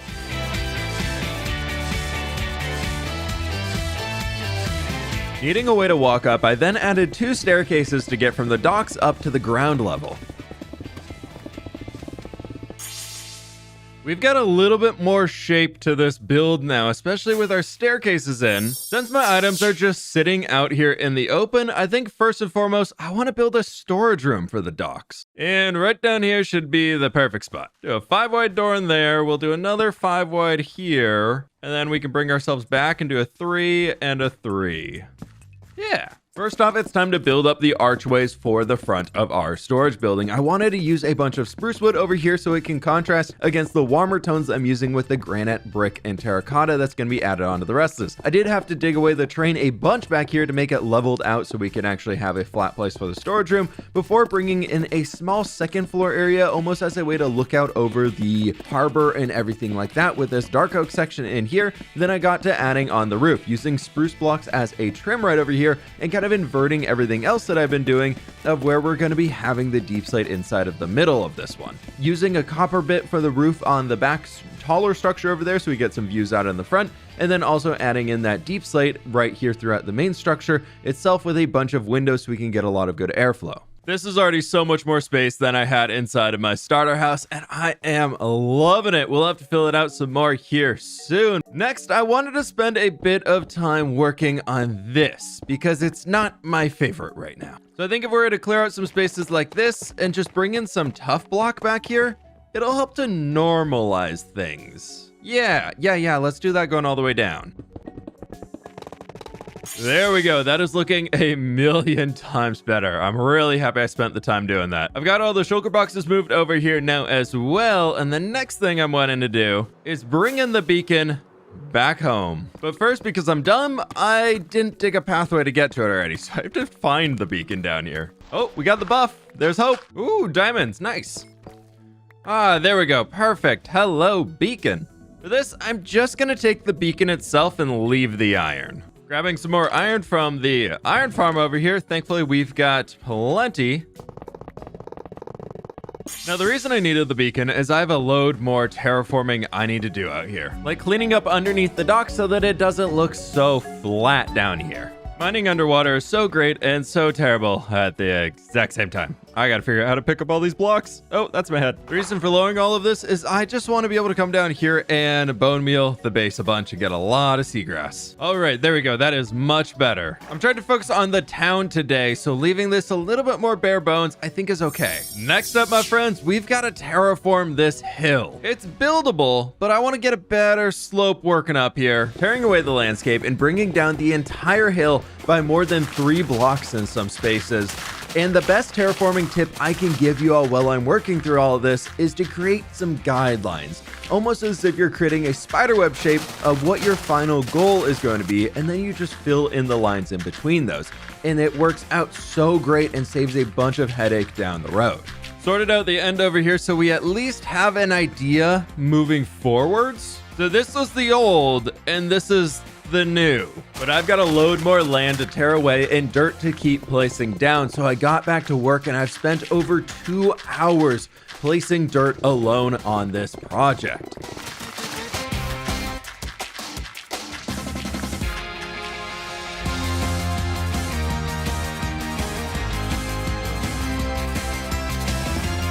$18,200 dirt placed down so far. And things are looking pretty snazzy out here. I'm really happy with this one. I've just got to finish bringing it from there all the way down here. But I want to fix up the edge of the lake a little bit. So rounding it off a little something right around here, then I want to bring it up pretty steep. Am I really going to bring the terraforming all the way around to here? Yeah, I am. All right, just do it. The project just keeps growing at this point, so I continued adding in even more guidelines and bringing up the new land that I'm going to be building this future town on top of. I'm so absolutely excited to get this thing rocking, though. Small issue is arising as I only have this much dirt left, and I still have to fill in this entire area. I'm hoping that we have enough. I really am. So I best just keep placing it all down and find out.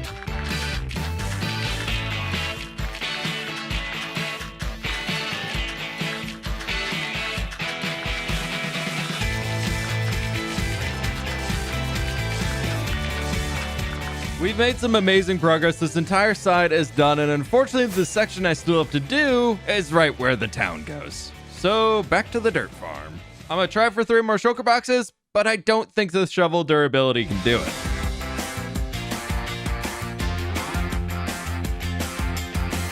Well, that's looking pretty dead to me, but we've got ourselves a full shulker box and a little bit more. Hopefully this can do it.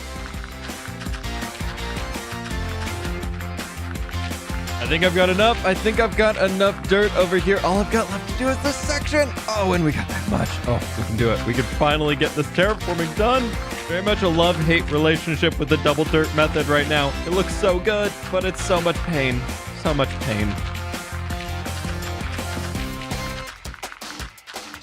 The last dirt, we're done. We've done it. Oh, that feels so good to have this done. So far, I have transformed this land from the stony shore biome into this.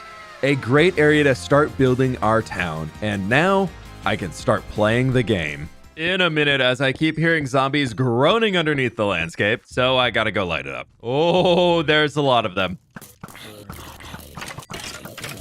Somehow I thought this little strip of torches would be like, yeah, these guys, they'll stop the mobs from spawning. We've got our storage room and we've got the terrain flattened out. And I think the best option from here is to build the buildings from the front, slowly working backwards. Over here, I want to create a harbor master's house. Figured we could start out with a big old deep slate box, because what I want to do from here is create a tower sticking out of the top of it.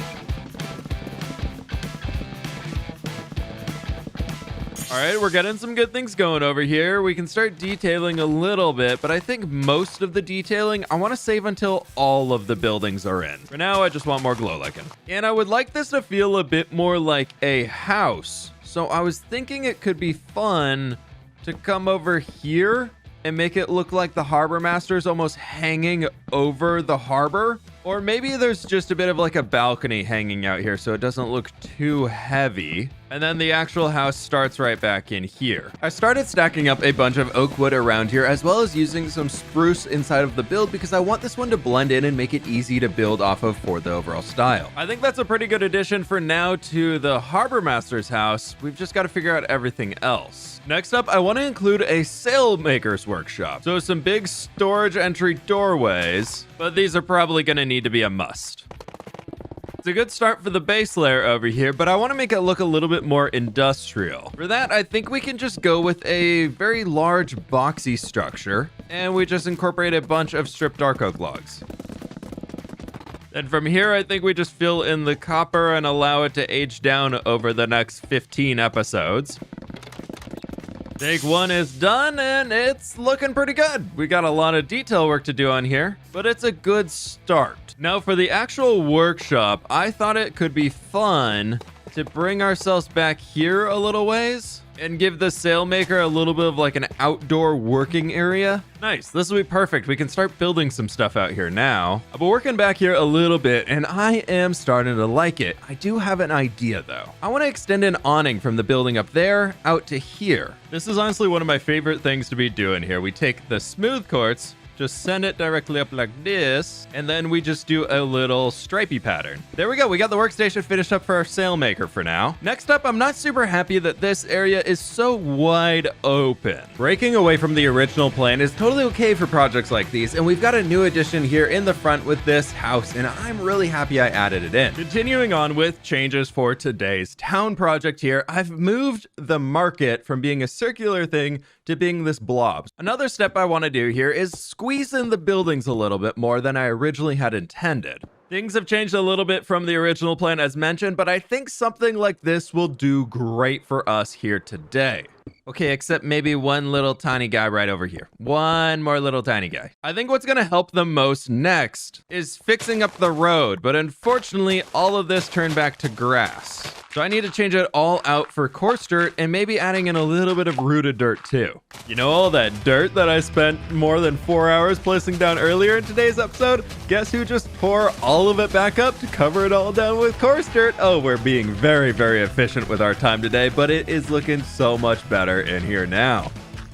I'm always amazed by how much adding in the dirt roadway brings our town to life. So coming over here and adding in the final section, connecting ourselves up to the bridge, and we're all done. From there, I was your classic fWhip and went to gather a bunch more spruce wood before moving on to chop down a bunch of birch trees as well, so we have resources to keep on building. So much has been done here, but my next hot tip for y'all is sometimes you need to take a break from a project you're working on or you'll burn out. With that, I recently reached out to my members community, asking for them to help me come up with a bunch of boat designs to throw down here on the docks. The first boat design is by this Thomas, which uses warp wood and dark oak wood with a little bit of a control room in there, and I think it looks fantastic here on the docks. The next design is by TK Ander using some spruce and oak. I am modifying these designs a little bit as I go, and we also have a third design here by Saradite.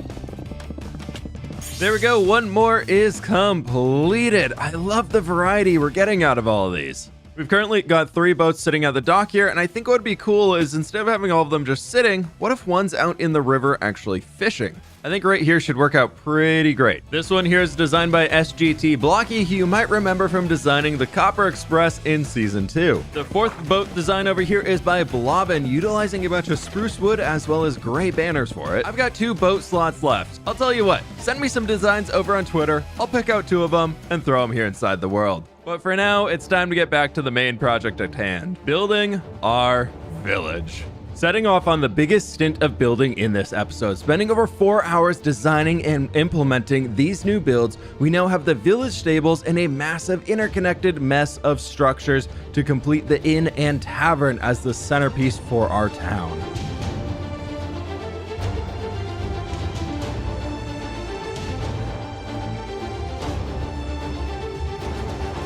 At this point, we still have 8 structures left to build and the marketplace before we can move into the final detailing phase. With all the main structures in place, I now finally get to focus on the supporting structures. Trying to add in as much variety as I can to avoid the cookie cutter look for these builds, I started bringing up walls with a bunch of different materials, ranging from bricks and granite, spruce and strip spruce logs, cobblestone mixed in with a bunch of tuff, we got deep slate in there, you name it, pretty much every block I could find is in these houses. It's a village, pillagers are attacking. No roofs are added in yet, so we gotta raise those here in a minute, but every additional structure except this guy right here is ready to get the roof added on. Again, trying to mix it up here as much as possible with these new house additions, not only changing the blocks I'm using on the roof from incorporating some deep slate as well as some spruce wood as well as some other random blocks I could find, but also changing the slope itself of these builds, going from some being directly made out of stairs or full blocks with stairs on top of them, then even a few being made out of just slabs, so we can have some shorter looking buildings mixed in here as well.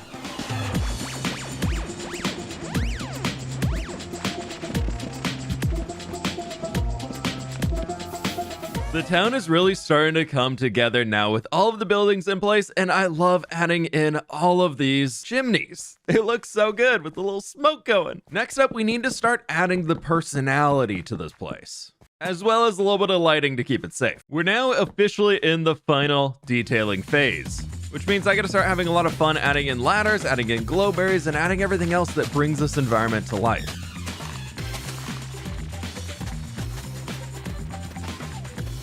So far, my answer to building inside of this area and decorating is just, I don't know, what do I put here? A field? Yeah, why not? Let's just put a little mini field. Over here? Yeah, field 2. Field 2 works great. Random open space? Field. Starting to have those thoughts of, was it smart to do this entire project in one episode? Still don't know. Let me know what you think in the comments. 2 items remaining, the market over here and this building, which I want to turn into another form of a workshop. Starting off with a brick and granite base over here. I want to incorporate some terracotta inside of here and end with a super tall wall, something like this. Then using some spruce over here, we can create a really large doorway that we could use as an entrance to the workshop. Starting off with some stone brick for a trim down here.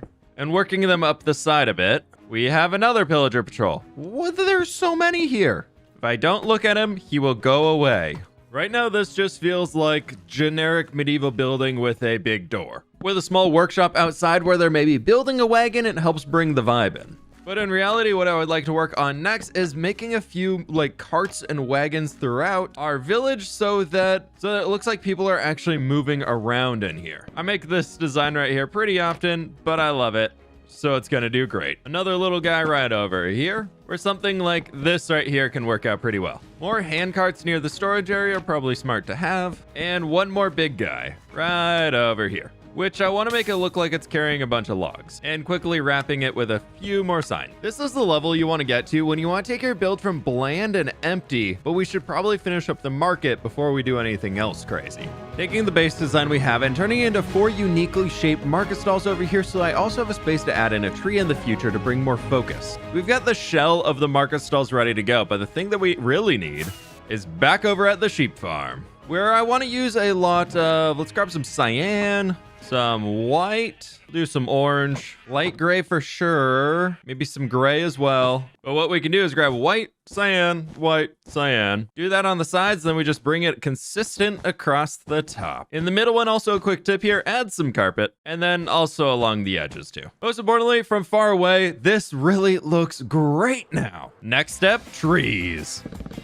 Starting with a grand birch tree in the market so I can introduce a new tree type into my world, and who doesn't love a good birch tree? Then moving forward with adding some smaller spruce trees with a fence for a trunk, and flying around and adding in quite a few large oak trees to dot around the entire town. It is currently day 671, and I can finally say the town is, it's a town, it's a village, it's a small city, it's a settlement. It's a hamlet. Along with, there we have it, the market is ready. We've just got some random market stalls in here from a flower shop, some sort of tools and supplies shop that of course needs some barrel spam. We've got a baked goods store here selling some cakes and some candles and more flowers. One element left to go, my friends, and that is planting a giant wheat field right along back here.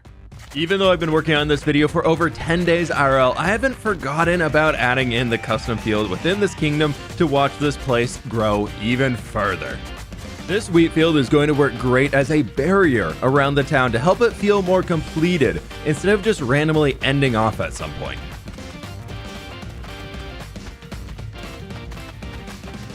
Taking a look at where we started, this land was pretty gross for a stony beach biome. But now, I built an entire town resting on the edge of the river, terraforming, building, and decorating it all. This video has taken so very long to produce, so if you did enjoy, please leave a like down below and subscribe as it helps me out a ton. Also, if you would like to see a full world tour and a more in-depth tour of this town itself, I'll be uploading a world tour to my second channel, fWhip 2, within the next few days. You can find a link down in the description, but with that, my friends, I will catch you on the fWhip side.